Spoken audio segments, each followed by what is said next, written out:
ਵਾਹਿਗੁਰੂ ਜੀ ਕਾ ਖਾਲਸਾ ਵਾਹਿਗੁਰੂ ਜੀ ਕੀ ਫਤਿਹ। ਟੀਵੀ 84 ਦੇ ਸਾਰੇ ਦਰਸ਼ਕ ਤੇ ਸਰੋਤੇ ਜਿਹੜੇ ਇਸ ਵਕਤ ਸਾਡੇ ਨਾਲ ਜੁੜੇ ਹੋਏ ਨੇ, ਮੈਂ ਤੁਹਾਨੂੰ ਸਾਰਿਆਂ ਨੂੰ ਵਾਹਿਗੁਰੂ ਜੀ ਕਾ ਖਾਲਸਾ ਵਾਹਿਗੁਰੂ ਜੀ ਕੀ ਫਤਿਹ ਅੱਜ ਦੇ ਇਸ ਸ਼ੋਅ ਦੇ ਵਿੱਚ ਜਿੱਥੇ ਤੁਹਾਨੂੰ ਵੈਲਕਮ ਕਰਦੇ ਹਾਂ, ਉੱਥੇ ਹੀ ਅੱਜ ਜਦੋਂ ਅਸੀਂ ਗੱਲ ਕਰ ਰਹੇ ਹਾਂ, ਅੱਜ 30 ਦਸੰਬਰ ਦਾ ਦਿਨ ਹੈ 2021 ਤੇ 17 ਪੋਹ ਨਾਨਕਸ਼ਾਹੀ ਸੰਮਤ 553 ਦੇ ਦਿਨ ਅਸੀਂ ਵਿਚਾਰ ਚਰਚਾ ਕਰਨ ਜਾ ਰਹੇ ਹਾਂ। ਹਮੇਸ਼ਾ ਦੀ ਤਰ੍ਹਾਂ ਡਾਕਟਰ ਅਮਰਜੀਤ ਸਿੰਘ ਸਾਡੇ ਨਾਲ ਇਸ ਵਕਤ ਸਟੂਡੀਓ ਦੇ ਵਿੱਚ ਮੌਜੂਦ ਨੇ। ਅਸੀਂ ਜਦੋਂ ਗੱਲ ਕਰ ਰਹੇ ਹਾਂ ਅੱਜ ਤੇ ਇਹ ਸਾਲ ਦੇ ਅਖੀਰਲੇ ਦਿਨ ਨੇ, ਇਹ ਸਾਲ ਦੇ ਅਖੀਰਲੇ 2 ਦਿਨ ਅਸੀਂ ਕੋਸ਼ਿਸ਼ ਕਰਾਂਗੇ ਕਿ ਇਸ ਸਾਰੇ ਸਾਲ ਦੇ ਵਿੱਚ ਜਿਹੜੀਆਂ ਮੇਜਰ ਡਿਵੈਲਪਮੈਂਟਸ ਹੋਈਆਂ ਨੇ ਉਸ ਦੇ ਉੱਤੇ ਅਸੀਂ ਵਿਚਾਰ ਚਰਚਾ ਕਰੀਏ।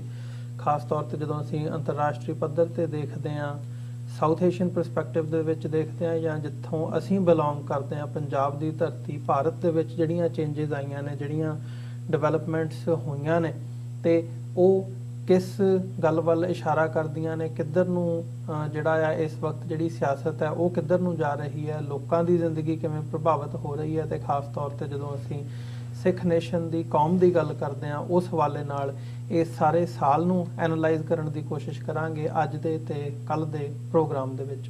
ਸਾਡੇ ਜਿਹੜੇ ਮੁਸਲਮਾਨ ਵੀਰ ਭੈਣ ਨੇ ਉਹਨਾਂ ਨੂੰ ਵੀ ਅਸਲਾਮ ਵਾਲੇਕੁਮ। ਡਾਕਟਰ ਸਾਹਿਬ ਤੁਹਾਡਾ ਸਵਾਗਤ ਹੈ ਜੀ। ਵਾਹਿਗੁਰੂ ਜੀ ਕਾ ਖਾਲਸਾ ਵਾਹਿਗੁਰੂ ਜੀ ਕੀ ਫਤਿਹ ਜੀ। ਹਾਂਜੀ ਅਮਰਵੀਰ ਸਿੰਘ ਜੀ, ਤੁਹਾਨੂੰ ਵੀ ਤੇ ਟੀਵੀ 84 ਦੇ ਦੁਨੀਆ ਭਰ 'ਚ ਬੈਠੇ ਬਹੁਤ ਹੀ ਸਿਆਣੇ, ਪਿਆਰੇ, ਅਕਲਮੰਦ, ਦਾਨਿਸ਼ਵਰ ਦਰਸ਼ਕਾਂ ਨੂੰ ਵੀ ਵਾਹਿਗੁਰੂ ਜੀ ਕਾ ਖਾਲਸਾ ਵਾਹਿਗੁਰੂ ਜੀ ਕੀ ਫਤਿਹ, ਤੇ ਸਾਡੇ ਬਹੁਤ ਹੀ ਪਿਆਰੇ ਮੁਸਲਮਾਨ ਭੈਣਾਂ ਭਰਾਵਾਂ ਨੂੰ ਅਸਲਾਮ ਅਲੈਕੁਮ ਜੀ। ਡਾਕਟਰ ਸਾਹਿਬ ਸ਼ੁਰੂਆਤ ਕਰੀਏ ਪਹਿਲਾਂ ਅੱਜ ਦੇ ਟੌਪਿਕ ਤੋਂ। ਜਦੋਂ ਅਸੀਂ ਦੇਖਦੇ ਹਾਂ ਅੰਤਰਰਾਸ਼ਟਰੀ ਪੱਧਰ ਤੋਂ ਸ਼ੁਰੂਆਤ ਕਰਦੇ ਹਾਂ, ਜਦੋਂ ਅਸੀਂ ਪਿਛਲਾ ਸਾਰਾ ਸਾਲ ਦੇਖਦੇ ਹਾਂ ਤੇ ਬਹੁਤ ਮੇਜਰ ਡਿਵੈਲਪਮੈਂਟਸ ਹੋਈਆਂ ਨੇ, ਜਿਹੜੀਆਂ ਨਾ ਹੀ ਸਿਰਫ ਕਹਿ ਲਓ ਕਿ ਸਾਊਥ ਏਸ਼ੀਆ ਜਾਂ ਅਦਰਵਾਈਜ਼ ਜਿਹੜੀ ਇਸ ਵਕਤ ਸਿਆਸਤ ਦਾ ਧੁਰਾ ਬਣਿਆ ਹੋਇਆ ਸਾਊਥ ਏਸ਼ੀਆ, ਚੀਨ ਦਾ ਜਿਵੇਂ ਉਭਾਰ ਹੋਇਆ ਉਸ ਨੂੰ ਮੁੱਖ ਰੱਖਦਿਆਂ ਹੋਇਆ ਇਹ ਇੰਪੋਰਟੈਂਟ ਨੇ, ਬਲਕਿ ਸਾਰੀ ਦੁਨੀਆ ਦੇ ਲਈ ਜਿਹੜੀਆਂ ਚੇਂਜਸ ਆ ਰਹੀਆਂ ਸੀ, ਜਿਵੇਂ ਟਰੰਪ ਦੇ ਜਾਣ ਤੋਂ ਬਾਅਦ ਬਾਈਡਨ ਐਡਮਿਨਿਸਟ੍ਰੇਸ਼ਨ ਆਉਂਦੀ ਹੈ, ਕਿਵੇਂ ਜਿਹੜੀ US ਕਾਂਗਰਸ ਦੇ ਵਿੱਚ ਜਿਹੜਾ ਸਾਰਾ ਵਰਤਾਰਾ ਵਾਪਰਦਾ ਸਾਡੇ ਸਾਹਮਣੇ, ਉਹ ਡੈਮੋਕ੍ਰੇਸੀ ਦੇ ਹਵਾਲੇ ਨਾਲ ਬਹੁਤ ਇੰਪੋਰਟੈਂਟ ਸੀ। ਫਿਰ ਚਾਈਨਾ ਤੇ ਅਮਰੀਕਾ ਦੇ ਜਿਹੜੇ ਰਿਲੇਸ਼ਨਸ ਨੇ ਉਹਨਾਂ ਨੂੰ ਮੁੱਖ ਰੱਖਦਿਆਂ ਹੋਇਆਂ ਜਿਹੜੀਆਂ ਚੇਂਜਸ ਆਈਆਂ ਨੇ ਇਹ ਕਾਫੀ ਅਹਿਮ ਨੇ। ਜਦੋਂ ਅਸੀਂ ਸਾਲ 2021 ਤੋਂ ਹੁਣ ਕਹਿ ਲਓ ਵੀ ਅਲਵਿਦਾ ਕਹਿੰਦੇ ਆ ਸਾਲ 2022 ਦੇ ਵਿੱਚ ਅੱਗੇ ਵਧਣਾ ਆ, ਤੇ ਇਹ ਦੇਖਣਾ ਬਣਦਾ ਵੀ ਇਹ ਡਿਵੈਲਪਮੈਂਟਸ ਦੀ ਅਹਿਮੀਅਤ ਕੀ ਹੈ।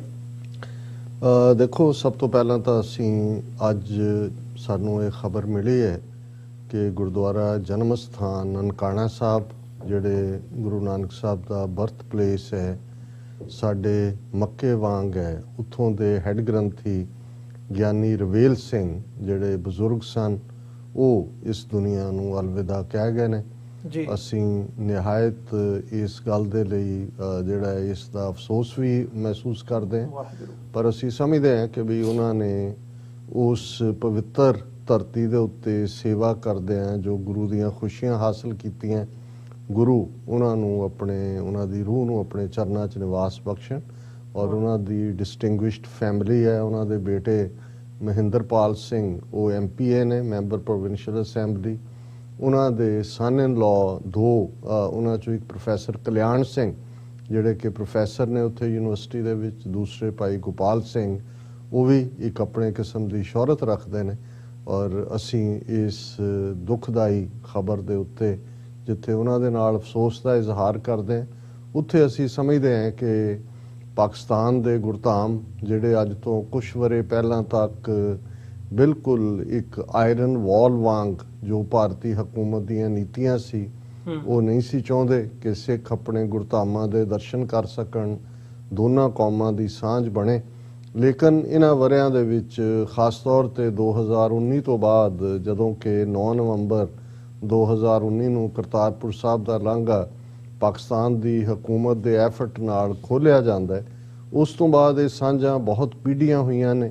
ਔਰ ਪਾਕਿਸਤਾਨ ਦੇ ਵਿੱਚ ਜਿੰਨੇ 25-30 ਹਜ਼ਾਰ ਸਿੱਖ ਵਸਦੇ ਨੇ, ਉਹ ਵੀ ਫਖਰ ਮਹਿਸੂਸ ਕਰਦੇ ਨੇ ਕਿ ਜਿਹੜੀ ਗਲੋਬਲ ਸਿੱਖ ਕਮਿਊਨਿਟੀ ਹੈ ਉਸ ਦਾ ਉਹ ਹਿੱਸਾ ਨੇ, ਜਿੱਥੇ ਉਹ ਪ੍ਰਾਊਡ ਪਾਕਿਸਤਾਨੀ ਨੇ, ਉੱਥੇ ਉਹਨਾਂ ਨੂੰ ਇਹ ਫਖਰ ਮਹਿਸੂਸ ਹੁੰਦਾ ਹੈ ਕਿ ਦੁਨੀਆ ਭਰ ਦੇ ਸਿੱਖ ਉਹਨਾਂ ਦੇ ਨਾਲ ਰਾਬਤਾ ਵੀ ਰੱਖਦੇ ਨੇ, ਕਿਉਂਕਿ ਸਾਡੇ ਲਈ ਪਾਕਿਸਤਾਨ ਦੀ ਧਰਤੀ ਦੇ ਉੱਤੇ ਨਨਕਾਣਾ ਸਾਹਿਬ, ਕਰਤਾਰਪੁਰ ਸਾਹਿਬ, ਪੰਜਾ ਸਾਹਿਬ ਤੋਂ ਲੈ ਕੇ 160 ਤੋਂ ਜ਼ਿਆਦਾ ਇਤਿਹਾਸਕ ਗੁਰਦੁਆਰੇ ਔਰ ਸਾਡਾ ਵਿਰਸਾ ਉਸ ਧਰਤੀ ਨਾਲ ਜੁੜਿਆ ਹੋਇਆ ਹੈ।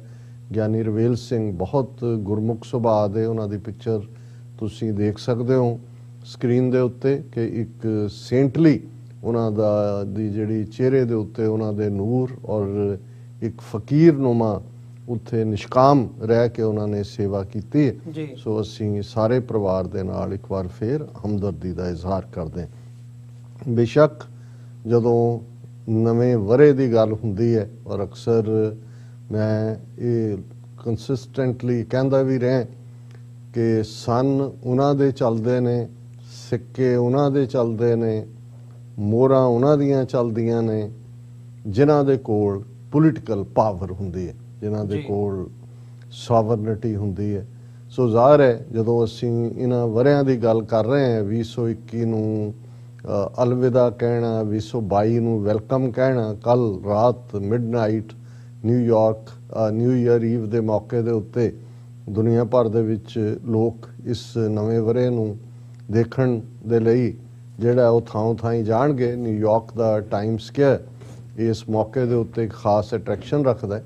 ਹਾਲਾਂਕਿ ਇਹ ਵੱਖਰੀ ਗੱਲ ਹੈ ਕਿ ਜੇ ਕਰੋਨਾ ਬੀਬੀ ਗਈ ਹੈ ਤੇ ਉਸ ਦੀ ਭੈਣ ਜਿਹੜੀ ਹੈ ਓਮੀਕਰੋਨ ਨੇ ਵੀ ਉਸ ਤਰ੍ਹਾਂ ਹੀ ਜ਼ੋਰਦਾਰ ਦਸਤਕ ਦਿੱਤੀ ਹੈ ਔਰ ਬੜੀ ਤੇਜ਼ੀ ਦੇ ਨਾਲ ਇਸ ਓਮੀਕਰੋਨ ਵਾਇਰਸ ਜਿਹੜੀ ਕੋਵਿਡ ਦੀ ਹੀ ਜਿਹੜੀ ਹੈ ਉਹ ਵੇਰੀਐਂਟ ਹੈ ਉਸ ਦਾ ਪਸਾਰਾ ਹੋ ਰਿਹਾ। ਸੋ ਅਸੀਂ ਇਹ ਜਿਹੜੀ ਹੈ ਹਦਾਇਤ ਵੀ ਕਰਾਂਗੇ ਔਰ ਆਪਣੇ ਸਾਰੇ ਵਿਊਅਰਸ ਨੂੰ ਕਿ ਆਪਣਾ ਧਿਆਨ ਰੱਖਿਆ ਜਾਏ ਕਿਉਂਕਿ ਬਹੁਤ ਤੇਜ਼ੀ ਨਾਲ ਨਿਊਯਾਰਕ 'ਚ ਅੱਜ ਆਪਣੀ ਕਮਿਊਨਿਟੀ 'ਚ ਗੱਲ ਕਰਦੇ ਹਾਂ ਮੈਂ ਦੇਖ ਰਿਹਾ ਸੀ ਕਿ ਸਾਡੀ ਕਮਿਊਨਿਟੀ ਵੀ ਕਾਫੀ ਜ਼ਿਆਦਾ ਪ੍ਰਭਾਵਿਤ ਹੋ ਰਹੀ ਹੈ ਜੀ।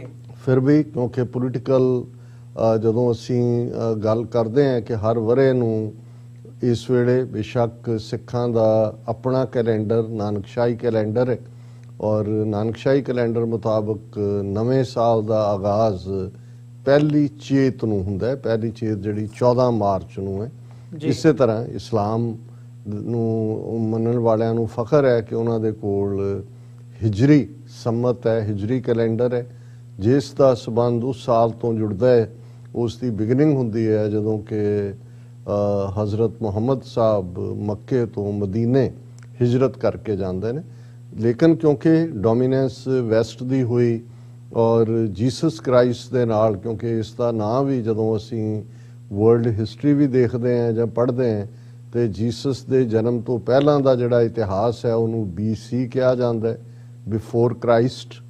ਔਰ ਜਿਹੜਾ ਜਿਵੇਂ ਅਸੀਂ 2022 ਦੇ ਵਿੱਚ ਐਂਟਰ ਕਰਨਾ ਹੈ ਇਸ ਨੂੰ ED ਦੇ ਨਾਲ ਲਿਖਿਆ ਜਾਂਦਾ ਹੈ, ਐਨੋ ਡੋਨੀ, ਲੈਟਿਨ ਲੈਂਗੁਏਜ ਦਾ ਸ਼ਬਦ, ਇਨ ਦਾ year of hour Lord.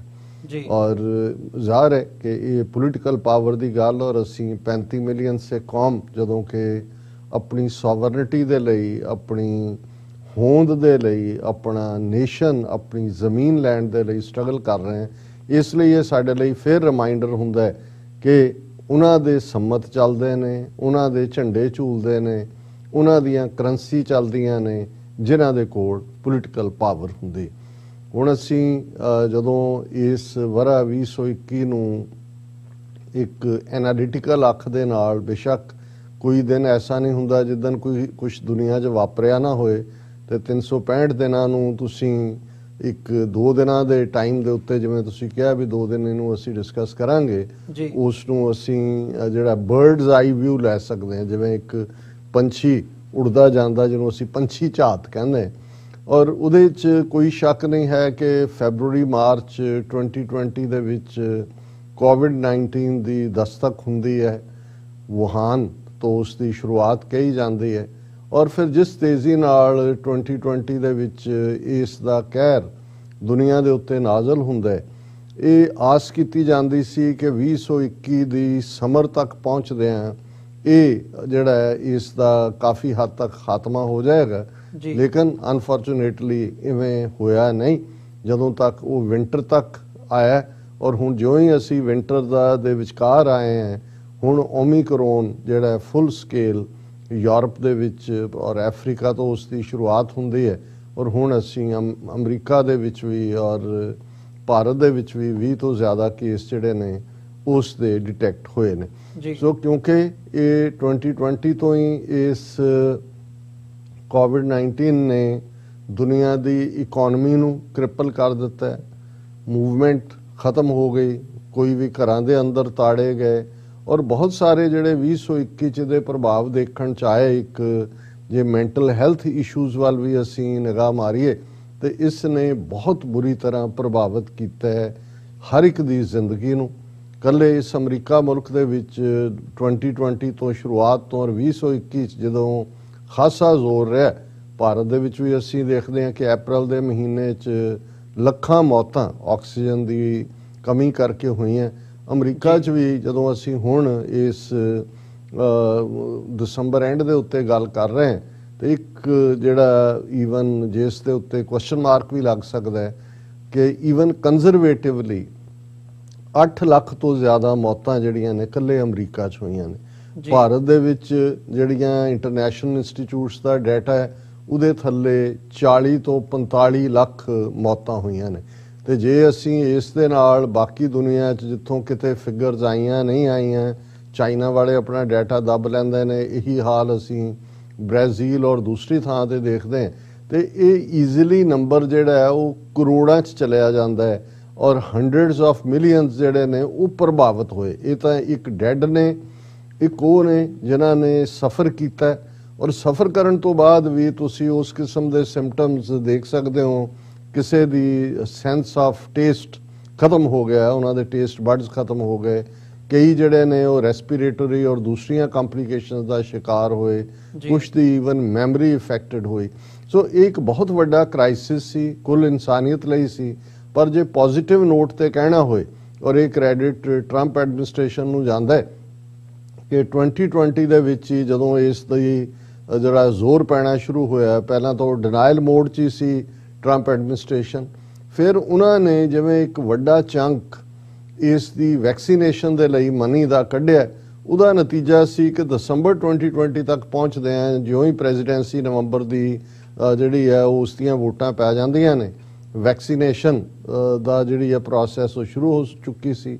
Vaccine ਤਿਆਰ ਹੋਈ, ਜਿਹੜੀ ਹੈ ਫਾਈਜ਼ਰ ਉਸ ਦਾ ਬਿਗਨਿੰਗ ਸੀ, ਔਰ ਫਿਰ ਮਾਡਰਨਾ ਔਰ ਦੂਸਰੀਆਂ ਜਿਹੜੀਆਂ ਨੇ ਜੌਨਸਨ ਐਂਡ ਜੌਨਸਨ। ਸੋ ਕੁੱਲ ਮਿਲਾ ਕੇ ਮੈਂ ਸਮਝਦਾ ਹਾਂ ਵੀ ਇਹ ਇੱਕ ਵੱਡੀ ਸਕਸੈਸ ਹਿਊਮਨ ਕਾਈਂਡ ਦੀ ਕਹੀ ਜਾ ਸਕਦੀ ਹੈ। ਅੱਜ ਹੀ ਮੈਂ ਇੱਕ ਪ੍ਰੋਗਰਾਮ ਦੇ ਵਿੱਚ ਦੇਖ ਰਿਹਾ ਸੀ ਕਿ ਲਾਈਫ ਐਕਸਪੈਕਟੈਂਸੀ ਕਿ 100 ਸਾਲ ਪਹਿਲਾਂ ਜਿਹੜੀ ਐਵਰੇਜ ਲਾਈਫ ਐਕਸਪੈਕਟੈਂਸੀ ਸੀ ਦੁਨੀਆ ਦੇ ਵਿੱਚ ਉਹ 32-33 ਸਾਲ ਸੀ, ਕਿਉਂਕਿ ਨਾ ਉਦੋਂ ਐਂਟੀਬਾਇਓਟਿਕਸ ਸੀ, ਨਾ ਕੋਈ ਵੈਕਸੀਨੇਸ਼ਨ ਸੀ, ਕੋਈ ਪੈਂਡੇਮਿਕ ਹੋਇਆ, ਪਲੇਗ ਹੋਈ, ਆਮ ਹੈਜਾ, ਮਲੇਰੀਆ, ਟਾਈਫਾਇਡ, ਉਹਦੇ ਨਾਲ ਲੋਕ ਮਰ ਜਾਂਦੇ ਸੀ। ਸੋ ਅੱਜ ਜੇ ਅਸੀਂ 70+ ਲਾਈਫ ਐਕਸਪੈਕਟੈਂਸੀ ਦੇਖਦੇ ਹਾਂ ਤੇ ਉਸ ਦਾ ਇੱਕ ਵੱਡਾ ਕਾਰਨ ਇਹ ਜਿਹੜੀ ਮਾਡਰਨ ਸਾਇੰਸ ਦੀ ਬਦੌਲਤ ਅਸੀਂ ਤਰੱਕੀ ਕੀਤੀ ਹੈ। ਔਰ ਜੇ ਕੋਵਿਡ-19 ਦੀ ਵੈਕਸੀਨ ਨਾ ਖੋਜੀ ਜਾਂਦੀ ਤਾਂ ਫਿਰ ਅਸੀਂ ਦੇਖਦੇ ਕਿ ਭਾਈ ਇਹ ਕਿਸ ਹੱਦ ਤੱਕ ਹੋਰ ਮਾਰੂ ਹੁੰਦਾ।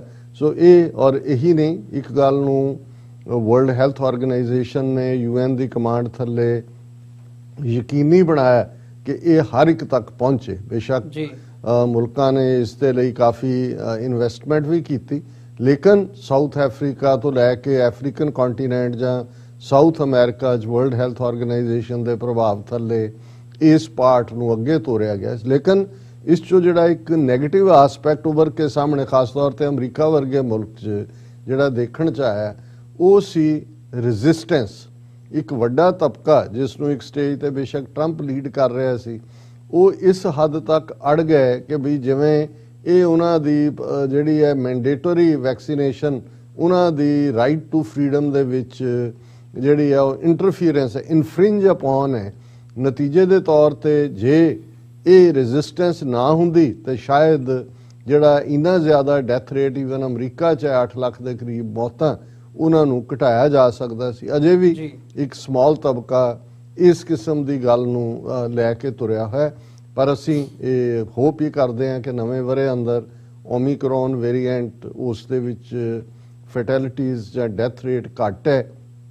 ਜਿਨ੍ਹਾਂ ਨੇ ਵੈਕਸੀਨ ਲਈ ਹੋਈ ਹੈ ਜਾਂ ਬੂਸਟਰ ਡੋਜ਼ ਵੀ ਲਿਆ ਹੋਇਆ ਹੈ, ਉਹ ਉਸ 'ਚੋਂ ਸਫਰ ਤਾਂ ਕਰਦੇ ਨੇ, ਸਿੰਪਟਮਸ ਉਸ ਕਿਸਮ ਦੇ ਹੀ ਨੇ, ਪਰ ਜਿਹੜਾ ਸਰਵਾਈਵਲ ਰੇਟ ਹੈ। ਜੀ। ਸੋ ਇਹ ਇੱਕ ਵੱਡੀ ਤਬਦੀਲੀ ਜਿਹੜੀ ਦੁਨੀਆ ਨੇ ਦੇਖੀ, ਉਸ ਚੋਂ এনवायरमेंट ਦਾ ਇਸ਼ੂ ਵੀ ਨਿਕਲਿਆ, ਕਿਉਂਕਿ ਜਦੋਂ ਅਸੀਂ 2021 ਦੇ ਹਵਾਲੇ ਨਾਲ ਗੱਲ ਕਰ ਰਹੇ ਹਾਂ ਤੇ ਫਿਰ ਪੈਰਿਸ ਅਕੋਰਡ ਤੋਂ ਬਾਅਦ ਜਿਹੜਾ ਕਲਾਈਮੇਟ, ਕਿਉਂਕਿ ਬੇਸ਼ੱਕ ਬਹੁਤਿਆਂ ਨੂੰ ਪੋਲੀਟੀਕਲ ਇਵੈਂਟਸ ਇੰਪੋਰਟੈਂਟ ਲੱਗਦੀਆਂ ਹੋਣਗੀਆਂ, ਪਰ ਮੈਂ ਸਮਝਦਾ ਹਾਂ ਵੀ ਇਸ ਦੌਰ ਨੇ ਇਹ ਵੀ ਸਾਬਤ ਕਰ ਦਿੱਤਾ ਕਿ ਜਿਹੜਾ ਕਲਾਈਮੇਟ ਇਸ਼ੂ ਹੈ ਉਹ ਬਾਕੀ ਇਸ਼ੂਜ਼ ਨਾਲੋਂ ਵੀ ਉੱਭਰ ਕੇ ਸਾਹਮਣੇ ਆਇਆ।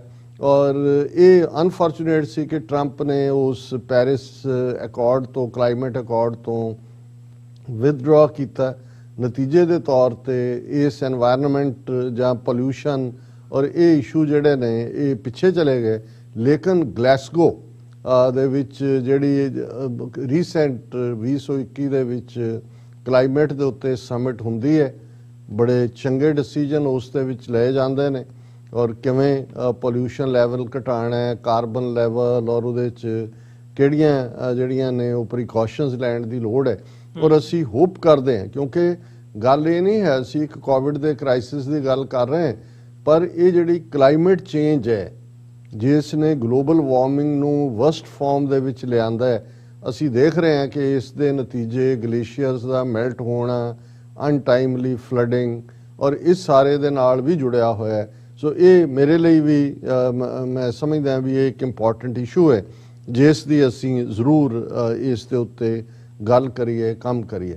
ਜੀ। ਫਿਰ ਅਮਰੀਕਾ ਦੇ ਗਲੋਬਲ ਇਸ਼ੂਜ਼ ਤੁਸੀਂ ਟੱਚ ਬੇਸ ਕੀਤਾ ਕਿ ਇਸ ਸਾਰੇ ਪੀਰੀਅਡ 'ਚ ਹਾਲਾਂਕਿ ਓਬਾਮਾ ਦੇ ਪੀਰੀਅਡ ਤੋਂ ਹੀ ਚਾਈਨਾ ਨੂੰ ਐਜ਼ ਏ ਚੈਲੰਜਰ ਲਿਆ ਜਾਣ ਲੱਗ ਪਿਆ ਸੀ, ਕਿਉਂਕਿ ਚਾਈਨਾ ਦੀ ਇਕਨੋਮੀ ਦਾ ਤੇਜ਼ੀ ਦੇ ਨਾਲ ਪਸਾਰ, ਔਰ ਖਾਸ ਤੌਰ ਤੇ ਜਦੋਂ ਪ੍ਰੈਜ਼ੀਡੈਂਟ ਸ਼ੀ ਜਿਨਪਿੰਗ ਨੇ one belt one road initiative ਦੇ ਥੱਲੇ $380 ਬਿਲੀਅਨ ਰੱਖੇ ਔਰ ਦੁਨੀਆ ਦੇ ਵਿੱਚ ਆਪਣਾ ਪ੍ਰਭਾਵ ਕੱਲਾ ਏਸ਼ੀਆ ਦੇ ਵਿੱਚ ਹੀ ਨਹੀਂ, ਯੂਰਪ ਤੱਕ, ਸਾਊਥ ਅਮਰੀਕਾ, ਅਫਰੀਕਾ ਤੱਕ ਆਪਣੇ ਪੈਰ ਪਸਾਰਨੇ ਸ਼ੁਰੂ ਕੀਤੇ ਤੇ ਇੱਕ ਵੱਡਾ ਚੈਲੰਜ ਲੱਗਣ ਲੱਗਾ। ਲੇਕਿਨ ਟਰੰਪ ਐਡਮਿਨਿਸਟ੍ਰੇਸ਼ਨ ਦੇ ਪੀਰੀਅਡ 'ਚ ਇਹ ਕਾਫੀ, ਜਿਹਨੂੰ ਅਸੀਂ ਕਹਿੰਦੇ ਆ ਕਿ ਪਰਸਨਲਾਈਜ਼ ਲੈਵਲ ਦੇ ਉੱਤੇ ਗੱਲ ਪਹੁੰਚਾ ਦਿੱਤੀ ਗਈ, ਜਦੋਂ ਕਿ ਪ੍ਰੈਜ਼ੀਡੈਂਟ ਟਰੰਪ ਨੇ ਜਿਹੜੀ ਉਸ ਵਾਇਰਸ ਜਿਹੜੀ ਕਿ ਕੋਵਿਡ-19 ਨਾਲ ਜੁੜੀ ਹੋਈ ਸੀ ਉਹਨੂੰ ਚਾਈਨੀਜ਼ ਵਾਇਰਸ ਜਾਂ ਵੁਹਾਨ ਵਾਇਰਸ ਕਹਿ ਕੇ ਉਹਨਾਂ ਨੂੰ ਜਿਹੜਾ ਉਹ ਟੀਜ਼ ਕੀਤਾ ਬਾਰ-ਬਾਰ, ਔਰ ਇਸ ਸਾਰੇ ਦਾ ਨਤੀਜਾ ਸੀ ਕਿ ਬਿਟਰਨੈਸ ਕਾਫੀ ਵਧੀ। ਈਵਨ ਅਸੀਂ ਅਮਰੀਕਾ 'ਚ ਦੇਖਦੇ ਹਾਂ ਕਿ ਜਿਹੜੇ ਰੇਸ ਰਿਲੇਟਡ ਕ੍ਰਾਈਮ ਨੇ, ਹਿਟ ਕ੍ਰਾਈਮ ਜਿਹਨੂੰ ਕਿਹਾ ਜਾਂਦਾ, ਉਹ ਚੀਨੀਆਂ ਦੇ ਖਿਲਾਫ ਕਾਫੀ ਹੋਏ ਜਾਂ ਚੀਨੀ ਸ਼ਕਲਾਂ ਵਾਲਿਆਂ ਦੇ ਖਿਲਾਫ। ਔਰ ਬਾਈਡਨ ਐਡਮਿਨਿਸਟ੍ਰੇਸ਼ਨ ਦੇ ਆਉਣ ਦੇ ਨਾਲ, ਬੇਸ਼ੱਕ ਚੋਣਾਂ ਤਾਂ ਨਵੰਬਰ 'ਚ ਹੋਈਆਂ, ਪਰ ਜਨਵਰੀ ਦੇ ਵਿੱਚ ਜਿਹੜਾ ਹੈ ਉਹਨਾਂ ਨੇ ਟੇਕ ਓਵਰ ਕੀਤਾ। ਜਿਹੜਾ ਅਮਰੀਕਾ ਦਾ ਨੂੰ ਸੈਟਬੈਕ ਲੱਗਾ ਸੀ ਗਲੋਬਲੀ, ਕਿਉਂਕਿ ਕਲਾਈਮੇਟ ਅਕੋਰਡ ਚੋਂ ਟਰੰਪ ਬਾਹਰ ਨਿਕਲੇ, ਵਰਲਡ ਹੈਲਥ ਆਰਗੇਨਾਈਜੇਸ਼ਨ ਚੋਂ ਬਾਹਰ ਨਿਕਲੇ, ਈਰਾਨ ਦੇ ਨਾਲ ਜਿਹੜੀ ਨਿਊਕਲੀਅਰ ਡੀਲ ਜਿਹੜੀ ਕਿ ਲੰਬੀ ਨੈਗੋਸ਼ੀਏਸ਼ਨ ਤੋਂ ਬਾਅਦ ਯੂਰਪੀਅਨ ਕੰਟਰੀਜ਼ ਰਾਹੀਂ UN ਜਿਹੜੀ ਉਹਨਾਂ ਦੀ ਐਟੋਮਿਕ ਐਨਰਜੀ ਏਜੰਸੀ ਹੈ ਉਹਨਾਂ ਰਾਹੀਂ ਹੋਈ ਸੀ, ਉਸ ਨੂੰ ਉਹਨਾਂ ਨੇ ਡਿਚ ਕੀਤਾ। ਸੋ ਨਤੀਜੇ ਦੇ ਤੌਰ ਤੇ ਗਲੋਬਲੀ ਔਰ ਈਵਨ ਨੈਟੋ ਨੂੰ ਬਿਲਿਟਲ ਕੀਤਾ। ਨੈਟੋ ਨੂੰ ਬਿਲਿਟਲ ਕਰਨ ਨਾਲ ਰਸ਼ੀਆ ਦਾ ਗ੍ਰਾਫ ਹੋਰ ਉੱਪਰ ਗਿਆ। ਸੋ ਬਾਈਡਨ ਐਡਮਿਨਿਸਟ੍ਰੇਸ਼ਨ ਨੇ ਆਉਂਦਿਆਂ ਜਿਹੜਾ ਘੱਟੋ ਘੱਟ ਇਹਨਾਂ ਚੋਂ ਉਹ ਵਰਲਡ ਹੈਲਥ ਆਰਗੇਨਾਈਜੇਸ਼ਨ 'ਚ ਵਾਪਸ ਮੁੜੇ, ਜੋ ਮਨੀ ਡਿਊ ਸੀ ਉਹਨਾਂ ਨੂੰ ਦਿੱਤੀ। ਗਲਾਸਗੋ ਕਲਾਈਮੇਟ ਸਮਿਟ ਦੇ ਵਿੱਚ ਅਮਰੀਕਾ ਨੇ ਆਪਣਾ ਪ੍ਰੋਪਰ ਰੋਲ ਅਦਾ ਕੀਤਾ। ਨੈਟੋ ਬਾਈਡਨ ਪਰਸਨਲੀ ਜਾ ਕੇ ਨੈਟੋ ਨੂੰ ਮਿਲ ਕੇ ਉਹਨਾਂ ਦੇ ਮੁਲਕਾਂ ਦੇ ਨਾਲ ਉਹਨਾਂ ਦਾ ਜਿਹੜਾ ਫੇਥ ਰੀਸਟੋਰ ਕੀਤਾ। ਇਸੇ ਤਰ੍ਹਾਂ ਬੇਸ਼ੱਕ ਅਜੇ ਈਰਾਨ ਦੇ ਨਾਲ ਡੀਲ ਵਾਪਸ ਉਸ ਪਟੜੀ ਤੇ ਤਾਂ ਨਹੀਂ ਚੜੀ, ਲੇਕਿਨ ਬੈਕਡੋਰ ਨੈਗੋਸ਼ੀਏਸ਼ਨਸ ਵੀ ਚੱਲ ਰਹੀਆਂ ਨੇ। ਔਰ ਦੂਸਰੇ ਸੋ ਇਸ ਦਾ ਕੱਲਾ ਅਮਰੀਕਾ ਦੇ ਇਸ ਇੰਟਰਨੈਸ਼ਨਲ ਲੈਵਲ ਤੋਂ ਪਾਸੇ ਹਟ ਕੇ ਜਿਹੜਾ ਨਾਰਾ ਟਰੰਪ ਨੇ ਦਿੱਤਾ ਸੀ ਅਮਰੀਕਾ ਫਸਟ, ਉਹਦਾ ਨਤੀਜਾ ਅਸੀਂ ਇਹ ਦੇਖਦੇ ਹਾਂ ਕਿ ਇਕੱਲੇ ਅਮਰੀਕਾ 'ਚ ਨਹੀਂ, ਦੁਨੀਆ ਦੇ ਵਿੱਚ ਇਹ ਜਿਹੜੇ ਰਾਈਟ ਵਿੰਗਰ ਔਰ ਜਿਹਨੂੰ ਤੁਸੀਂ ਰੇਸਿਜ਼ਮ ਨਾਲ ਵੀ ਜੋੜ ਸਕਦੇ ਹੋ, ਯੂਰਪ ਦੇ ਵਿੱਚ ਵੀ ਅਮਰੀਕਾ ਦੇ ਇਹ ਸਾਰੇ ਜਿਹੜੀ ਇਸ ਨੂੰ ਤੁਸੀਂ ਮੋਟੀਵੇਸ਼ਨ ਕਹਿ ਸਕਦੇ ਹੋ ਜਾਂ ਉਹਨਾਂ ਦਾ ਸਟੈਂਡ ਲੈਣ ਨੇ, ਉਹਨੇ ਐਕਸਟ੍ਰੀਮ ਰੇਸਿਜ਼ਮ ਕਿਸਮ ਦੀਆਂ ਜਿਹੜੀਆਂ ਰੇਸਿਜ਼ਮ 'ਚ ਯਕੀਨ ਰੱਖਣ ਵਾਲੀਆਂ ਧਿਰਾਂ ਸੀ ਉਹਨਾਂ ਨੂੰ ਪੋਲੀਟੀਕਲ ਪਾਵਰ ਦੇ ਵਿੱਚ ਲਿਆਂਦਾ। ਔਰ ਉਹਦੇ ਵਿੱਚ ਅਸੀਂ ਦੇਖਦੇ ਹਾਂ ਕਿ ਫਰਾਂਸ ਦੇ ਵਿੱਚ ਕਿੰਨੀ ਤੇਜ਼ੀ ਨਾਲ ਪਸਾਰ ਹੁੰਦਾ ਹੈ, ਯੂਰਪ ਦੇ ਵਿੱਚ ਕੁਝ ਥਾਵਾਂ ਤੇ ਪਾਵਰਫੁਲ ਪਾਰਟੀਆਂ ਬਣ ਕੇ ਉੱਭਰੀਆਂ। ਔਰ ਇਸ ਟਰੰਪ ਈਰਾ ਦੇ ਇਸ ਨੈਸ਼ਨਲਿਸਟਿਕ ਸਟੈਂਸ ਨੇ 1 ਬਿਲੀਅਨ 400 ਮਿਲੀਅਨ ਲੋਕਾਂ ਦੀ ਜ਼ਿੰਦਗੀ ਨੂੰ ਅਜ਼ਾਬ ਬਣਾ ਦਿੱਤਾ ਭਾਰਤ ਦੇ ਵਿੱਚ, ਕਿਉਂਕਿ ਟਰੰਪ ਮੋਦੀ ਦੀ ਯਾਰੀ ਦਾ ਨਤੀਜਾ ਸੀ ਕਿ ਇੱਥੇ ਜੇ ਗੈਟ ਅਵੇ ਹੋ ਰਹੇ ਸੀ ਇਸ ਕਿਸਮ ਦੀਆਂ ਨੀਤੀਆਂ ਲੈ ਕੇ, ਤੇ ਜੋ ਕੁਝ ਫਿਰ ਭਾਰਤ ਦੇ ਵਿੱਚ ਇਹਨਾਂ ਸਾਰੇ ਪੀਰੀਅਡ ਦੇ ਵਿੱਚ ਵਾਪਰਨਾ ਸ਼ੁਰੂ ਹੋਇਆ, ਜਿਹੜਾ 2021 ਦੀ ਗੱਲ ਜਦੋਂ ਅਸੀਂ ਇੰਡੀਆ ਸਪੈਸੀਫਿਕ ਕਰਾਂਗੇ ਫਿਰ ਅਸੀਂ ਦੱਸਾਂਗੇ ਕਿ ਕਿਵੇਂ ਹਿੰਦੂਤਵਾਦ ਦੀ ਆਈਡੀਓਲੋਜੀ ਇਸ ਵੇਲੇ ਇਸ ਹੱਦ ਤੱਕ ਪਹੁੰਚ ਗਈ ਹੈ ਕਿ ਆ ਪਿਛਲੇ ਦਿਨਾਂ 'ਚ ਹੀ ਇੱਕ ਧਰਮ ਸੰਸਦ ਜਿਹੜੀ ਹਰਿਦੁਆਰ 'ਚ ਹੁੰਦੀ ਆ ਉਹਦੇ 'ਚ ਓਪਨ ਕਾਲ ਦਿੰਦੇ ਨੇ ਮੁਸਲਮਾਨਾਂ ਦੀ ਨਸਲਕੁਸ਼ੀ ਦੀ, 20 ਕਰੋੜ ਨੂੰ ਮਾਰਨ ਦੀ, ਔਰ ਉਵੇਂ ਹੀ ਜਿਵੇਂ ਰੋਹਿੰਗਿਆਂ ਦੇ ਨਾਲ ਹੋਇਆ। ਕਿਉਂਕਿ ਇਸ 2021 ਦੇ ਵਰ੍ਹੇ 'ਚ ਅਸੀਂ ਦੇਖਦੇ ਹਾਂ ਬੇਸ਼ੱਕ ਮਿਆਂਮਾਰ ਦੇ ਉੱਤੇ ਜਿਸ ਦਾ ਨਾਂ ਪਹਿਲਾਂ ਬਰਮਾ ਸੀ, ਸੈਂਕਸ਼ਨਸ ਨੇ ਦੂਜੇ, ਲੇਕਿਨ ਉੱਥੇ ਜਿਹੜੀ ਪ੍ਰੋਪਰਲੀ ਇਲੈਕਟਿਡ ਬੀਬੀ ਔਂਗ ਉਹਨੂੰ ਇੰਪ੍ਰਿਜ਼ਨ ਕਰ ਦਿੱਤਾ ਜਾਂਦਾ ਹੈ ਇਲੈਕਸ਼ਨਾਂ ਦੇ ਵਿੱਚ ਹੇਰਾਫੇਰੀ ਦਾ ਦੋਸ਼ ਲਾ ਕੇ। ਔਰ 2021 ਦੇ ਵਿੱਚ ਜਿਹੜਾ ਰੋਹਿੰਗਿਆਂ ਦੇ ਖਿਲਾਫ ਜਿਹਨੂੰ UN ਨੇ ਜੈਨੋਸਾਈਡ ਮੰਨਿਆ ਹੋਇਆ ਹੈ, ਉਹ ਜਿਹੜੀਆਂ ਨੀਤੀਆਂ ਨੇ ਉਹ ਬਰਾਬਰ ਜਾਰੀ ਰਹਿੰਦੀਆਂ ਨੇ। ਔਰ ਉਹ ਈਵਨ ਹਿੰਦੂ ਤਵੀਆਂ ਦੇ ਲਈ ਇੱਕ ਰੋਲ ਮਾਡਲ ਬਣ ਜਾਂਦਾ ਹੈ ਕਿ ਜੇ ਮਿਆਂਮਾਰ ਰੋਹਿੰਗਿਆਂ ਦੀ ਨਸਲਕੁਸ਼ੀ ਕਰਕੇ ਜਿਹੜਾ ਉਹ ਗੈਟ ਅਵੇ ਹੋ ਸਕਦਾ ਹੈ ਇੰਟਰਨੈਸ਼ਨਲੀ, ਕੀ ਹੋ ਗਿਆ ਉਹਨਾਂ ਦਾ ਜਾਂ ਕੀ ਕਰ ਲਿਆ ਕਿਸੇ ਨੇ, ਤੇ ਅਸੀਂ ਵੀ ਇਵੇਂ ਕਰ ਸਕਦੇ ਹਾਂ। ਸੋ ਇਹ ਜਿਹੜੀ ਰਾਈਟ ਵਿੰਗਰ ਪੋਲਿਟਿਕਸ ਦੀ ਜਿਹੜੀ ਹੈ ਰੈਕਗਨੀਸ਼ਨ ਹੀ ਨਹੀਂ, ਰਾਦਰ ਲੋਕਾਂ ਦੇ ਵਿੱਚ ਐਕਸੈਪਟੈਂਸ ਹੈ, ਇਸ ਦਾ ਪ੍ਰਭਾਵ ਅਸੀਂ ਆਸਟ੍ਰੇਲੀਆ ਦੇ ਵਿੱਚ ਵੀ ਦੇਖਦੇ ਹਾਂ, ਇਸ ਦਾ ਪ੍ਰਭਾਵ ਅਸੀਂ ਯੂਰਪ ਦੀਆਂ ਕੰਟਰੀਜ਼ 'ਚ ਵੀ ਦੇਖਦੇ ਹਾਂ। ਲੇਕਿਨ ਇਸ ਦੇ ਬਿਲਕੁਲ ਬਰਕਸ ਸਾਊਥ ਅਮਰੀਕਾ ਦੇ ਵਿੱਚ ਉਹ ਹੌਂਡੂਰਸ ਹੋਏ, ਉਹ ਹੇਤੀ ਹੋਏ, ਉਹ ਬ੍ਰਾਜ਼ੀਲ ਹੋਏ, ਉਹ ਇਕਵਾਡੋਰ ਹੋਏ, ਉਹਦੇ 'ਚ ਰਿਵਰਸ ਟ੍ਰੈਂਡ ਹੈ। ਕਿਉਂਕਿ ਉੱਥੇ 60s 70s ਤੋਂ ਬਾਅਦ ਜਿਹੜੀ ਅਮਰੀਕਾ ਦੀ ਇੰਟਰਫੇਰੈਂਸ ਨੇ ਉੱਥੇ ਜਿਸ ਕਿਸਮ ਦੇ ਲੋਕ ਲਿਆਂਦੇ ਸੀ ਜਿਹੜੇ ਕਿ ਕੈਪੀਟਲਿਸਟ ਸਪੋਰਟਿੰਗ ਸੀ, ਹੁਣ ਜੇ ਤੁਸੀਂ ਸਾਊਥ ਅਮਰੀਕਾ ਦਾ ਮੈਪ ਦੇਖੋਗੇ ਤੇ ਉੱਥੇ ਆਲਰੇਡੀ ਉਹ ਹਕੂਮਤਾਂ ਬਣ ਰਹੀਆਂ ਨੇ ਜਿਹੜੇ ਬਿਲਕੁਲ ਯੰਗ ਕਿਸਮ ਦੇ ਲੋਕ ਜਿਨ੍ਹਾਂ ਦਾ ਕੋਈ ਤਾਲੁਕ ਕੈਪੀਟਲਿਜ਼ਮ ਨਾਲ ਨਹੀਂ ਹੈ। ਔਰ ਇਹ ਇੱਕ ਲੈਫਟਿਸਟ ਵਿਚਾਰਧਾਰਾ ਦਾ ਜਾਂ ਆਊਟ ਆਫ ਦਾ ਬਾਕਸ ਜਿਹੜੀਆਂ ਸੋਚ ਵਾਲੀਆਂ ਜਥੇਬੰਦੀਆਂ ਨੇ ਉਹਨਾਂ ਦਾ ਉਭਾਰ ਅਸੀਂ ਸਾਊਥ ਅਮਰੀਕਾ ਦੇ ਵਿੱਚ ਦੇਖ ਸਕਦੇ ਹਾਂ। ਇਸਲਾਮਿਕ ਵਰਲਡ ਦੇ ਵਿੱਚ ਜੇ 2021 ਦੀ ਤਬਦੀਲੀ ਦੇਖਣੀ ਹੋਏ ਕਿ ਜ਼ਾਹਰ ਹੈ ਕਿ ਕਿਉਂਕਿ ਇੱਕ ਪਾਸੇ ਅਮਰੀਕਾ ਟਰੰਪ ਦੀ ਪ੍ਰਾਇੋਰਟੀ ਜਿੱਥੇ ਅਮਰੀਕਾ ਫਸਟ ਦੇ ਨਾਂ ਥੱਲੇ ਸੀ, ਉੱਥੇ ਉਹਨੇ ਇਸ ਗੱਲ ਨੂੰ ਜਿਹਨੂੰ ਕਿ ਅਬਰਾਹਮੈਨਿਕ ਅਕੋਰਡ ਕਿਹਾ ਗਿਆ, ਇਸ ਗੱਲ ਨੂੰ ਪੁਸ਼ ਕੀਤਾ ਕਿ ਇਜ਼ਰਾਈਲ ਦੀ ਰੈਕਗਨੀਸ਼ਨ ਹੋਏ। ਔਰ ਉਹਦੇ ਥੱਲੇ ਟਰੰਪ ਐਡਮਿਨਿਸਟ੍ਰੇਸ਼ਨ ਨੇ ਤੈਲ ਅਵੀਵ ਨੂੰ ਦੀ ਥਾਂ ਤੇ ਜਿਹੜਾ ਉਹ ਜੈਰੂਸ਼ਲਮ ਨੂੰ ਰਾਜਧਾਨੀ ਮੰਨ ਲਿਆ ਸੀ। ਸੋ 2021 ਦੇ ਵਿੱਚ ਵੀ ਜਿਹੜਾ ਇਹ ਪ੍ਰੋਸੈਸ, ਹਾਲਾਂਕਿ ਬਾਈਡਨ ਨੇ ਉਸ ਤੋਂ ਕੋਈ ਵਿਦਡਰਾ ਨਹੀਂ ਕੀਤਾ ਹੈ ਉਸ ਲਾਈਨ ਨੂੰ ਕਿ ਜੀ ਨਹੀਂ ਜੈਰੂਸ਼ਲਮ ਨਹੀਂ ਹੈ। ਔਰ ਜਿਵੇਂ ਅਸੀਂ ਸਮਝਦੇ ਹਾਂ ਕਿ ਜਿਹੜਾ 2021 ਦੇ ਵਿੱਚ ਇਹ ਕ੍ਰਾਈਸਿਸ ਜਦੋਂ ਕਿ ਹਿਜ਼ਬੁੱਲਾ ਔਰ ਇਜ਼ਰਾਈਲੀ ਫੋਰਸਿਸ ਦੇ ਵਿੱਚ ਇੱਕ ਦੂਜੇ ਪਾਸੇ ਰਾਕਟ ਲਾਂਚਿੰਗ ਔਰ ਬੇਕਿਰਕੀ ਦੇ ਨਾਲ ਬੰਬਾਰੀ ਔਰ ਅਲ ਅਕਸਾ ਮੌਸਕ ਦੇ ਨਾਲ ਜੁੜਿਆ ਹੋਇਆ ਬਹੁਤ ਸਾਰਿਆਂ ਦੀਆਂ ਕਿਲਿੰਗਸ ਹੁੰਦੀਆਂ ਨੇ। ਸੋ ਇਹ 2021 ਦਾ ਵਰ੍ਹਾ, ਕਿਉਂਕਿ ਬਾਈਡਨ ਨੇ ਆਲਮੋਸਟ ਹੁਣ 1 ਸਾਲ ਆਪਣਾ ਮੁਕੰਮਲ ਕਰ ਲਿਆ, ਮਿਡਲ ਈਸਟ ਦੀ ਜਿਹੜੀ ਰੂਟ ਕਾਜ਼ ਹੈ ਜਿਹਦੇ 'ਚ ਕਿ 2 ਸਟੇਟ ਸੋਲੂਸ਼ਨ, ਫਲਸਤੀਨੀਆਂ ਦੀ ਆਪਣੀ ਸਟੇਟ ਹੋਏ, ਇਸ ਮਾਮਲੇ ਦੇ ਵਿੱਚ ਕੋਈ ਪੇਸ਼ਕਦਮੀ ਨਹੀਂ ਹੋਈ। ਔਰ ਰਾਦਰ ਇਜ਼ਰਾਈਲ ਪ੍ਰਤੀ ਸਾਊਦੀ ਅਰੇਬੀਆ ਹੋਏ, UAE ਹੋਏ ਔਰ ਕੁਝ ਹੋਰ ਵੀ, ਈਵਨ ਮੋਰਾਕੋ ਔਰ ਦੂਸਰੇ, ਉਹਨਾਂ ਦਾ ਜਿਹੜਾ ਰਵੱਈਆ ਉਸ ਦੇ ਵਿੱਚ ਅਸੀਂ ਨਰਮਾਟ ਦੇਖ ਰਹੇ ਹਾਂ।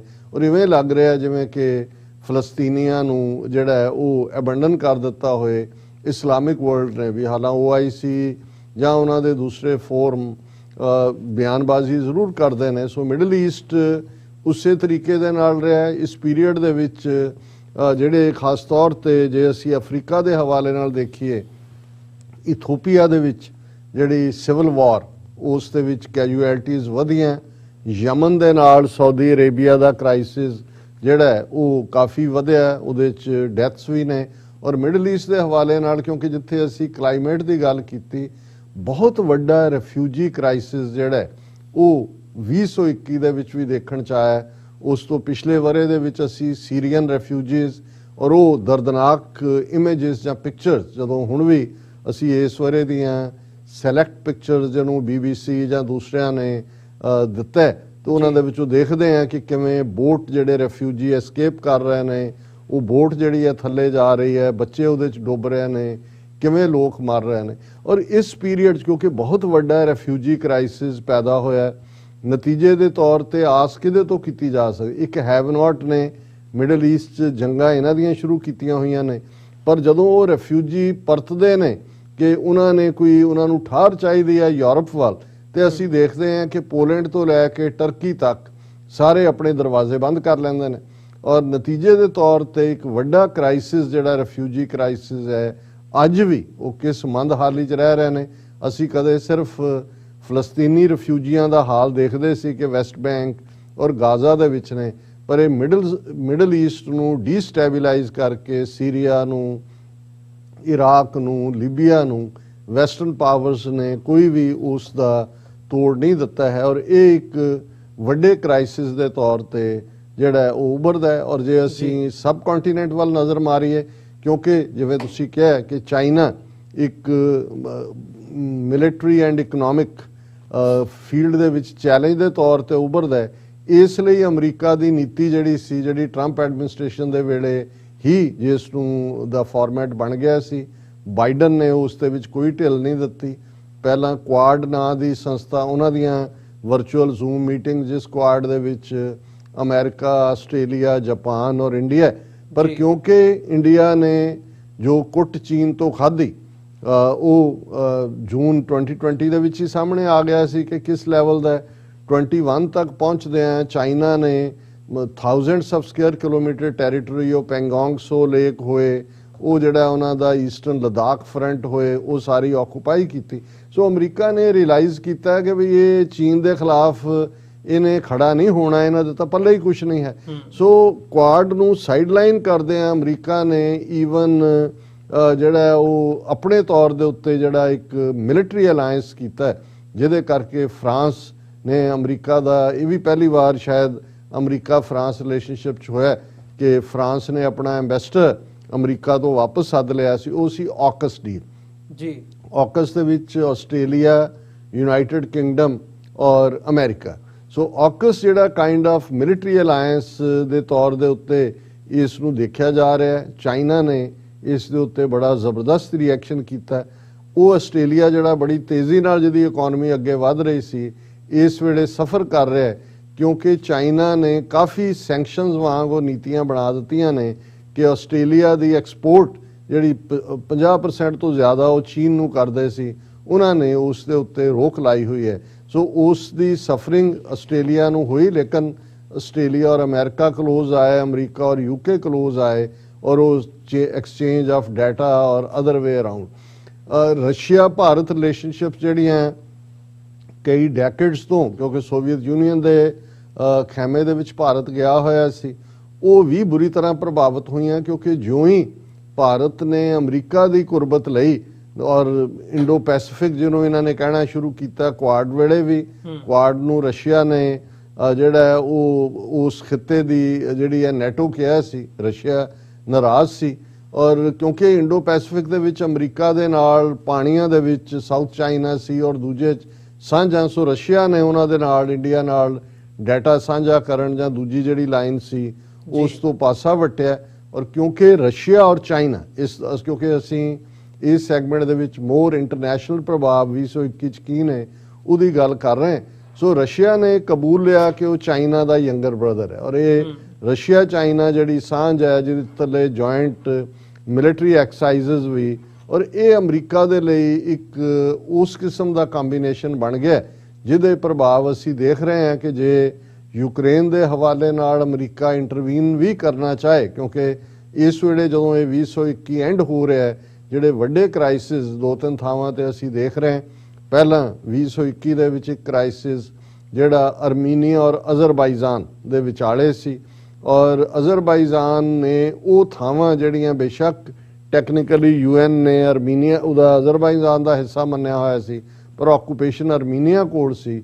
ਸੋ ਉਹਨਾਂ ਨੇ ਨਵੇਂ ਕਿਸਮ ਦੀ ਟੈਕਨੋਲੋਜੀ इस्तेमाल करके अज़रबाईजान ने जिहड़ी उन्होंने इजराइल तो ਲਈ ਹੋਈ ਸੀ ਔਰ ਟਰਕੀ ਬੈਕ ਕਰ ਰਿਹਾ ਸੀ ਅਜ਼ਰਬਾਈਜਾਨ ਦੀ, ਉਹ ਉਹਨਾਂ ਨੇ ਅਰਮੀਨੀਆ ਤੋਂ ਉਹ ਖੋਏ ਔਰ ਅਰਮੀਨੀਆ ਹੈਲਪਲੈਸ ਸੀ ਦੇ ਬਾਵਜੂਦ ਅਮਰੀਕਾ ਦੇ ਵਿੱਚ ਬੜੀ ਸਟਰੋਂਗ ਅਰਮੀਨੀਅਨ ਲੌਬੀ ਹੈ ਔਰ ਉਹਨਾਂ ਨੂੰ ਲੱਗਾ ਵੀ ਅਸੀਂ ਹੈਲਪਲੈਸ ਹੈ। ਸੋ ਇਹ ਗਰਾਊਂਡ ਦੇ ਉੱਤੇ ਜਿਹੜੀ ਹੈ ਉਹ ਇਸ ਗੱਲ ਨੇ ਸਾਬਤ ਕੀਤਾ ਹੈ ਕਿ ਇਹ ਅਮਰੀਕਾ ਦਾ ਪ੍ਰਭਾਵ ਉਸ ਖਿੱਤੇ ਦੇ ਵਿੱਚ ਸੈਂਟਰਲ ਏਸ਼ੀਅਨ ਰਿਪਬਲਿਕਸ ਦੇ ਵਿੱਚ ਵੀ ਘਟ ਰਿਹਾ ਔਰ ਇਸ ਵੇਲੇ ਜਿਹੜਾ ਔਰ ਇਸੇ ਤਰ੍ਹਾਂ ਅਸੀਂ ਕ੍ਰੀਮੀਆ ਦੇ ਹਵਾਲੇ ਨਾਲ ਦੇਖਿਆ, ਬੇਸ਼ੱਕ ਉਹ ਟਰੰਪ ਦੇ ਪੀਰੀਅਡ 'ਚ ਸੈਂਕਸ਼ਨਸ ਲੱਗੀਆਂ ਸੀ, ਰਸ਼ੀਆ ਨੇ ਕ੍ਰੀਮੀਆ ਨੂੰ ਹੜੱਪ ਲਿਆ ਸੀ, ਪਰ ਹੁਣ ਰਸ਼ੀਆ ਦੇ 90,000 ਸੋਲਜਰ ਜਿਹੜੇ ਨੇ ਉਹ ਬੈਠੇ ਹੋਏ ਨੇ ਯੂਕਰੇਨ ਦੇ ਬਾਰਡਰ ਤੇ ਔਰ ਜਨਵਰੀ ਦਾ 1 ਤਰੀਕ ਦਿੱਤੀ ਹੈ ਰੂਸ ਨੇ ਕਿ ਵੀ ਇਹਨੂੰ ਅਸੀਂ ਨੈਟੋ 'ਚ ਨਹੀਂ ਜਾਣ ਦੇਣਾ, ਅਦਰਵਾਈਜ਼ ਜਿਹੜਾ ਉਹਦੇ ਕਨਸੀਕੁਐਂਸਿਸ ਲਈ ਇਹ ਜ਼ਿੰਮੇਵਾਰ ਹੋਣਗੇ। ਉੱਥੇ ਵੀ ਅਮਰੀਕਾ ਨੈਟੋ ਨੂੰ ਮਜ਼ਬੂਤ ਵੀ ਕਰ ਰਿਹਾ ਹੈ, ਪਰ ਯੂਕਰੇਨ ਇੱਕ ਟ੍ਰਿਗਰਿੰਗ ਪੁਆਇੰਟ ਵੀ ਬਣ ਸਕਦਾ ਹੈ ਆਉਣ ਵਾਲੇ ਪੀਰੀਅਡ 'ਚ ਕਿ ਉਹਨੇ ਕਿਸ ਰੁਖ ਜਾਣਾ ਹੈ। ਸੋ ਇਹ ਸਾਰੇ ਔਰ ਇਸੇ ਤਰ੍ਹਾਂ ਜਿਹੜਾ ਵਰਲਡ ਦੇ ਵਿੱਚ ਇੱਕ ਜਿਹੜੀ ਵੱਡੀ ਤਬਦੀਲੀ ਇਸ ਪੀਰੀਅਡ ਦੇ ਵਿੱਚ ਸਾਊਥ ਏਸ਼ੀਆ ਦੇ ਹਵਾਲੇ ਨਾਲ ਹੋਈ, ਅਮਰੀਕਾ ਨੇ 20 ਸਾਲ ਬਾਅਦ ਆਪਣੀਆਂ ਫੌਜਾਂ ਜਿਹੜੀਆਂ ਨੇ ਉਹ ਅਫਗਾਨਿਸਤਾਨ ਤੋਂ ਵਾਪਸ ਲਿਆਉਣ ਦੀ ਪ੍ਰੋਸੈਸ ਜਿਹੜਾ ਐਗਰੀਮੈਂਟ ਤਾਲਿਬਾਨ ਦੇ ਨਾਲ ਫੈਬਰੂਰੀ 2020 'ਚ ਹੋਇਆ ਸੀ ਉਹਨੂੰ ਇੰਪਲੀਮੈਂਟ ਕੀਤਾ। ਉਹਨੇ ਇੱਕ ਵੱਡਾ ਕ੍ਰਾਈਸਿਸ ਵੀ ਸੀ ਅਖੀਰਲੇ ਦਿਨਾਂ 'ਚ, ਕਿਵੇਂ ਉੱਥੇ ਜਿਹੜਾ 15 ਅਗਸਤ 2021 ਨੂੰ ਤਾਲਿਬਾਨ ਕਾਬਲ 'ਚ ਕਾਬਜ਼ ਹੁੰਦੇ ਨੇ ਤੇ ਅਸ਼ਰਫ ਗਨੀ ਕਿਵੇਂ ਛੱਡ ਕੇ ਸਭ ਨੂੰ ਉੱਥੋਂ ਦੌੜ ਜਾਂਦਾ ਹੈ। ਸੋ ਉਸ ਦੀ ਗੱਲ ਅਸੀਂ ਸਾਊਥ ਏਸ਼ੀਅਨ ਕੰਟੈਕਸਟ ਦੇ ਵਿੱਚ ਵੇਰਵੇ ਨਾਲ ਕਰਾਂਗੇ, ਪਰ ਅਮਰੀਕਨ ਪ੍ਰੈਸਟੀਜ ਇਸ ਹਵਾਲੇ ਨਾਲ ਜ਼ਰੂਰ ਸਫਰ ਕੀਤੀ। ਲੇਕਿਨ ਇਹਦੇ 'ਚ ਵੀ ਕੋਈ ਸ਼ੱਕ ਨਹੀਂ ਹੈ ਕਿ UN ਨੇ ਇਹਦੇ 'ਚ ਪੋਜ਼ਿਟਿਵ ਰੋਲ ਅਦਾ ਕੀਤਾ ਔਰ ਇਸ ਦੇ ਥੱਲੇ ਜਿਹੜੀ ਹਿਊਮੈਨੀਟੇਰੀਅਨ ਏਡ ਦੇ ਥੱਲੇ ਜਿਹੜੀ OIC ਦੀ ਮੀਟਿੰਗ ਇਸਲਾਮਾਬਾਦ ਦੇ ਵਿੱਚ ਸਮਿਟ ਹੁੰਦੀ ਹੈ ਪਿਛਲੇ ਦਿਨਾਂ ਦੇ ਵਿੱਚ, ਜਿਹਦੇ 'ਚ 57 ਦੇਸ਼ OIC ਦੇ ਔਰ 5 ਵੱਡੇ ਮੁਲਕ ਜਿਨ੍ਹਾਂ 'ਚ ਅਮਰੀਕਾ ਵੀ ਸ਼ਾਮਲ ਹੈ, ਹਿਊਮੈਨੀਟੇਰੀਅਨ ਏਡ ਦੀ ਗੱਲ ਜਿਹੜੀ ਹੈ ਉਹ ਅੱਗੇ ਤੁਰੀ ਹੈ। ਸੋ ਇਹ ਕੁਛ ਕੁ ਨੇ, ਕਿਉਂਕਿ ਅਸੀਂ ਇਹਨੂੰ ਕੱਲ ਵੀ ਡਿਸਕਸ ਕਰਾਂਗੇ। ਸੋ ਜਿਹੜੇ ਪਾਰਟ ਹੋਰ ਨੇ, ਪਰ ਇੱਕ ਜਿਹਨੂੰ ਕਹਿੰਦੇ ਨੇ ਕਿ ਪੰਛੀ ਝਾਤ ਦੇ ਤੌਰ ਤੇ ਇਹ ਤਬਦੀਲੀਆਂ ਦੁਨੀਆ ਦੇ ਵਿੱਚ 2021 ਚ ਪ੍ਰਮੁੱਖ ਤੌਰ ਦੇ ਉੱਤੇ ਅਸੀਂ ਦੇਖਦੇ ਹਾਂ। ਜੀ ਡਾਕਟਰ ਸਾਹਿਬ, ਬਿਲਕੁਲ ਸਾਡੇ ਜਿਹੜੇ ਦਰਸ਼ਕ ਨੇ ਉਹ ਸਾਡੇ ਨਾਲ ਇਸੇ ਤਰ੍ਹਾਂ ਬਣੇ ਰਹਿਣ। ਇਸ ਛੋਟੇ ਜਿਹੇ ਕਮਰਸ਼ੀਅਲ ਬ੍ਰੇਕ ਤੋਂ ਬਾਅਦ ਤੁਹਾਡੇ ਨਾਲ ਦੁਬਾਰਾ ਅਸੀਂ ਵਿਚਾਰਾਂ ਦੀ ਸਾਂਝ ਪਾਉਂਦੇ ਹਾਂ, ਪਰ ਬ੍ਰੇਕ ਤੋਂ ਪਹਿਲਾਂ ਮੈਂ ਜ਼ਰੂਰ ਇਹ ਗੱਲ ਕਹਿ ਦਿਆਂ ਕਿ ਤੁਹਾਡੀ ਸਹਾਇਤਾ ਦੀ ਜਾਂ ਤੁਹਾਡੇ ਦਸਵੰਧ ਦੀ ਸਾਨੂੰ ਜ਼ਰੂਰਤ ਹੈ, ਜਿਸ ਦੇ ਨਾਲ ਅਸੀਂ ਇਹ ਜਿਹੜਾ ਪਲੇਟਫਾਰਮ ਹੈ ਚੱਲ ਰਿਹਾ ਹੈ ਤੇ ਇਹਨੂੰ ਅਸੀਂ ਅੱਗੇ ਤੋਰ ਰਹੇ ਹਾਂ। ਸੋ ਸਪਾਂਸਰਸ਼ਿਪਸ ਦੇ ਲਈ, ਡੋਨੇਸ਼ਨਸ ਦੇ ਲਈ ਤੁਸੀਂ ਸਾਡੇ ਤੱਕ ਪਹੁੰਚ ਕਰ ਸਕਦੇ ਹੋ। ਇਨਫੋਰਮੇਸ਼ਨ ਤੁਹਾਡੀ ਸਕਰੀਨ ਦੇ ਉੱਤੇ ਹੈਗੀ ਹੈ। ਸਾਡੀ ਵੈਬਸਾਈਟ ਦੇ ਉੱਤੇ ਜਾ ਕੇ ਤੁਸੀਂ ਡੋਨੇਟ ਕਰ ਸਕਦੇ ਹੋ www.tv84.tv ਦੇ ਉੱਤੇ, ਜਾਂ ਚੈੱਕ ਰਾਹੀਂ ਵੀ ਡੋਨੇਸ਼ਨਸ ਆਪਣੀਆਂ ਭੇਜ ਸਕਦੇ ਹੋ ਸਾਨੂੰ TV84 ਦੇ ਐਡਰੈਸ ਦੇ ਉੱਤੇ 3601 37th ਐਵਨਿਊ, ਲੌਂਗ ਆਈਲੈਂਡ ਸਿਟੀ, ਨਿਊਯਾਰਕ 11101, ਜਾਂ WhatsApp ਰਾਹੀਂ ਜਾਂ ਫੋਨ ਰਾਹੀਂ ਵੀ ਤੁਸੀਂ ਸਾਡੇ ਨਾਲ ਸੰਪਰਕ ਕਰ ਸਕਦੇ ਹੋ ਸਾਡੇ ਫੋਨ ਨੰਬਰ ਦੇ ਉੱਤੇ 5166191984 ਦੇ ਉੱਤੇ। ਇਸੇ ਦੇ ਨਾਲ ਵਿਊਅਰਸ ਇੱਥੇ ਇੱਕ ਛੋਟੇ ਜਿਹੇ ਕਮਰਸ਼ੀਅਲ ਬ੍ਰੇਕ ਦੇ ਲਈ ਰੁਕਾਂਗੇ। ਬ੍ਰੇਕ ਤੋਂ ਬਾਅਦ ਦੁਬਾਰਾ ਅਸੀਂ ਵਿਚਾਰਾਂ ਇੱਥੋਂ ਹੀ ਸ਼ੁਰੂ ਕਰਾਂਗੇ।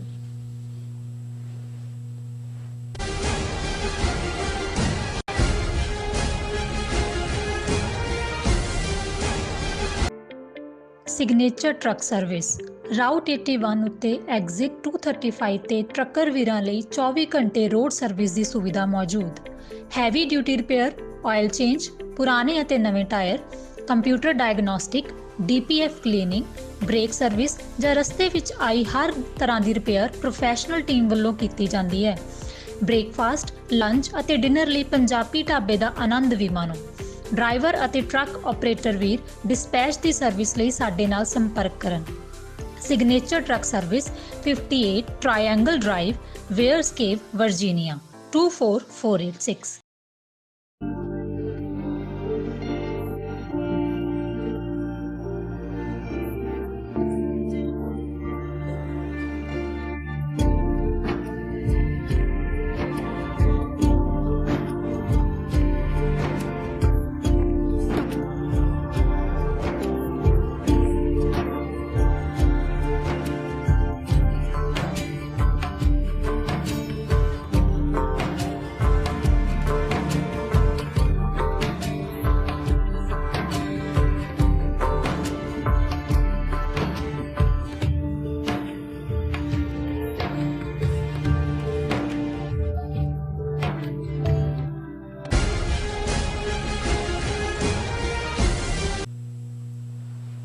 ਵਿਊਅਰਸ ਬ੍ਰੇਕ ਬਾਅਦ ਤੁਹਾਡਾ ਸਾਰਿਆਂ ਦਾ ਸਵਾਗਤ ਹੈ। ਗੱਲਬਾਤ ਨੂੰ ਅੱਗੇ ਤੋਰਦੇ ਹਾਂ। ਡਾਕਟਰ ਸਾਹਿਬ, ਜਿਵੇਂ ਅਸੀਂ ਪਿਛਲੇ ਸੈਗਮੈਂਟ ਦੇ ਵਿੱਚ ਇੰਟਰਨੈਸ਼ਨਲ ਜਿਹੜੀਆਂ ਘਟਨਾਵਾਂ ਨੇ ਉਹਨਾਂ ਦਾ ਜ਼ਿਕਰ ਕੀਤਾ, ਹੁਣ ਸਾਊਥ ਏਸ਼ੀਅਨ ਪਰਸਪੈਕਟਿਵ ਦੇ ਹਵਾਲੇ ਨਾਲ ਦੇਖੀਏ, ਜਿਹੜੀਆਂ ਮਤਲਬ ਅਹਿਮ ਘਟਨਾ ਹੀ ਹੈਗੀ ਆ ਮੇਨ ਇਹ ਸਾਰੇ ਸਾਲ ਦੇ ਵਿੱਚ, ਜਿਹੜਾ ਤਾਲਿਬਾਨ ਦਾ ਟੇਕ ਓਵਰ ਹੈਗਾ ਅਫਗਾਨਿਸਤਾਨ ਦੇ ਉੱਤੇ। ਅਮਰੀਕਾ ਉੱਥੋਂ ਨਿਕਲਦਾ, ਮਤਲਬ ਮੇਜਰ ਡਿਵੈਲਪਮੈਂਟ ਕਈ ਮਹੀਨੇ ਮਤਲਬ ਜਿਹੜੇ ਆ ਉਹ ਸਾਰੇ ਦੁਨੀਆ ਭਰ ਦੇ ਕੈਮਰੇ ਉਸੇ ਖਿੱਤੇ ਦੇ ਵਿੱਚ ਰਹੇ ਆ ਕਿ ਉੱਥੇ ਕੀ ਹੋ ਰਿਹਾ, ਤੇ ਉਹ ਦੁਨੀਆ ਨੂੰ, ਨਾਟ ਜਸਟ ਸਾਊਥ ਏਸ਼ੀਆ ਨੂੰ ਬਲਕਿ ਦੁਨੀਆ ਨੂੰ ਕਿਵੇਂ ਪ੍ਰਭਾਵਿਤ ਕਰੂਗਾ ਇਹ। ਸੋ ਕਿਵੇਂ ਦੇਖਦੇ ਹੋ ਇਸ ਸਾਰੇ ਪਾਰਟ ਨੂੰ, ਤੇ ਅੱਜ ਜਿਹੜੀ ਸਿਚੁਏਸ਼ਨ ਉੱਥੇ ਬਣੀ ਹੋਈ ਹੈ, ਤਾਲਿਬਾਨ ਦੀ ਹਕੂਮਤ ਹੈਗੀ ਹੈ, ਤਾਲਿਬਾਨ ਇੱਕ ਰਿਐਲਿਟੀ ਹੈ, ਪਰ ਉਹਦੇ ਜਿਹੜੇ ਇੰਪੈਕਟ ਨੇ ਇਸ ਟੇਕ ਓਵਰ ਤੋਂ ਬਾਅਦ ਉਹ ਹਜੇ ਤੱਕ ਵੀ ਦੇਖਣ ਨੂੰ ਮਿਲ ਰਹੇ ਆ, ਜਾਂ ਚੇਂਜਸ ਜਿਹੜੀਆਂ ਨੇ ਉਹ ਆਉਣ ਵਾਲੇ ਸਮੇਂ ਦੇ ਵਿੱਚ ਵੀ ਹੋਣਗੀਆਂ। ਸੋ ਕੀ ਹੋਇਆ ਤੇ ਆਉਣ ਵਾਲੇ ਸਮੇਂ ਦੇ ਵਿੱਚ ਕੀ ਐਕਸਪੈਕਟ ਕੀਤਾ ਜਾ ਸਕਦਾ?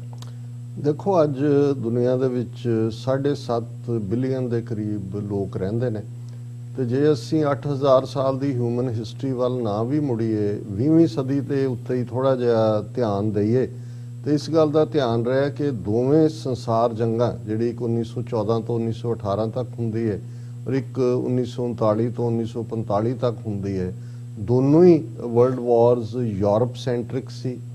ਉੱਥੇ ਹੀ ਉਹਨਾਂ ਓਰੀਜੀਨੇਟ ਹੋਈਆਂ। ਇਹ ਵੱਖਰੀ ਗੱਲ ਹੈ ਕਿ ਬਾਅਦ 'ਚ, ਕਿਉਂਕਿ ਯੂਰਪ ਕਲੋਨੀਅਲ ਪਾਵਰ ਸੀ ਸਾਰੀਆਂ ਇਹਨਾਂ ਮੁਲਕਾਂ ਦੀਆਂ, ਜਿੱਥੇ ਜਿੱਥੇ ਇਹਨਾਂ ਦੀਆਂ ਫਿਰ ਕਾਲੋਨੀ ਸੀ, ਉਹਨਾਂ ਤੋਂ ਵੀ ਪਹਾੜੇ ਦੇ ਟੱਟੂ ਸੋਲਜਰ ਜਿਹੜੇ ਨੇ ਉਹ ਲਿਆ ਕੇ ਉਹ ਗਲੋਬਲ ਜੰਗਾਂ ਬਣਾ ਦਿੱਤੀਆਂ ਗਈਆਂ। ਪਹਿਲੀ ਸੰਸਾਰ ਜੰਗ, ਜਿੱਥੇ ਅੱਜ ਸਾਰਾਯੇਵੋ ਹੈ ਬੋਸਨੀਆ, ਉੱਥੋਂ ਇੱਕ ਸ਼ੂਟਿੰਗ ਦੇ ਨਾਲ ਟ੍ਰਿਗਰ ਹੁੰਦੀ ਹੈ ਔਰ ਐਨਗਲਫ ਹੋ ਜਾਂਦੀ ਹੈ ਦੁਨੀਆ ਸਾਰੀ। ਦੂਸਰੀ ਸੰਸਾਰ ਜੰਗ, ਜਦੋਂ ਜਰਮਨ ਨੇ ਪੋਲੈਂਡ ਦੇ ਉੱਤੇ ਕਬਜ਼ਾ ਕੀਤਾ, ਉਸ ਤੋਂ ਪਹਿਲਾਂ ਚੈਂਬਰਲੇਨ ਔਰ ਦੂਸਰੇ ਕੰਪਰੋਮਾਈਜ਼ ਹੋਏ। ਔਰ ਸੈਕੰਡ ਵਰਲਡ ਵਾਰ ਦਾ ਵੀ ਅਸੀਂ ਦੇਖਦੇ ਹਾਂ ਕਿ ਕਿਵੇਂ ਫਿਰ ਉਹ ਲਗਭਗ 6 ਸਾਲ ਦੁਨੀਆ ਸਾਰੀ ਇਨਵੋਲਵ ਹੁੰਦੀ। ਜਦੋਂ ਅੱਜ ਅਸੀਂ ਸਾਊਥ ਏਸ਼ੀਆ ਦੇ ਹਵਾਲੇ ਨਾਲ ਗੱਲ ਕਰ ਰਹੇ ਹਾਂ, ਇਹ ਨਹੀਂ ਹੈ ਕਿ ਤਾਲਿਬਾਨ ਨੇ ਜਿਹੜਾ ਉਹਨਾਂ ਦਾ ਮੁਲਕ ਸੀ, ਜਿੱਥੇ 20 ਸਾਲ ਤੋਂ ਅਮਰੀਕਾ ਔਰ ਨੈਟੋ ਔਰ ਦੂਸਰੀਆਂ ਫੋਰਸਿਸ ਨੇ ਕਬਜ਼ਾ ਕੀਤਾ ਹੋਇਆ ਸੀ, ਉਹਨਾਂ ਨੇ ਉਹਨੂੰ ਲਿਬਰੇਟ ਕਰਵਾਇਆ। ਪਰ ਜੇ ਤੁਸੀਂ ਕੁੱਲ ਮਿਲਾ ਕੇ ਦੇਖੋ ਕਿ ਐਸਾ ਪਹਿਲੇ ਕਦੇ ਨਹੀਂ ਹੋਇਆ ਹਿਊਮਨ ਹਿਸਟਰੀ 'ਚ, ਜਿੱਥੇ ਫੋਕਸ ਅਸੀਂ ਵਰਲਡ ਵਾਰਸ ਦੀ ਯੂਰਪ ਦੀ ਗੱਲ ਕੀਤੀ। ਸੈਕੰਡ ਵਰਲਡ ਵਾਰ ਤੋਂ ਬਾਅਦ ਜਿਹੜਾ ਫੋਕਸ ਸੀ ਵਰਲਡ ਪਾਵਰਸ ਦਾ, ਕਿਉਂਕਿ ਦੋ ਸੁਪਰ ਪਾਵਰ ਸੋਵੀਅਤ ਯੂਨੀਅਨ ਔਰ ਅਮਰੀਕਾ, ਉਹ ਮਿਡਲ ਈਸਟ ਬਣ ਗਿਆ। ਉਹ ਬੇਸ਼ੱਕ ਸਵੇਜ਼ ਕੈਨਾਲ ਦੀ ਬਲੌਕੇਡ ਦੀ ਲਾਈਨ ਹੋਏ, ਜਦੋਂ ਕਿ ਅਸੀਂ ਪ੍ਰੈਜ਼ੀਡੈਂਟ ਨਾਸਰ ਦਾ ਦੇਖਦੇ ਹਾਂ, ਜਾਂ ਇਜ਼ਰਾਈਲ ਨੂੰ ਅਮਰੀਕਾ ਦੀ ਬੈਕਿੰਗ, ਔਰ ਉਸ ਤੋਂ ਬਾਅਦ ਫਲਸਤੀਨ ਇਜ਼ਰਾਈਲੀ ਕ੍ਰਾਈਸਿਸ, 6 ਡੇ ਵਾਰ, ਔਰ ਉਸ ਤੋਂ ਬਾਅਦ ਕਿਉਂਕਿ ਮਿਡਲ ਈਸਟ ਤੇ ਫੋਕਸ ਹੋਣ ਦਾ ਇੱਕ ਵੱਡਾ ਕਾਰਨ ਜਿਹੜਾ ਉੱਥੇ ਆਇਲ ਦਾ ਹੋਣਾ ਵੀ ਸੀ, ਔਰ ਕਿਉਂਕਿ ਮੇਨ ਡਰਾਈਵਿੰਗ ਜਿਹੜੀ ਹੈ ਇਕਨੋਮੀ ਨੂੰ ਆਇਲ ਔਰ ਆਇਲ ਪ੍ਰਾਈਸਿਸ, ਇਸ ਲਈ ਉਹ ਇੱਕ ਵੱਡਾ ਕੇਂਦਰ ਬਣਿਆ ਹੋਇਆ ਸੀ। ਹਾਲਾਂ ਜਿਹੜੀ ਪ੍ਰੌਕਸੀ ਵਾਰ ਹੈ ਅਮਰੀਕਾ ਔਰ ਸੋਵੀਅਤ ਯੂਨੀਅਨ ਦੀ, ਉਹ ਤਾਂ ਸਾਊਥ ਅਮਰੀਕਾ ਦੇ ਵੀ ਅਸੀਂ ਜ਼ਿਕਰ ਕੀਤਾ, ਉੱਥੇ ਵੀ ਚੱਲ ਰਹੀ ਸੀ, ਔਰ ਏਸ਼ੀਆ ਦੇ ਦੂਸਰੇ ਖਿੱਤਿਆਂ ਦੇ ਵਿੱਚ, ਜਿਨ੍ਹਾਂ ਦੇ ਵਿੱਚ ਕੋਰੀਆ, ਵੀਅਤਨਾਮ, ਕੰਬੋਡੀਆ, ਲਾਓਸ, ਇਹ ਸਾਰਿਆਂ ਦੇ ਵਿੱਚ ਵੀ ਜਿਹੜੇ ਨੇ ਲੱਖਾਂ ਲੋਕ ਇਸ ਸਾਰੇ ਵਿੱਚ ਮਰੇ ਉਸ ਪ੍ਰੌਕਸੀ ਵਾਰ 'ਚ। ਪਰ ਇਹ ਪਹਿਲੀ ਵਾਰ, ਕਿਉਂਕਿ ਚਾਈਨਾ ਨੇ ਇੱਕ ਸੈਂਚੁਰੀ ਆਫ ਹਿਊਮਿਲੇਸ਼ਨ ਤੋਂ ਬਾਅਦ ਚਾਈਨਾ ਇੱਕ ਵੱਡੀ ਪਾਵਰ ਦੇ ਤੌਰ ਤੇ ਉੱਭਰਿਆ, ਔਰ ਇਸ ਸਾਰੇ ਦੌਰ ਸੋਵੀਅਤ ਯੂਨੀਅਨ ਦੇ ਕਲੈਪਸ ਤੋਂ ਬਾਅਦ ਰਸ਼ੀਆ ਵੀ ਇੱਕ ਪਾਵਰ ਦੇ ਤੌਰ ਤੇ ਉੱਭਰਿਆ, ਔਰ ਚਾਈਨਾ ਜਿਹੜਾ ਕਿ ਆਪਣੇ ਐਗਰੈਸਿਵ ਡਿਜ਼ਾਈਨਸ ਦੇ ਨਾਲ, ਜਿਵੇਂ ਉਹਨੇ ਸਾਊਥ ਚਾਈਨਾ ਸੀ ਦੇ ਵਿੱਚ ਆਰਟੀਫਿਸ਼ੀਅਲ ਆਈਲੈਂਡ ਬਣਾਏ ਨੇ, ਕਿਉਂਕਿ ਸਮੁੰਦਰਾਂ ਦੇ ਵਿੱਚ ਜਿਹੜੀ ਤੇਲ ਔਰ ਦੂਸਰੀ ਦੌਲਤ ਹੈ ਉਹਦੇ ਤੇ ਕਿਹਦਾ ਕਬਜ਼ਾ ਹੈ, ਇਸ ਨੂੰ ਲੈ ਕੇ ਵੀ ਗੱਲਬਾਤ ਹੁੰਦੀ ਹੈ। ਸੋ ਇਸ ਸਾਰੇ ਕੰਟੈਕਸਟ ਦੇ ਵਿੱਚ, ਕਿਉਂਕਿ ਹੁਣ ਤੱਕ ਸੋਵੀਅਤ ਯੂਨੀਅਨ ਦੇ ਕਲੈਪਸ ਤੋਂ ਬਾਅਦ 1988-89 ਤੱਕ ਪਹੁੰਚਦੇ ਆ, ਅਮਰੀਕਾ ਇੱਕੋ ਇੱਕ ਸੁਪਰ ਪਾਵਰ ਦੇ ਤੌਰ ਤੇ ਦੁਨੀਆ 'ਚ ਉੱਭਰਿਆ ਸੀ, ਜਿਹਨੂੰ ਤੁਸੀਂ ਬਿਗ ਬੌਸ ਕਹੋ, ਬਿਗ ਬ੍ਰਦਰ, ਜਿਹਨੂੰ ਕੋਈ ਚੈਲੰਜ ਨਹੀਂ ਸੀ। ਜਿਵੇਂ ਅਫਗਾਨਿਸਤਾਨ ਫਾਈਨਲੀ ਸੋਵੀਅਤ ਯੂਨੀਅਨ ਦੀ ਗ੍ਰੇਵਯਾਰਡ ਬਣਿਆ, ਸੋਵੀਅਤ ਯੂਨੀਅਨ ਜਿਹੜਾ ਸੁਪਰ ਪਾਵਰ, ਜਿਹਨੇ ਸਪੇਸ ਦੇ ਵਿੱਚ ਸਭ ਤੋਂ ਪਹਿਲਾਂ ਬੰਦਾ ਭੇਜਿਆ, ਯੂਰੀ ਗਾਗਰਿਨ, ਜਿਹਦੇ ਕੋਲ ਥਾਊਜ਼ੈਂਡਸ ਆਫ ਨਿਊਕਲੀਅਰ ਵਾਰਹੈਡਸ, ਜਿਹਦੇ ਐਕਸਪੈਂਸ਼ਨਸ ਡਿਜ਼ਾਈਨਸ ਦੇ ਥੱਲੇ ਅੱਧਾ ਯੂਰਪ ਜਿਹੜਾ ਸੋਵੀਅਤ ਯੂਨੀਅਨ ਨੇ ਆਪਣੇ ਪ੍ਰਭਾਵ ਥੱਲੇ ਲਿਆ ਹੋਇਆ ਸੀ, ਮਿਡਲ ਈਸਟ ਦੀ ਪੈਡ ਸੀ, ਇੱਥੇ ਕਿਊਬਾ ਔਰ ਦੂਸਰੇ ਮੁਲਕਾਂ 'ਚ ਉਹਦਾ ਪ੍ਰਭਾਵ ਸੀ। ਪਰ ਅਫਗਾਨਿਸਤਾਨ ਇਸ ਲਈ ਅਹਿਮੀਅਤ ਰੱਖਦਾ ਹੈ ਕਿ ਜਿਉਂ ਹੀ 1979 ਦੇ ਵਿੱਚ ਸੋਵੀਅਤ ਯੂਨੀਅਨ ਉੱਥੇ ਪਹੁੰਚਦਾ, ਕਬਜ਼ਾ ਕਰਦਾ, 1999 ਤੱਕ ਪਹੁੰਚਦਾ, ਇੱਕ ਵੱਖਰੀ ਕਹਾਣੀ ਹੈ ਕਿ ਅਮਰੀਕਾ ਪਾਕਿਸਤਾਨ ਇਹਨਾਂ ਦਾ ਕੀ ਰੋਲ ਹੈ ਵੈਪਨਰੀ। ਲੇਕਿਨ ਇਹਦੇ 'ਚ ਕੋਈ ਸ਼ੱਕ ਨਹੀਂ ਹੈ ਕਿ ਅਫਗਾਨਾਂ ਦੀ ਜਿਹੜੀ ਫੀਅਰਸਲੀ ਇੰਡੀਪੈਂਡੈਂਟ ਕਰੈਕਟਰ ਦੀ ਗੱਲ ਹੈ, ਉਹਨੇ ਇਸ ਗੱਲ ਨੂੰ ਫਾਈਨਲੀ ਲਿਆਂਦਾ ਕਿ ਸੋਵੀਅਤ ਯੂਨੀਅਨ ਦਾ ਉੱਥੇ ਕਲੈਪਸ ਹੋਇਆ ਜੀ। ਅਨਫੋਰਚੂਨੇਟਲੀ ਜਿਵੇਂ ਅਸੀਂ ਕਹਿੰਦੇ ਹਾਂ ਵੀ ਇਤਿਹਾਸ ਆਪਣੇ ਆਪ ਨੂੰ ਦੁਹਰਾਉਂਦਾ ਹੈ, ਇਸ ਲਈ ਕਿਉਂਕਿ ਇਤਿਹਾਸ ਤੋਂ ਸਬਕ ਨਹੀਂ ਸਿੱਖਿਆ ਜਾਂਦਾ। ਅਮਰੀਕਾ ਨੇ ਵੀ ਉਹੀ ਗਲਤੀ, ਬੇਸ਼ੱਕ 9/11 ਇੱਕ ਬਹੁਤ ਵੱਡਾ ਜਿਹੜਾ ਉਹ ਅਨਫੋਰਚੂਨੇਟ ਵਾਕਿਆ ਸੀ, ਅਮਰੀਕਾ ਦੇ ਲਈ ਇੱਕ ਬੜਾ ਧੱਜਕਾ ਸੀ, ਔਰ ਅਮਰੀਕਾ ਨੇ ਉਹਨੂੰ ਜਿਹੜਾ ਉਸ ਦਾ ਬਦਲਾ ਲੈਣ ਦੇ ਲਈ ਧਾਵਾ ਬੋਲਿਆ ਅਫਗਾਨਿਸਤਾਨ ਤੇ, ਪਰ ਉੱਥੇ ਫੌਜ ਰੱਖ ਕੇ, ਔਰ ਜਦੋਂ ਈਵਨ ਓਸਾਮਾ ਮਿਸ਼ਨ ਅਕੰਪਲਿਸ਼ਡ ਜਿਹੜਾ ਇਹਨਾਂ ਦਾ ਸੀ 2011 ਤੱਕ ਪਹੁੰਚਦੇ ਆ, ਸਟਿਲ ਇਹਨਾਂ ਦਾ ਉੱਥੇ ਬੈਠੇ ਰਹਿਣਾ 20 ਸਾਲ ਦੇ ਵਿੱਚ $3 ਟ੍ਰਿਲੀਅਨ ਤੋਂ ਜ਼ਿਆਦਾ ਦਾ ਖਰਚਾ, ਔਰ ਇੱਕ ਹਿਊਮਿਲੇਸ਼ਨ। ਔਰ ਮੈਂ ਟਰੰਪ ਐਡਮਿਨਿਸਟ੍ਰੇਸ਼ਨ ਦੀ ਐਪਰੀਸ਼ੀਏਸ਼ਨ ਹਮੇਸ਼ਾ ਕਰਦਾ ਕਿ ਉਹਨਾਂ ਨੇ ਤਾਲਿਬਾਨ ਨਾਲ ਗੱਲਬਾਤ ਸ਼ੁਰੂ ਕੀਤੀ ਔਰ ਗੱਲਬਾਤ ਸਿਰੇ ਚੜੀ। ਹੁਣ ਇਸ ਸਾਰੇ ਨੇ ਅਫਗਾਨਿਸਤਾਨ ਕਿਉਂ ਅਹਿਮੀਅਤ ਰੱਖਦਾ ਹੈ? ਅਸੀਂ ਚੀਨ ਦੀ ਗੱਲ ਕੀਤੀ ਕਿ ਚੀਨ ਦਾ ਫਿਊਚਰ ਦੇ ਵਿੱਚ ਜਿਹੜਾ ਦੁਨੀਆ ਦੇ ਵਿੱਚ ਡੋਮੀਨੇਟ ਕਰਨ ਦਾ ਰੋਡ ਮੈਪ ਹੈ ਉਹ one belt one road initiative ਹੈ, ਜਿਹੜਾ ਪਾਕਿਸਤਾਨ ਦੀ ਗਵਾਦਰ ਪੋਰਟ ਤੇ ਆਉਣ ਤੋਂ ਬਾਅਦ ਫਿਰ ਅਫਗਾਨਿਸਤਾਨ ਚੋਂ ਗੁਜ਼ਰਦਾ ਹੈ। ਅਫਗਾਨਿਸਤਾਨ ਦੇ ਕੋਲ $2 ਟ੍ਰਿਲੀਅਨ ਤੋਂ ਜ਼ਿਆਦਾ ਲਿਥੀਅਮ ਜਿਹੜੀ ਹੈ ਉਹ ਬੜੀ ਰੇਅਰ ਮੈਟਲ ਹੈ, ਔਰ ਇਸੇ ਤਰ੍ਹਾਂ ਅਫਗਾਨਿਸਤਾਨ ਦੇ ਵਿੱਚ ਇਹ ਸਾਰੀਆਂ ਜਿਹੜੀਆਂ ਚੇਂਜਸ ਜਦੋਂ ਕਿ ਅਮਰੀਕਾ ਵਿਦਡਰਾ ਕਰਨ ਵੱਲ ਜਾ ਰਿਹਾ ਸੀ, ਚਾਈਨਾ ਨੇ ਐਗਰੈਸਿਵ ਰੋਲ ਪਲੇ ਕਰਕੇ ਅਫਗਾਨਿਸਤਾਨ ਦੀ ਗੁੱਡਵਿਲ ਵੀ ਜਿੱਤੀ, ਰਸ਼ੀਆ ਨੇ ਵੀ ਉਸ ਗੁੱਡਵਿਲ ਨੂੰ ਲਿਆ, ਔਰ ਇਸੇ ਤਰ੍ਹਾਂ ਜਿਹੜੇ ਹੋਰ ਇਸਲਾਮਿਕ ਮੁਲਕ ਤਾਂ ਆਫ ਕੋਰਸ ਦੋਹਾ ਕਤਰ ਦੇ ਵਿੱਚ ਸਾਰੀ ਗੱਲਬਾਤ ਹੋਈ। ਔਰ ਇਹ ਜਿੱਥੇ ਵਰਲਡ ਪੋਲਿਟਿਕਸ ਲਈ ਅਫਗਾਨਿਸਤਾਨ ਇੰਪੋਰਟੈਂਟ ਬਣ ਗਿਆ ਕਿਉਂਕਿ ਅਫਗਾਨਿਸਤਾਨ ਜਿੱਥੇ 30 ਮਿਲੀਅਨ ਲੋਕ ਰਹਿੰਦੇ ਨੇ, ਇੱਕ ਤਾਂ ਉਹਨਾਂ ਲੋਕਾਂ ਦਾ ਫਿਊਚਰ ਕੀ ਹੋਏਗਾ, ਕਿਉਂਕਿ ਤਾਲਿਬਾਨ ਦੀ ਇੱਕ ਆਪਣੀ ਆਈਡੀਓਲੋਜੀ, ਇਹਨੂੰ ਲੈ ਕੇ debate, human rights, women rights, ਦੂਸਰੇ ਮਾਈਨੋਰਟੀਜ਼ ਦੇ ਨਾਲ ਕੀ ਸਲੂਕ, ਇਹ ਇੱਕ ਵੱਖਰੀ ਡਿਬੇਟ ਹੈ। ਪਰ ਕਿਉਂਕਿ ਅਸੀਂ ਇਸ ਐਨਾਲਿਸਿਸ ਨੂੰ ਜੀਓ ਪੋਲਿਟਿਕਸ ਦੇ ਨਾਲ ਜੋੜ ਕੇ ਦੇਖ ਰਹੇ ਹਾਂ ਕਿ ਅਫਗਾਨਿਸਤਾਨ ਕਿਵੇਂ ਅਹਿਮੀਅਤ ਰੱਖਦਾ ਹੈ, ਔਰ ਸਾਡੇ ਲਈ ਸਿੱਖ ਨੁਕਤਾ ਨਿਗਾਹ ਤੋਂ ਇਸ ਲਈ ਵੀ ਇਹ ਡਿਵੈਲਪਮੈਂਟ ਇੰਪੋਰਟੈਂਟ ਹੋਈ ਕਿਉਂਕਿ 20 ਸਾਲ ਦੇ ਅਮਰੀਕਾ ਦੇ ਉਸ ਅਫਗਾਨਿਸਤਾਨ ਵਿਚਲੇ ਰੋਲ ਦੇ ਵਿੱਚ ਜਿਹੜਾ ਉਹਨਾਂ ਦਾ ਮੇਨ ਐਡਵਾਈਜ਼ਰ ਔਰ ਸਭ ਤੋਂ ਵੱਡਾ ਸ਼ਰਾਰਤੀ ਭਾਰਤ, ਜਿਹਨੇ ਅਫਗਾਨਿਸਤਾਨ ਦੇ ਪਾਕਿਸਤਾਨ ਨਾਲ ਲੱਗਦੇ ਜਿਹੜੇ ਇਲਾਕੇ ਸੀ ਉਹਨਾਂ 'ਚ ਆਪਣੇ ਸਪਾਈਂਗ ਸੈਂਟਰ ਬਣਾਏ, ਕੁਲਭੂਸ਼ਣ ਯਾਦਵ ਵਰਗੇ ਲੋਕ ਉੱਥੇ ਖੜੇ ਕੀਤੇ, ਪਾਕਿਸਤਾਨ 'ਚ ਇੰਟਰਨਲ ਡਿਸਟਰਬੈਂਸ ਕਰਨ ਦੀ ਲਾਈਨ ਰੱਖੀ, ਔਰ ਅਫਗਾਨਿਸਤਾਨ ਦੇ ਜਿੰਨੇ ਵੀ ਜਿਹੜੇ ਨੇ 9/11 ਤੋਂ ਬਾਅਦ ਉਹ ਹਾਮਿਦ ਕਰਜ਼ਾਈ ਹੋਏ ਜਾਂ ਅਸ਼ਰਫ ਗਨੀ ਹੋਏ, ਉਹ ਭਾਰਤ ਦਾ ਹੀ ਇੱਕ ਕਿਸਮ ਦੇ ਟਾਊਟਾਂ ਵਾਂਗ ਹੀ ਬਿਹੇਵ ਕਰ ਰਹੇ ਸੀ।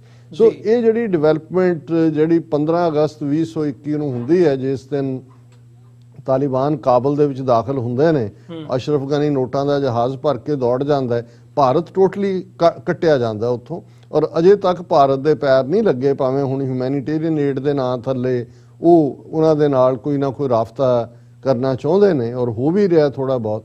ਲੇਕਿਨ ਇਸ ਡਿਵੈਲਪਮੈਂਟ ਨੇ ਚਾਈਨਾ ਨੂੰ ਹੋਰ ਸਟਰੋਂਗ ਕੀਤਾ ਕਿਉਂਕਿ ਉਸ ਖਿੱਤੇ ਦੇ ਵਿੱਚ ਚਾਈਨਾ ਨੇ ਰਿਅਲਾਈਜ਼ ਕੀਤਾ ਵੀ ਭਾਰਤ ਜਿਹੜਾ ਉਹਨੇ ਅਮਰੀਕਾ ਨੂੰ ਆਪਣਾ ਮੋਢਾ ਦਿੱਤਾ ਹੈ ਚਾਈਨਾ ਦੇ ਅਗੇਂਸਟ ਫਾਇਰ ਕਰਨ ਦੇ ਲਈ।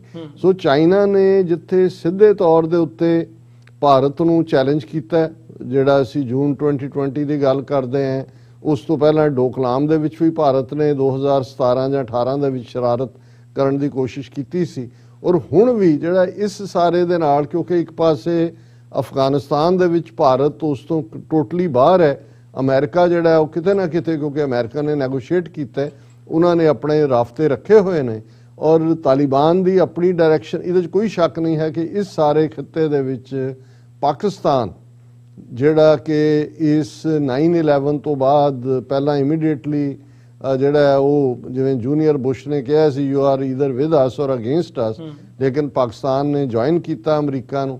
ਲੇਕਿਨ ਓਸਾਮਾ ਦੇ ਮਾਰੇ ਜਾਣ ਤੋਂ ਬਾਅਦ ਪਾਕਿਸਤਾਨ ਨੂੰ ਇੱਕ ਪਰਾਇਆ ਵਾਂਗ, ਇੱਕ ਸ਼ੂਦਰ ਵਾਂਗ ਜਿਹੜੇ ਨੇ ਉਹ ਟ੍ਰੀਟ ਕਰ ਰਹੇ ਸੀ ਅਮਰੀਕਾ ਔਰ ਦੂਸਰੀਆਂ ਵੈਸਟਰਨ ਪਾਵਰਸ। ਪਰ ਪਾਕਿਸਤਾਨ ਦਾ ਅਹਿਮ ਰੋਲ ਬਣਿਆ ਕਿਉਂਕਿ ਪਾਕਿਸਤਾਨ ਨੇ ਉਸ ਨੈਗੋਸ਼ੀਏਸ਼ਨ 'ਚ ਵੀ ਰੋਲ ਪਲੇ ਕੀਤਾ। ਸੇਫ ਜਿਹੜੀ ਉੱਥੋਂ ਐਵੈਕੂਏਸ਼ਨ ਹੁੰਦੀ ਹੈ ਅਮਰੀਕਨਾਂ ਦੀ ਜਾਂ ਦੂਜੇ ਬਾਕੀ ਵੈਸਟਰਨ ਕੰਟਰੀਜ਼ ਦੇ ਵੀ ਦੇ ਸ਼ਹਿਰੀਆਂ ਦੀ, ਉਹਨੂੰ ਵੀ ਐਕਸਪੀਡਾਈਟ ਕੀਤਾ। ਔਰ ਹੁਣ ਵੀ ਇਸ ਮੁੱਦੇ ਦੇ ਉੱਤੇ ਅਫਗਾਨਿਸਤਾਨ ਦੇ ਚਾਈਨਾ, ਰਸ਼ੀਆ ਔਰ ਪਾਕਿਸਤਾਨ ਇੱਕੋ ਪੇਜ ਤੇ ਨੇ। ਈਰਾਨ ਔਰ ਦੂਸਰੇ ਵੀ ਜਿਹੜੇ ਸੈਂਟਰਲ ਏਸ਼ੀਅਨ ਰਿਪਬਲਿਕ ਨਾਲ ਜਿਨ੍ਹਾਂ ਦਾ ਬਾਰਡਰ ਲੱਗਦਾ ਹੈ, ਤਾਜ਼ਿਕਸਤਾਨ, ਉਜ਼ਬੇਕਿਸਤਾਨ, ਉਹ ਵੀ ਮਦਦ ਕਰ ਰਹੇ ਨੇ। ਔਰ ਇਹੀ ਕਾਰਨ ਹੈ ਕਿ ਪਾਕਿਸਤਾਨ ਨੇ ਇੱਕ ਕਾਮਯਾਬ OIC ਦੀ ਸਮਿਟ ਪਿਛਲੇ ਦਿਨਾਂ 'ਚ ਇਸਲਾਮਾਬਾਦ 'ਚ ਕੀਤੀ, ਜਿਹਦੇ 'ਚ ਅਮਰੀਕਾ, ਰਸ਼ੀਆ, ਚਾਈਨਾ ਇਹਨਾਂ ਦੇ ਨੁਮਾਇੰਦੇ ਵੀ ਸ਼ਾਮਲ ਹੋਏ। ਸੋ ਇਹ ਇੱਕ ਪੋਜ਼ਿਟਿਵ ਡਿਵੈਲਪਮੈਂਟ। ਔਰ ਸਾਨੂੰ ਇਸ ਗੱਲ ਦੀ ਖੁਸ਼ੀ ਹੈ ਕਿ ਜਿਹੜਾ ਇੱਕ ਫੀਅਰ ਐਕਸਪਰਟਸ ਵੱਲੋਂ ਦਿੱਤਾ ਜਾ ਰਿਹਾ ਸੀ ਕਿ ਵਾਂਸ ਅਮਰੀਕਾ ਨਿਕਲਿਆ ਉੱਥੋਂ ਸਿਵਲ ਵਾਰ ਹੋਏਗੀ ਔਰ ਵੱਡਾ ਇੱਕ ਰੈਫਿਊਜੀ ਕ੍ਰਾਈਸਿਸ ਪੈਦਾ ਹੋਏਗਾ, ਜਿਵੇਂ ਸੋਵੀਅਤ ਯੂਨੀਅਨ ਦੇ ਉੱਥੇ ਹਮਲੇ ਤੋਂ ਬਾਅਦ ਪੈਦਾ ਹੋਇਆ ਸੀ। ਔਰ ਲਗਭਗ 5 ਤੋਂ 6 ਮਿਲੀਅਨ ਰੈਫਿਊਜੀ ਆ ਕੇ ਪਾਕਿਸਤਾਨ 'ਚ ਪਨਾਹਗੀਰ ਬਣੇ ਸੀ। ਅਜੇ ਵੀ 3 ਮਿਲੀਅਨ ਦੇ ਕਰੀਬ ਉੱਥੇ ਬੈਠੇ ਹੋਏ ਨੇ। ਲੇਕਿਨ ਅਸੀਂ ਸਮਝਦੇ ਹਾਂ ਕਿ ਇਹ ਇਹਨਾਂ ਸਾਰੀਆਂ ਤਾਕਤਾਂ ਦੇ ਨੇੜੇ ਆਉਣ ਦਾ, ਔਰ ਹਾਲਾਂਕਿ ਅਫਗਾਨਿਸਤਾਨ ਦੀ ਤਾਲਿਬਾਨ ਸਰਕਾਰ ਨੂੰ ਅਜੇ ਕਿਸੇ ਮੁਲਕ ਨੇ ਮਾਨਤਾ ਨਹੀਂ ਦਿੱਤੀ, ਲੇਕਿਨ ਆਲਰੇਡੀ ਹਿਊਮੈਨਿਟੇਰੀਅਨ ਏਡ ਵੀ ਫਲੋ ਹੋ ਰਹੀ ਹੈ। ਇਸ ਗੱਲ ਦੀ ਵੀ ਆਸ ਹੈ ਕਿ $9 ਬਿਲੀਅਨ ਦੇ ਕਰੀਬ ਜਿਹੜਾ ਉਹਨਾਂ ਦਾ ਅਮਾਊਂਟ ਫਰੀਜ਼ ਕੀਤਾ ਹੋਇਆ ਹੈ ਉਹਨੂੰ ਡੀਫਰੀਜ਼ ਕੀਤਾ ਜਾਏਗਾ। ਸੋ ਪਾਕਿਸਤਾਨ ਲਈ ਆਪਣਾ ਕ੍ਰਾਈਸਿਸ ਵੀ ਹੈ, ਇਹਦੇ 'ਚ ਕੋਈ ਸ਼ੱਕ ਨਹੀਂ ਹੈ, ਕਿਉਂਕਿ ਜਿਹੜੀ ਇੱਕ ਤਾਲਿਬਾਨ ਦੀ ਕਲਾਸ ਜਿਹੜੀ ਪਾਕਿਸਤਾਨ ਦੇ ਵਿੱਚ ਵੀ ਉਸ ਕਿਸਮ ਦਾ ਨਿਜ਼ਾਮ ਲਿਆਉਣਾ ਚਾਹੁੰਦੀ ਹੈ, ਇੰਡੀਆ ਫੰਡਡ ਹੈ ਜਾਂ ਉਹਨਾਂ ਦਾ ਆਪਣਾ ਫੈਨੇਟਿਸਿਜ਼ਮ ਹੈ, ਉਹ ਜਿਹੜੇ ਨੇ ਨਾ ਉਹ ਮੰਨਦੇ ਨੇ ਡਿਊਰੈਂਡ ਲਾਈਨ, ਉਸ ਲਾਈਨ ਨੂੰ ਜਿਹੜਾ ਬਾਰਡਰ ਹੈ। ਔਰ ਥੋੜੇ ਬਹੁਤ ਕਲੈਸ਼ਿਸ ਵੀ ਹੋਏ, ਕਿਉਂਕਿ 90% ਜਿਹੜਾ ਬਾਰਡਰ ਲਗਭਗ 3000 ਕਿਲੋਮੀਟਰ ਤੱਕ ਦਾ ਪਾਕਿਸਤਾਨ ਅਫਗਾਨਿਸਤਾਨ ਦਾ ਲੱਗਦਾ, ਉਹਦੇ 90% ਏਰੀਏ 'ਚ ਜਿਹੜੀ ਹੈ ਉਹ ਕੰਡਿਆਲੀ ਤਾਰ ਲੱਗ ਚੁੱਕੀ ਹੈ। 10% ਜਦੋਂ ਲਾਉਣਾ ਚਾਹੁੰਦੇ ਸੀ ਤੇ ਇਸ ਕਿਸਮ ਦੀ ਵਿਰੋਧਤਾ ਉਹਨਾਂ ਦੇ ਤਾਲਿਬਾਨ ਵੱਲੋਂ ਵੀ ਹੋਈ ਜਿਹੜੀ ਹਕੂਮਤ ਹੈ। ਸੋ ਥੋੜੇ ਬਹੁਤ ਕ੍ਰਾਈਸਿਸ ਨੇ, ਪਰ ਜਿੰਨਾ ਵੱਡਾ ਫੀਅਰ ਸੀ ਕਿ ਵੀ ਇਹ ਹੋਏਗਾ, ਉਹ ਜਿਹਨੂੰ ਅਸੀਂ ਕਹਿੰਦੇ ਵੀ ਰੱਬ ਦਾ ਸ਼ੁਕਰਾਨਾ ਹੈ ਕਿ ਭਾਈ ਕੋਈ ਲਾਸ ਆਫ ਹਿਊਮਨ ਲਾਈਫ ਨਹੀਂ ਹੋਇਆ। ਲੇਕਿਨ ਤਾਲਿਬਾਨ ਦੀ ਵਿਕਟਰੀ ਨੇ ਬਹੁਤ ਸਾਰੇ ਸਿਗਨਲ ਵੀ ਭੇਜੇ, ਖਾਸ ਤੌਰ ਤੇ ਦੁਨੀਆ ਭਰ 'ਚ ਜਿਹੜੀਆਂ ਕੌਮਾਂ ਆਪਣੀ ਆਜ਼ਾਦੀ ਦੇ ਲਈ ਲੜ ਰਹੀਆਂ ਉਹਨਾਂ ਦੇ ਲਈ ਇੱਕ ਪੋਜ਼ਿਟਿਵ ਸਿਗਨਲ ਸੀ ਕਿ ਜੇ ਤੁਸੀਂ ਆਪਣੀ ਅਣਖ ਦੇ ਨਾਲ, ਆਪਣੀ ਗੈਰਤ ਦੇ ਨਾਲ ਆਪਣੀ ਆਜ਼ਾਦੀ ਲਈ ਜੂਝਦੇ ਹੋ, ਨੋ ਮੈਟਰ ਕਿਹੜੀ ਪਾਵਰ ਕਿੰਨੀ ਪਾਵਰਫੁਲ ਹੈ ਜੀ, ਉਹਨੂੰ ਤੁਸੀਂ ਝੁਕਾ ਸਕਦੇ ਹੋ, ਤੁਸੀਂ ਆਪਣੀ ਆਜ਼ਾਦੀ ਹਾਸਲ ਕਰ ਸਕਦੇ ਹੋ। ਸੋ ਇਹ ਇੱਕ ਪੋਜ਼ਿਟਿਵ ਪਾਰਟ ਹੈ। ਚਾਈਨਾ ਨੂੰ ਜਿਹੜਾ ਐਕਸਟਰਾ ਗਰਾਊਂਡ ਇਸ ਦੇ ਵਿੱਚੋਂ ਮਿਲਦੀ ਹੈ, ਹਾਲਾਂਕਿ ਜਿਹਨੂੰ ਕਹਿੰਦੇ ਨੇ ਕਿ ਫਿੰਗਰਸ ਕ੍ਰਾਸਡ, ਤਾਲਿਬਾਨ ਕਿਵੇਂ ਬਿਹੇਵ ਕਰਨਗੇ ਉਹ ਇਹਦੇ 'ਚ ਕੋਈ ਸ਼ੱਕ ਨਹੀਂ ਕਿ ਅਮਨ ਦੀ ਬਹਾਲੀ ਉਹਨਾਂ ਨੇ ਕੀਤੀ। ਜਿਹੜਾ ਫੀਅਰ ਸੀ ਕਿ ਜੀ ਪੰਜਸ਼ੀਰ ਵੈਲੀ 'ਚੋਂ ਰਿਬੈਲੀਅਨ ਹੋਏਗਾ, ਫਲਾਣਾ ਕਰੇਗਾ, ਉਹਦਾ ਮਸੂਦ ਦਾ ਪੁੱਤਰ ਕਰੇਗਾ ਫਲਾਣਾ, ਉਹ ਸਾਰਾ ਜਿਹੜਾ ਪਾਰਟ ਕੰਟਰੋਲਡ ਹੈ। ਪਰ ਉਹਨਾਂ ਨੂੰ ਸਿਆਣਪ ਤੋਂ ਕੰਮ ਲੈਣ ਦੀ ਲੋੜ ਹੈ। ਜਿਹੜੀਆਂ ਮੁੱਢਲੀਆਂ ਲੋੜਾਂ ਨੇ ਲੋਕਾਂ ਦੀਆਂ, ਇਸ ਵੇਲੇ ਵੀ ਕ੍ਰਾਈਸਿਸ ਤਾਂ ਚੱਲ ਰਿਹਾ, ਪਰ ਜੇ ਤੁਸੀਂ ਅੱਜ ਦੁਨੀਆ ਇੱਕ ਗਲੋਬਲ ਵਿਲੇਜ ਵਾਂਗ ਹੈ, ਤੁਸੀਂ ਇਹ ਨਹੀਂ ਕਰ ਸਕਦੇ ਕਿ ਜੀ ਪੈਸਾ ਤੁਸੀਂ ਜਾਂ ਮਦਦ ਦੁਨੀਆ ਦੀ ਲਓ ਤੇ ਕਹੋ ਜੀ ਕਰਾਂਗੇ ਅਸੀਂ ਇੱਥੇ, ਕਿਹਨੂੰ ਅਸੀਂ ਪਰਸੀਕਿਊਟ ਕਰਨਾ ਹੈ ਕਿਹਨੂੰ ਨਹੀਂ, ਇਹ ਅਸੀਂ ਡਿਸੀਜਨ ਇਵੇਂ ਨਹੀਂ ਹੁੰਦਾ। ਔਰ ਅਸੀਂ ਸਮਝਦੇ ਹਾਂ ਵੀ ਇਸ ਮੁੱਦੇ ਦੇ ਉੱਤੇ ਪਾਕਿਸਤਾਨ ਜਿਹੜਾ ਹੈ ਕੁਆਇਟ ਪੋਜ਼ਿਟਿਵ ਰੋਲ ਪਲੇ ਕਰ ਰਿਹਾ। ਔਰ ਅਸੀਂ ਸਮਝਦੇ ਹਾਂ, ਜਿਵੇਂ ਮੈਂ ਕਿਹਾ ਕਿ ਵੀ ਮੋਟੀਵੇਸ਼ਨ, ਕਸ਼ਮੀਰ ਦੀ ਗੱਲ ਜੇ ਕਰੀਏ ਤੇ ਸਿੱਖਾਂ ਦੀ ਗੱਲ, ਸਾਨੂੰ ਵੀ ਇਸ ਤੋਂ ਮੋਟੀਵੇਸ਼ਨ ਮਿਲੀ। ਹਾਲਾਂਕਿ ਸਫਰਿੰਗ ਜਿਹੜੀ ਹੈ ਉਹ ਸਿੱਖ ਮਾਈਨੋਰਿਟੀ ਦੀ ਵੀ ਹੋਈ ਇਨੀਸ਼ੀਅਲੀ, ਕਿਉਂਕਿ ਇੰਡੀਅਨ ਏਜੰਸੀਆਂ ਵੀ ਉੱਥੇ ਐਕਟਿਵ ਸੀ। ਔਰ ਉਸ ਸਾਰੇ ਦੇ ਚੱਲਦਿਆਂ ਅੱਜ ਅਸੀਂ ਇਹ ਗੱਲ ਕਹਿ ਸਕਦੇ ਹਾਂ ਵੀ ਜਿਹੜੇ ਹਿਸਟੋਰੀਕਲ ਗੁਰਦੁਆਰੇ ਨੇ ਅਫਗਾਨਿਸਤਾਨ 'ਚ, ਕਾਬਲ ਜਾਂ ਦੂਜੇ 'ਚ, ਉਹ ਮਹਿਫੂਜ਼ ਨੇ। ਇਨੀਸ਼ੀਅਲੀ ਇਸ ਕਿਸਮ ਦਾ ਵੀ ਇੱਕ ਖੌਫ ਔਰ ਡਰ ਅਕਲੀਅਤਾਂ ਦੇ ਵਿੱਚ ਸੀ।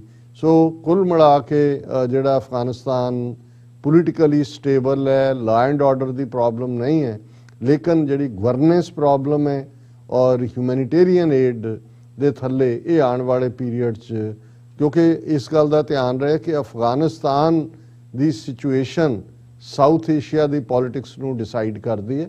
ਔਰ ਭਾਰਤ ਤੋਂ ਜ਼ਿਆਦਾ ਇਹਨੂੰ ਕੋਈ ਚੰਗੀ ਤਰ੍ਹਾਂ ਜਿਹੜਾ ਨਹੀਂ ਜਾਣਦਾ ਕਿ 1000 ਸਾਲ ਜੇ ਉੱਥੇ ਜੇ ਅਸੀਂ ਉਸ ਤੋਂ ਵੀ ਪਹਿਲਾਂ ਗੱਲ 2000 ਸਾਲ ਪਹਿਲਾਂ 2500 ਸਾਲ ਪਹਿਲਾਂ ਗੱਲ ਕਰੀਏ ਤੇ ਉਹੀ ਰਾਊਟ ਜਦੋਂ ਕਿ ਅਲੈਗਜ਼ੈਂਡਰ ਸਿਕੰਦਰ ਆਂਦਾ ਹੈ, ਉਸੇ ਸਰਜ਼ਮੀਨ ਤੋਂ ਅਫਗਾਨਿਸਤਾਨ ਇੱਕ ਕਨੈਕਟਿੰਗ ਪੁਆਇੰਟ ਹੈ, ਕਿਉਂਕਿ ਜਿਉਂ ਹੀ ਤੁਸੀਂ ਦਰਿਆ ਇੰਡਸ ਕ੍ਰਾਸ ਕਰਦੇ ਹੋ ਤੁਸੀਂ ਪੰਜਾਬ ਦੀ ਧਰਤੀ ਤੇ ਆ ਜਾਂਦੇ ਹੋ। ਜਿਹੜਾ ਲਹਿੰਦਾ ਪੰਜਾਬ ਹੈ ਅੱਜ ਕਿਸੇ ਵੇਲੇ ਇਹ ਸਾਰਾ ਉਹੀ ਖਿੱਤਾ ਸੀ। ਔਰ ਫਿਰ ਮਹਿਮੂਦ ਗਜ਼ਨਵੀ ਤੋਂ ਲੈ ਕੇ ਤੇ ਬਾਬਰ ਤੱਕ ਜਿਹੜਾ ਹੈ, ਔਰ ਫਿਰ 18ਵੀਂ ਸਦੀ ਤੱਕ ਪਹੁੰਚਦੇ ਆ ਅਹਿਮਦ ਸ਼ਾਹ ਅਬਦਾਲੀ ਤੱਕ ਇਹੀ ਰਾਊਟ ਰਿਹਾ। ਸੋ ਹੁਣ ਇੱਕ ਵੱਡਾ ਹਿੱਸਾ ਪਾਕਿਸਤਾਨ ਹੈ ਉਸੇ ਖਿੱਤੇ ਦਾ ਜਿਹੜਾ ਲਹਿੰਦਾ ਪੰਜਾਬ ਸੀ, ਔਰ ਇੱਕ ਸੂਬਾ ਫਰੰਟੀਅਰ ਪ੍ਰੋਵਿੰਸ ਜਿਹੜਾ ਅੱਜ ਖੈਬਰ ਪਖਤੂਨਖਵਾ ਹੈ। ਔਰ ਪਾਕਿਸਤਾਨ ਦੀ ਜਿਹੜੀ ਹੈ ਪੋਲਿਟਿਕਸ ਉਸ ਦੇ ਉੱਤੇ ਵੀ ਅਫਗਾਨਿਸਤਾਨ ਦਾ ਇੰਪੈਕਟ ਹੈ।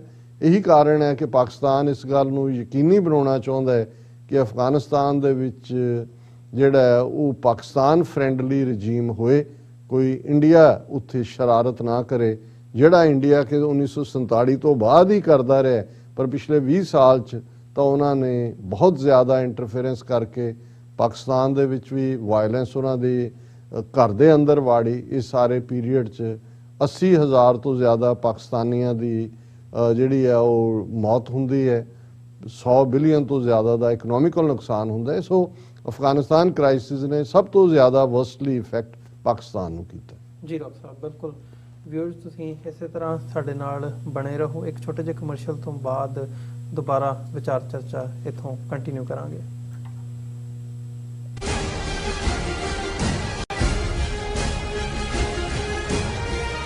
ਕੀ ਤੁਸੀਂ ਆਪਣੇ ਟੈਕਸਿਸ ਨੂੰ ਲੈ ਕੇ ਚਿੰਤਤ ਹੋ?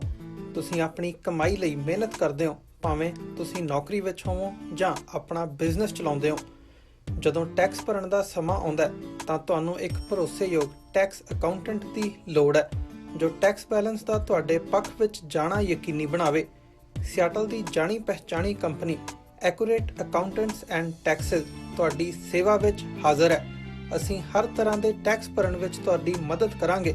ਟੈਕਸ ਸੰਬੰਧੀ ਕਿਸੇ ਵੀ ਤਰ੍ਹਾਂ ਦੇ ਸਵਾਲ ਲਈ ਅੱਜ ਹੀ ਸਾਡੇ ਤੱਕ ਪਹੁੰਚ ਕਰੋ। Accurate accountants and taxes. ਕੀ ਤੁਸੀਂ ਰੋਜ਼ਾਨਾ ਕੰਮ ਤੇ ਆਪਣਾ ਵਧੇਰੇ ਸਮਾਂ ਬਿਤਾਉਣ ਤੋਂ ਪਰੇਸ਼ਾਨ ਹੋ? ਆਪਣੀ ਪੂੰਜੀ ਨੂੰ ਕੰਮ ਤੇ ਲਗਾਓ, ਸਾਡੇ ਨਾਲ ਇਨਵੈਸਟ ਕਰੋ। ਅਸੀਂ ਤੁਹਾਡੀ ਪੂੰਜੀ ਤੋਂ ਤੁਹਾਡੇ ਲਈ ਵਧੇਰੇ ਪੈਸੇ ਬਣਾ ਸਕਦੇ ਹਾਂ।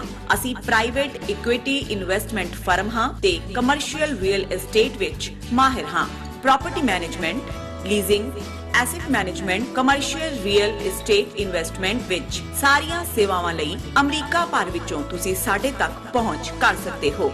ਆਜ਼ਾਦ ਕਮਰਸ਼ੀਅਲ ਰੀਅਲਟੀ ਸਰਵਿਸਿਜ਼ ਤੇ Azad family trust, 701 north post oak road, suite number 204, Houston, Texas. ਤੁਸੀਂ ਸਾਨੂੰ ਸਾਡੇ ਫੋਨ ਨੰਬਰ 7136861277 ਤੇ ਵੀ ਸੰਪਰਕ ਕਰ ਸਕਦੇ ਹੋ। Azad commercial realty service.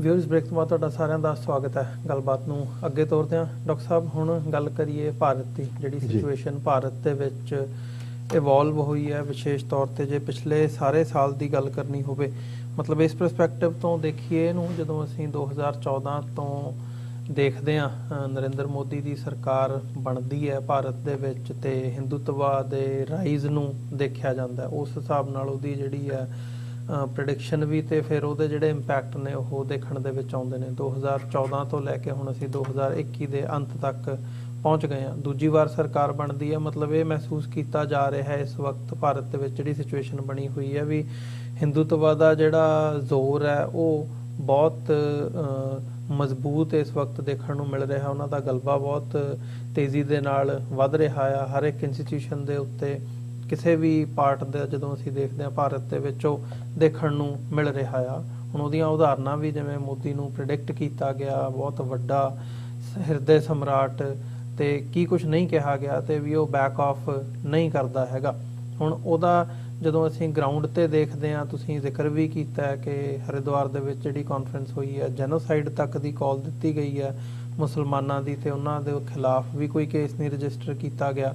ਤੇ ਉਹੀ ਕੁਝ ਜਦੋਂ ਅਸੀਂ ਲਖੀਮਪੁਰ ਖੀਰੀ ਦੀ ਘਟਨਾ ਹੋਵੇ, ਕਿਸਾਨ ਸੰਘਰਸ਼ ਦੇ ਦੌਰਾਨ 700 ਦੇ ਕਰੀਬ ਜਿਹੜੀਆਂ ਜਾਨਾਂ ਨੇ ਉਹ ਜਾਂਦੀਆਂ ਨੇ ਕਿਸਾਨਾਂ ਦੀਆਂ, ਇਹ ਸਾਰੇ ਪਾਰਟ ਨੂੰ ਜਦੋਂ ਅਸੀਂ ਦੇਖਦੇ ਹਾਂ ਹਿੰਦੂਤਵਾ ਦੇ ਪਰਸਪੈਕਟਿਵ ਤੋਂ ਕਿਵੇਂ ਦੇਖਦੇ ਹੋ ਵੀ ਜਿਹੜਾ ਹਿੰਦੂਤਵਾ ਦਾ ਰਾਈਜ਼ ਹੋਇਆ ਤੇ ਜਿਸ ਹਿਸਾਬ ਨਾਲ ਹੁਣ ਉਹ ਅੱਗੇ ਵਧ ਰਹੇ ਆ, ਅਗਲਾ ਸਮਾਂ ਕਿਵੇਂ ਦਾ ਨਜ਼ਰ ਆਉਂਦਾ?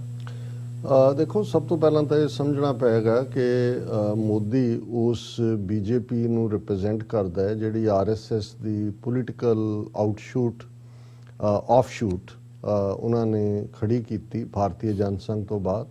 ਔਰ ਆਰਐਸਐਸ ਜਿਹਦਾ 100 ਸਾਲ ਪਹਿਲਾਂ ਲਗਭਗ ਜਨਮ ਹੁੰਦਾ ਹੈ ਡਾਕਟਰ ਹੈਡਗੇਵਾਰ, ਉਹ ਆਪਣੇ ਮੈਨੀਫੈਸਟੋ ਦੇ ਵਿੱਚ ਜਾਂ ਉਹਨਾਂ ਦੀ ਜਿਹੜੀ ਮੁੱਢਲੀ ਸੋਚ ਹੈ ਉਹਦੇ 'ਚ ਇੱਕ ਹਿੰਦੁਸਤਾਨ ਦਾ ਉਹ ਨਾਰਾ ਦੇ ਕੇ ਹਿੰਦੂਤਵਾ ਵਿਚਾਰਧਾਰਾ ਦੇ ਉੱਤੇ ਖੜਾ ਦੇਸ਼, ਜਿੱਥੇ ਕਿ ਇੰਡਸ ਦੇ ਇਸ ਪਾਰ ਜਿਹੜਾ ਉਹ ਹਰ ਕੋਈ ਹਿੰਦੂ ਹੈ ਔਰ ਉਹਨਾਂ ਦਾ ਅਖੰਡ ਭਾਰਤ ਦੇ ਵਿੱਚ ਜਿਹੜਾ ਉਹਨਾਂ ਦਾ ਸੁਪਨਾ ਹੈ ਜਿਹਨੂੰ ਉਹ ਸਾਕਾਰ ਕਰਨਾ ਚਾਹੁੰਦੇ ਨੇ, ਮੌਜੂਦਾ ਪਾਕਿਸਤਾਨ, ਅਫਗਾਨਿਸਤਾਨ, ਮਿਆਂਮਾਰ, ਸ਼੍ਰੀਲੰਕਾ, ਬੰਗਲਾਦੇਸ਼ ਔਰ ਈਵਨ ਇੰਡੋਨੇਸ਼ੀਆ ਤੱਕ ਦੇ ਜਿਵੇਂ ਬਾਲੀ ਔਰ ਦੂਸਰੇ ਉਹਨਾਂ ਦੇ ਆਈਲੈਂਡ ਨੇ, ਉਹ ਉਹਨਾਂ ਦੇ ਅਖੰਡ ਭਾਰਤ ਦਾ ਡ੍ਰੀਮ ਹੈ, ਜਿਹਦੇ ਲਈ ਉਹ ਜਦੋਂ 2014 ਚ ਮੋਦੀ ਪ੍ਰਾਈਮ ਮਿਨਿਸਟਰ ਬਣਦਾ ਹੈ ਤਾਂ ਇਸ ਗੱਲ ਦਾ ਧਿਆਨ ਰਿਹਾ ਕਿ ਮੋਹਨ ਭਾਗਵਤ ਨੇ ਆਪਣੀ ਦਿੱਲੀ 'ਚ ਕੀਤੀ ਪ੍ਰੈਸ ਕਾਨਫਰੰਸ ਕਿਹਾ ਸੀ ਕਿ 1000 ਸਾਲ ਦੀ ਗੁਲਾਮੀ ਤੋਂ ਬਾਅਦ ਹਿੰਦੂ ਰਾਜ ਸਥਾਪਿਤ ਹੋਇਆ ਔਰ 2020 ਤੱਕ ਭਾਰਤ ਦੇ ਵਿੱਚ ਹਰ ਇੱਕ ਨੂੰ ਹਿੰਦੂ ਬਣਾ ਦਿੱਤਾ ਜਾਏਗਾ। ਹੁਣ ਉਹ ਜਿਹੜਾ 6 ਸਾਲ ਦਾ ਪੀਰੀਅਡ ਹੈ ਉਸ ਦੇ ਵਿੱਚ ਕਿਵੇਂ ਉਹ ਗਰਾਊਂਡ ਲੇ ਕੀਤੀ ਗਈ, ਕਿਵੇਂ 72 ਤੋਂ ਜ਼ਿਆਦਾ ਆਰਐਸਐਸ ਦੀਆਂ ਜਿਹੜੀਆਂ ਮਿਲੀਟੈਂਟ ਔਰ ਵਾਇਲੈਂਟ ਆਰਗੇਨਾਈਜੇਸ਼ਨਸ, ਕੋਈ ਬਜਰੰਗ ਦਲ, ਕੋਈ ਵਿਸ਼ਵ ਹਿੰਦੂ ਪਰਿਸ਼ਦ, ਕੋਈ ਹੋਰ ਇਸ ਕਿਸਮ ਦੀਆਂ ਜਿਹੜੀਆਂ ਉਹਨਾਂ ਨੇ ਜਿਨ੍ਹਾਂ ਨੂੰ ਪਾਲਿਆ, ਪੁਸ਼ਤ ਪਨਾਹੀ ਦਿੱਤੀ, ਕਿਵੇਂ ਉਹਨਾਂ ਨੇ ਉਹ ਮਾਲੇਗਾਂਵ ਧਮਾਕੇ ਹੋਣ, ਹੈਦਰਾਬਾਦ ਹੋਏ ਔਰ ਕਿਵੇਂ ਜਿਹੜਾ ਉਹ 9 ਜਿਹੜਾ ਉਹਨਾਂ ਨੇ ਦਸੰਬਰ 1992 ਨੂੰ ਜਿਹੜਾ ਕਿਵੇਂ ਬਾਬਰੀ ਮਸਜਿਦ ਨੂੰ ਢਾਇਆ ਔਰ ਹੁਣ ਮੋਦੀ ਦੀ ਸੈਕੰਡ ਟਰਮ ਤੱਕ ਪਹੁੰਚਦੇ ਆ ਕਿਵੇਂ ਉਸ ਤੋਂ ਪਹਿਲਾਂ ਹੀ ਫਸਟ ਟਰਮ ਦੇ ਐਂਡ ਤੇ ਸੁਪਰੀਮ ਕੋਰਟ ਨੇ ਜਿਹੜਾ ਉਹ ਉਸ ਦਾ ਕਬਜ਼ਾ ਮੰਦਰ ਬਣਾਉਣ ਲਈ ਦੇ ਦਿੱਤਾ, ਟ੍ਰਿਪਲ ਤਲਾਕ ਖਤਮ ਕਰ ਦਿੱਤਾ ਹੈ ਔਰ ਹੁਣ ਜਿਹੜਾ ਇੱਕ ਕਾਨੂੰਨ ਜਿਹੜਾ ਲੈਜਿਸਲੇਸ਼ਨ ਇਹ ਲੈ ਕੇ ਆਏ ਨੇ ਪਾਰਲੀਮੈਂਟ ਦੇ ਵਿੱਚ ਕਿ ਮਿਨੀਮਮ ਏਜ ਵਿਆਹ ਦੀ ਕੁੜੀਆਂ ਦੀ 18 ਸਾਲ ਤੋਂ ਵਧਾ ਕੇ 21 ਸਾਲ ਕਰ ਦਿੱਤੀ ਜਾਏ। ਇਹ ਗੱਲ ਸਿਰਫ ਏਜ ਤੱਕ ਨਹੀਂ ਹੈ, ਉੱਤੇ ਕਿਸੇ ਨੂੰ ਕੋਈ ਬਹੁਤਾ ਇਤਰਾਜ਼ ਨਹੀਂ ਹੋ ਸਕਦਾ। ਹੁਣ ਇਹ ਕਿਉਂਕਿ ਮੁਸਲਿਮ ਪਰਸਨਲ ਲਾਅ ਦੇ ਵਿੱਚ ਜਿਹੜਾ ਉਹ ਇੱਕ ਡਿਫਰੈਂਟ ਉਸ ਦੀ ਇੰਟਰਪ੍ਰੀਟੇਸ਼ਨ ਹੈ। ਸੋ ਜਦੋਂ ਹੁਣ 21 ਸਾਲ ਦਾ ਕਾਨੂੰਨ ਹੋਏਗਾ ਫਿਰ ਕੋਈ ਮੁਸਲਿਮ ਪਰਸਨਲ ਲਾਅ ਦੀ ਹੋਂਦ ਨਹੀਂ ਰਹੇਗੀ ਔਰ ਇਹੀ ਜਿਹੜਾ ਉਹਨਾਂ ਦਾ ਯੂਨੀਫਾਰਮ ਸਿਵਲ ਕੋਡ ਦੀ ਜਿਹੜੀ ਉਹਨਾਂ ਦਾ ਰਿਹਾ ਕਿ ਇੱਥੇ ਇੱਕੋ ਹੀ ਹਰ ਇੱਕ ਦੇ ਉੱਤੇ ਉਹ ਹੋਏ, ਉਹ ਉਸ ਪਾਸੇ ਵੱਲ ਵੱਧ ਰਹੇ ਨੇ। ਸੋ ਇਸ ਸਾਰੇ ਪੀਰੀਅਡ 'ਚ ਮੋਦੀ ਦੀ ਸੈਕੰਡ ਟਰਮ ਤੋਂ ਬਾਅਦ ਅਸੀਂ ਦੇਖਦੇ ਹਾਂ ਕਿ ਬਹੁਤ ਐਗਰੈਸਿਵਲੀ ਜਿਹੜਾ ਇਸ ਸਾਰੇ ਨੂੰ ਇੰਪਲੀਮੈਂਟ ਕੀਤਾ ਜਾ ਰਿਹਾ ਹੈ। ਸਕੂਲਾਂ, ਕਾਲਜਾਂ, ਯੂਨੀਵਰਸਿਟੀਆਂ ਦੇ ਸਿਲੇਬਸ, ਮੀਡੀਆ ਤਾਂ ਪਹਿਲਾਂ ਹੀ ਕਿਵੇਂ ਹਰ ਚੀਜ਼ ਨੂੰ ਨੈਗੇਟਿਵ ਟਰਨ ਦਿੰਦਾ ਹੈ, ਕਿਵੇਂ ਕੋਵਿਡ-19 ਦੇ ਚਲਦਿਆਂ ਜੇ ਇੱਕ ਇਸਲਾਮਿਕ ਸਕਾਲਰਸ ਦੀ ਕਾਨਫਰੰਸ ਦਿੱਲੀ ਦੇ ਵਿੱਚ ਸੀ, ਉਹਨੂੰ ਤਬਲੀਗੀ ਜਮਾਤ ਨਾਲ ਜੋੜ ਕੇ ਉਹਨੂੰ ਜਿਹਾਦੀ ਵਾਇਰਸ ਬਣਾ ਕੇ ਕਿਸ ਹੱਦ ਤੱਕ ਲੈ ਗਏ। ਹੁਣ ਤਾਂ ਉਹਨਾਂ ਨੇ ਇਹ ਜਿਹੜੀ ਹਰਿਦੁਆਰ ਦੀ ਸੰਸਦ ਦੇ ਵਿੱਚ ਉਹਨਾਂ ਨੇ ਕਾਲ ਦਿੱਤੀ ਹੈ ਕਿ 20 ਕਰੋੜ ਮੁਸਲਮਾਨਾਂ ਦਾ ਸਫਾਇਆ ਕਰ ਦਿਓ, ਜਿਵੇਂ ਰੋਹਿੰਗਿਆ ਮੁਸਲਮਾਨਾਂ ਦਾ ਮਿਆਂਮਾਰ ਨੇ ਕੀਤਾ। ਉਸ ਤੋਂ ਪਹਿਲਾਂ ਉਹ ਲਵ ਜਿਹਾਦ ਹੋਏ, ਕਾਊ ਵਿਜੀਲੈਂਟੇ ਹੋਣ, ਘਰ ਵਾਪਸੀ ਹੋਏ। ਇਸ ਦੇ ਨਾਲ ਨਾਲ ਉਹਨਾਂ ਦੀ ਇੱਕ ਮੁਹਿੰਮ ਜਿਹੜੀ ਬੀਜੇਪੀ ਰੂਲਡ ਸਟੇਟਾਂ 'ਚ ਚੱਲ ਰਹੀ ਹੈ ਕਿ ਗਲੀਆਂ ਬਾਜ਼ਾਰ, ਕਿਉਂਕਿ ਮੁਸਲਮਾਨ ਬਹੁਤ ਗਰੀਬ ਹੈ ਭਾਰਤ ਦਾ, ਉਹ ਜਾਂ ਠੇਲਾ ਲਾ ਕੇ ਕੋਈ ਚੂੜੀਆਂ ਵੇਚਦਾ ਹੈ, ਕੋਈ ਫਰੂਟ ਵੇਚਦਾ ਹੈ, ਕੋਈ ਹੋਰ ਵੇਚਦਾ ਹੈ, ਉਹ ਵੀ ਉਹਨਾਂ ਨੇ ਉਹਨਾਂ ਨੂੰ ਕਰਕੇ ਕਿ ਜੀ ਇਹ ਜਿਹੜਾ ਉਹ ਸਾਡੇ ਧਰਮ 'ਚ ਦਖਲ ਅੰਦਾਜ਼, ਉਹਨਾਂ ਦੀ ਮਾਰ ਕੁਟਾਈਆਂ ਕਰਨ ਦੀ ਲਾਈਨ ਬਰਾਬਰ ਰੱਖੀ। ਔਰ ਜਿਹੜੀ ਕਿਉਂਕਿ ਜਿਹੜੇ ਬਹੁਤ ਗਰੀਬ ਨੇ ਉਹ ਗੋਸ਼ਤ ਦੀ ਬਿਜ਼ਨਸ ਨਾਲ ਹੀ ਜੁੜੇ ਹੋਏ ਸੀ। ਕਿਸੇ ਨੂੰ ਉਹਨਾਂ ਨੇ ਕਿਹਾ ਜੀ ਜੇ ਕੋਈ ਗਾਂ ਵੇਚਣ ਜਾ ਰਿਹਾ ਮੰਡੀ ਕੇ ਪਾਈ, ਉਹ ਫਿਰ ਉਹਨੂੰ ਕਿਹਾ ਇਹ ਤਾਂ ਵੱਢਣ ਜਾ ਰਿਹਾ ਸੀ। ਜੇ ਕੋਈ ਵੇਚ ਆਇਆ ਤੇ ਉਹਨੂੰ ਕਹਿੰਦਾ ਜੀ ਇਹ ਤਾਂ ਵੱਢ ਕੇ ਖਾ ਗਿਆ ਜਾਂ ਇਹਨੇ ਵੱਢ ਕੇ ਉਹਦਾ ਮਾਸ ਵੇਚ।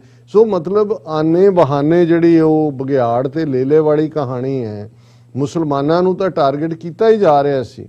ਜੇ ਅਸੀਂ ਈਸਾਈਆਂ ਦੇ ਹਵਾਲੇ ਨਾਲ ਦੇਖੀਏ ਤੇ 25 ਦਸੰਬਰ ਦਾ ਦਿਨ ਗੁਜ਼ਰਿਆ, ਕਿਵੇਂ ਬੀਜੇਪੀ ਰੂਲਡ ਸਟੇਟਾਂ 'ਚ ਚਰਚਿਸ ਦੇ ਉੱਤੇ ਅਟੈਕ ਹੋਏ, ਜੀਸਸ ਕ੍ਰਾਈਸਟ ਦੀਆਂ ਮੂਰਤੀਆਂ ਤੋੜੀਆਂ ਗਈਆਂ, ਜਿਹੜੇ ਉਹਨਾਂ ਦੇ ਇੰਗਲਿਸ਼ ਸਕੂਲ ਨੇ ਉਹਨਾਂ ਦੇ ਉੱਤੇ ਅਟੈਕ ਹੋਏ।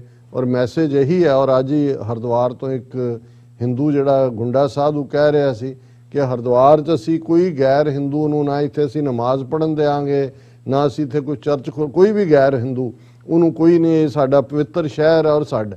ਸੋ ਇਹ ਜਿਹੜੀ ਹੈ ਉਹ ਲਗਾਤਾਰਤਾ ਦੇ ਨਾਲ ਚੱਲ ਰਿਹਾ। ਪਰ ਮੈਂ ਇਸ ਦੀ ਗੱਲ ਅਸੀਂ ਅਕਸਰ ਰੋਜ਼ਾਨਾ ਦੇ ਪ੍ਰੋਗਰਾਮ 'ਚ ਕਰਦੇ ਹਾਂ, ਪਰ ਮੈਂ 2021 ਦੇ ਵਿੱਚ ਭਾਰਤ ਦੇ ਵਿੱਚ ਕਿਹੜੀਆਂ ਡਿਵੈਲਪਮੈਂਟਸ ਐਸੀਆਂ ਹੁੰਦੀਆਂ ਨੇ ਜਿਹੜੀਆਂ ਪ੍ਰਭਾਵਿਤ ਕਰਦੀਆਂ, ਕਿਉਂਕਿ ਅਸੀਂ ਸਿੱਖ ਸਪੈਸੀਫਿਕ ਔਰ ਕਸ਼ਮੀਰੀ ਸਪੈਸੀਫਿਕ ਵੀ ਗੱਲ ਕਰਾਂਗੇ ਆਉਣ ਵਾਲੇ ਦਿਨਾਂ ਦੇ ਵਿੱਚ ਵੀ।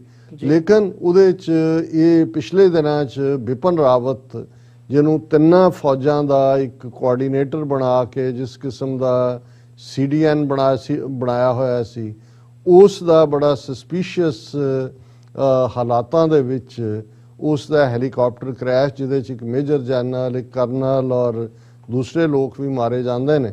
ਔਰ ਇਹ ਆਪਣੇ ਆਪ ਦੇ ਵਿੱਚ ਜਿਵੇਂ ਉਸ ਨੂੰ ਹਸ਼ਪ ਕੀਤਾ ਗਿਆ, ਕਿਉਂਕਿ ਇਹ ਇਸ ਸਾਰੇ ਦੇ ਚੱਲਦੇ ਆ, ਕਿਉਂਕਿ ਇਹੀ ਬਿਪਨ ਰਾਵਤ ਜਿਹੜਾ 2 prong ਵਾਰ ਕਿ ਜੀ ਅਸੀਂ ਇੱਕੋ ਵੇਲੇ ਜਿਹੜਾ ਚੀਨ ਔਰ ਪਾਕਿਸਤਾਨ ਨੂੰ ਹੈਂਡਲ ਕਰ ਸਕਦੇ ਹਾਂ, ਐਗਰੈਸਿਵ ਲੁੱਕ ਈਸਟ ਜਿਹੜੀ ਉਹਨਾਂ ਦੀ ਮਿਲਟਰੀ ਲਾਈਨ ਪੂਰਾ ਉਸ ਸਾਰੇ ਦਾ ਕਰਤਾ ਧਰਤਾ ਸੀ। ਔਰ ਇਹ ਵੀ ਐਕਸਪਰਟਸ ਵੱਲੋਂ ਕਿਹਾ ਗਿਆ ਕਿ ਉਹਨਾਂ ਹਾਲਾਤਾਂ 'ਚ ਉਵੇਂ ਹੀ ਇਹਨਾਂ ਦਾ ਹੈਲੀਕਾਪਟਰ ਕ੍ਰੈਸ਼ ਹੁੰਦਾ ਹੈ, ਜਿਵੇਂ ਤਾਈਵਾਨ ਦਾ ਫੌਜੀ ਜਰਨੈਲ ਆਪਣੇ ਸਾਰੇ ਐਕਸਪਰਟਸ ਦੇ ਨਾਲ ਇਵੇਂ ਹੀ ਹੈਲੀਕਾਪਟਰ ਕ੍ਰੈਸ਼ ਉਹਦਾ ਪਿਛਲੇ ਦਿਨਾਂ 'ਚ ਹੋਇਆ ਸੀ। ਕਿਉਂਕਿ ਤਾਈਵਾਨ ਨੂੰ ਵੀ ਅਮਰੀਕਾ ਔਰ ਦੂਸਰੀਆਂ ਤਾਕਤਾਂ ਵਰਤ ਰਹੀਆਂ ਨੇ ਅਮਰੀਕਾ ਦੇ ਖਿਲਾਫ।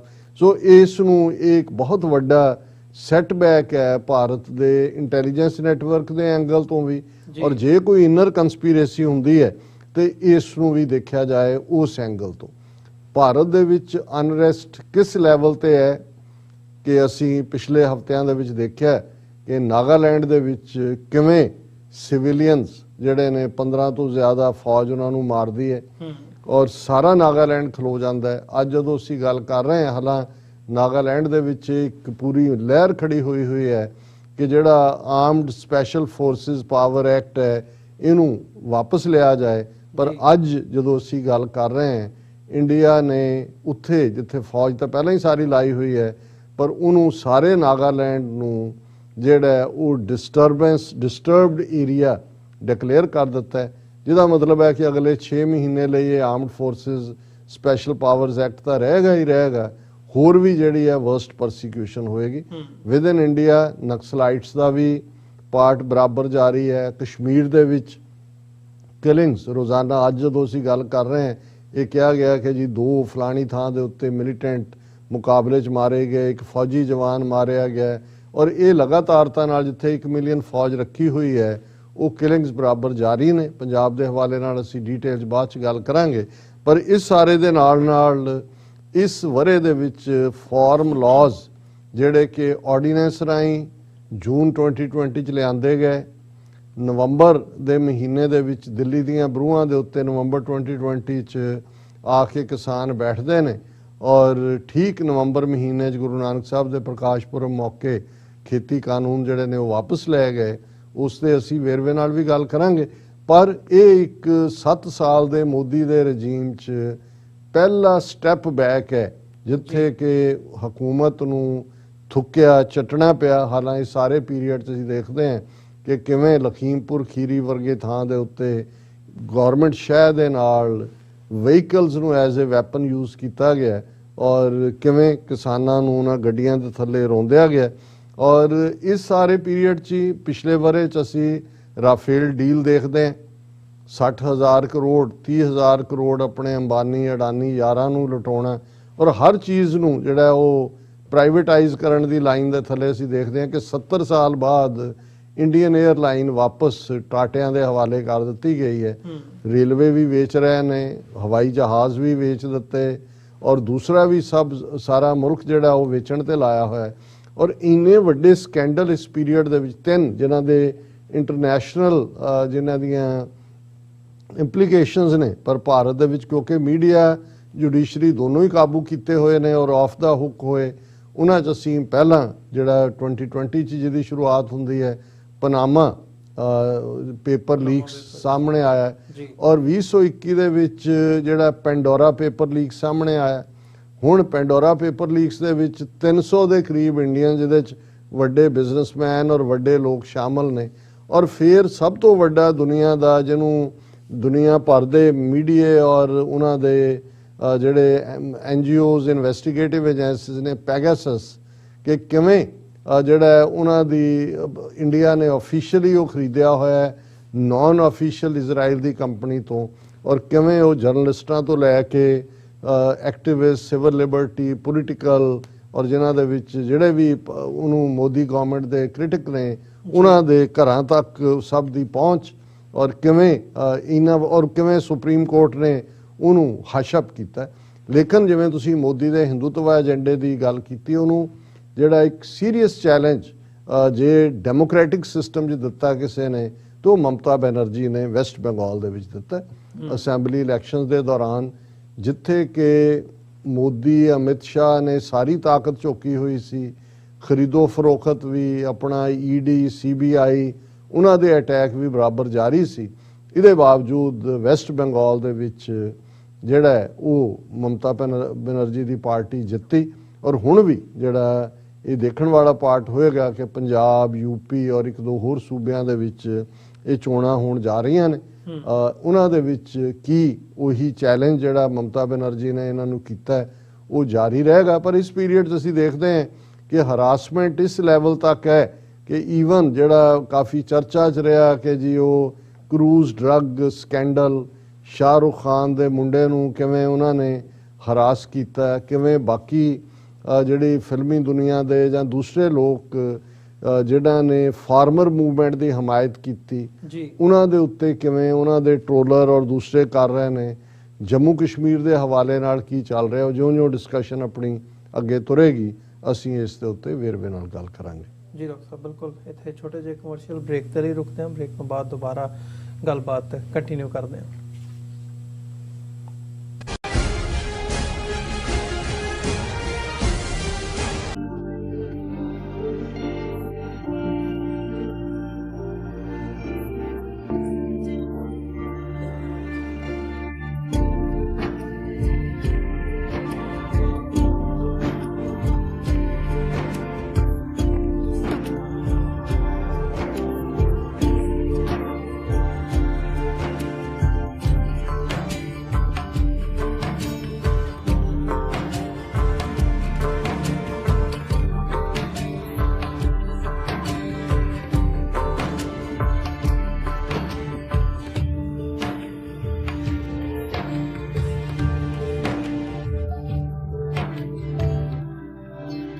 ਕੀ ਤੁਹਾਨੂੰ 30, 40 ਜਾਂ 50 ਦਿਨ ਵੇਟ ਕਰਨੀ ਪੈ ਰਹੀ ਹੈ ਤੁਹਾਡੇ ਚੈੱਕ ਲਈ?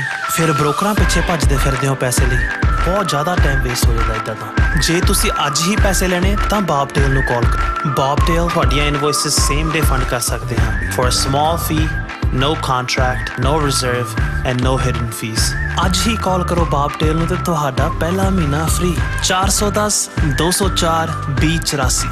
ਅਗੇਨ 410 204 2084।